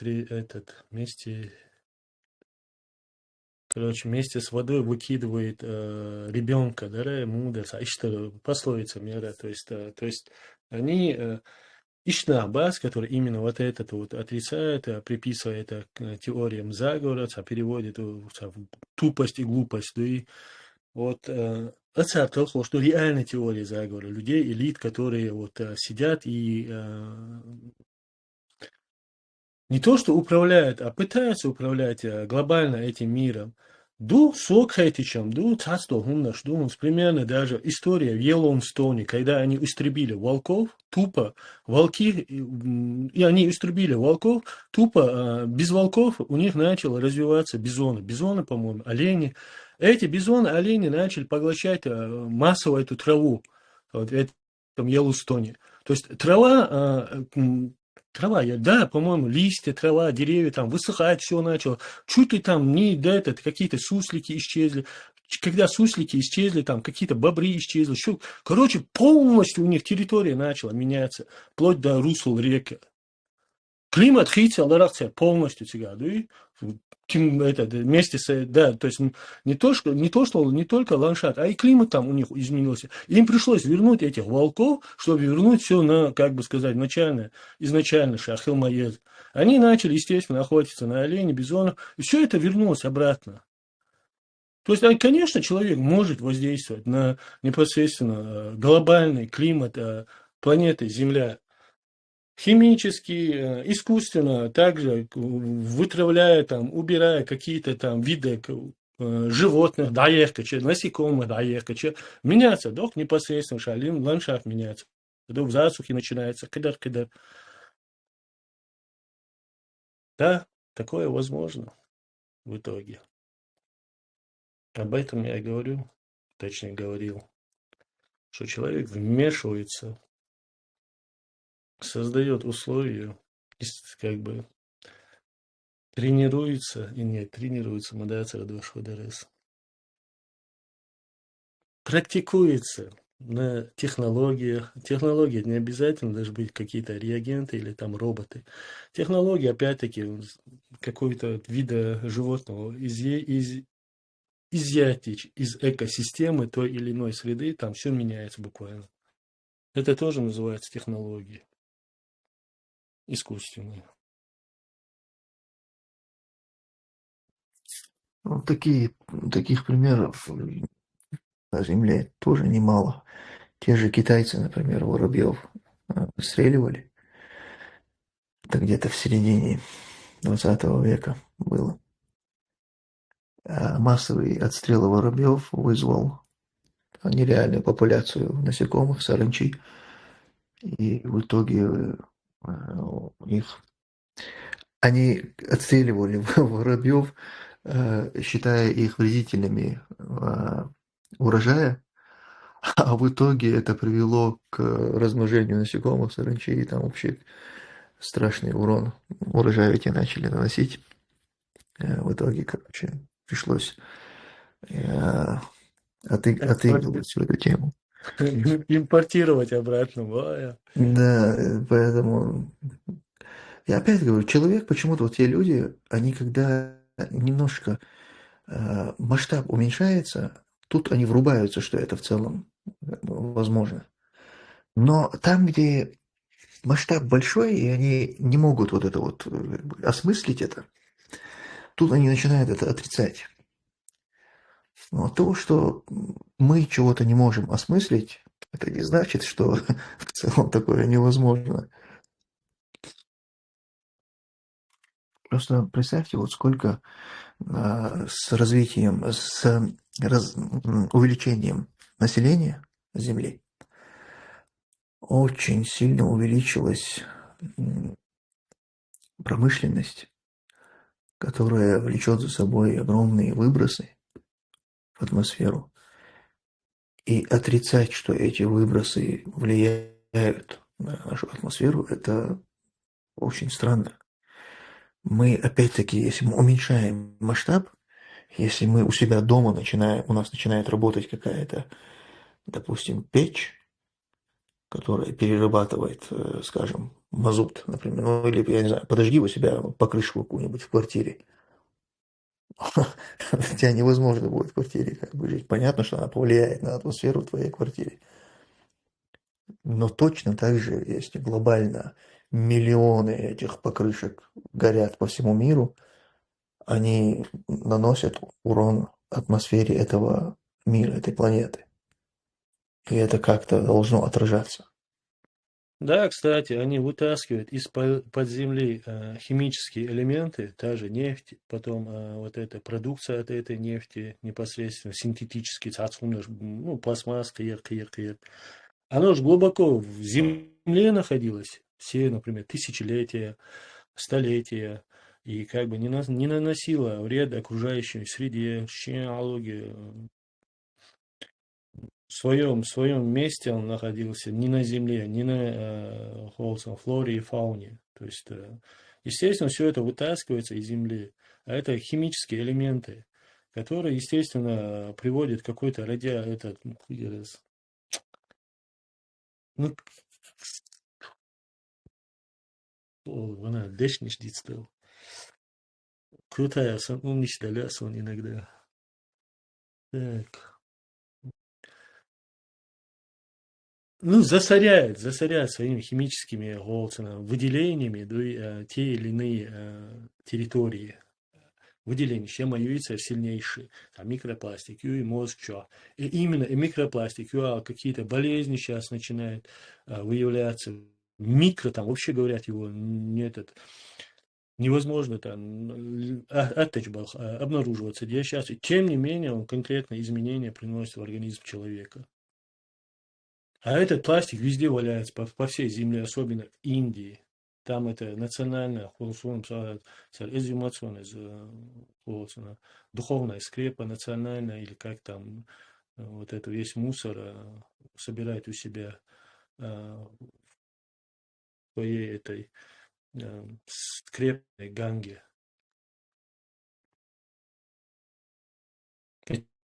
Все, весь этот пластик, он аж перерабатывает до Европа. Но массиво 10 лет примерно, да, и то не все перерабатывается. Все это в океан выкидывается. Там это испарение, опять-таки все это выходит.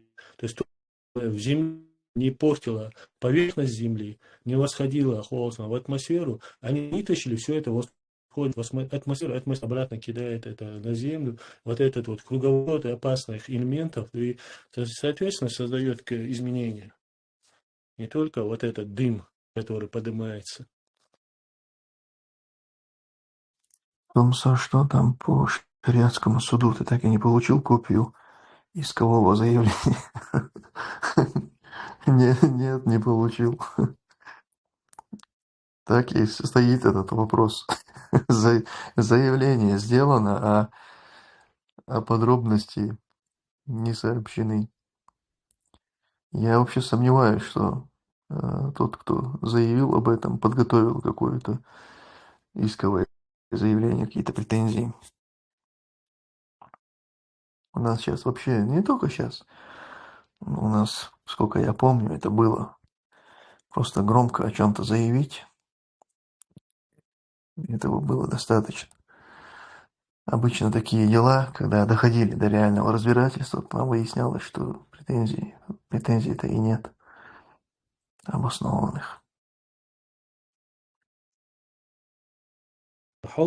Мне пишут в личку, да, вот сейчас в личку пишут, я смотрю, и имя этого человека, потом нет в контактах, страна телефона, то есть там показываются ее геоданные, что местонахождение, и регистрацию показывает. У всех так? Я не знаю. Вот любой, кто мне напишет, вот страна Гущусон, дата регистрации Гущусон, любой. Я не обращал внимания. Так, ну что, давайте, наверное, будем завершать тогда. Нормально вроде сегодня. Больше 4 часов. В эфире уже почти 5 часов. Увидимся в Ютубе. Уже завтра. У нас уже суббота. Так что увидимся, иншаллах, в Ютубе. Давайте. Ассаламу алейкум ва рахматуллахи ва баракатуху.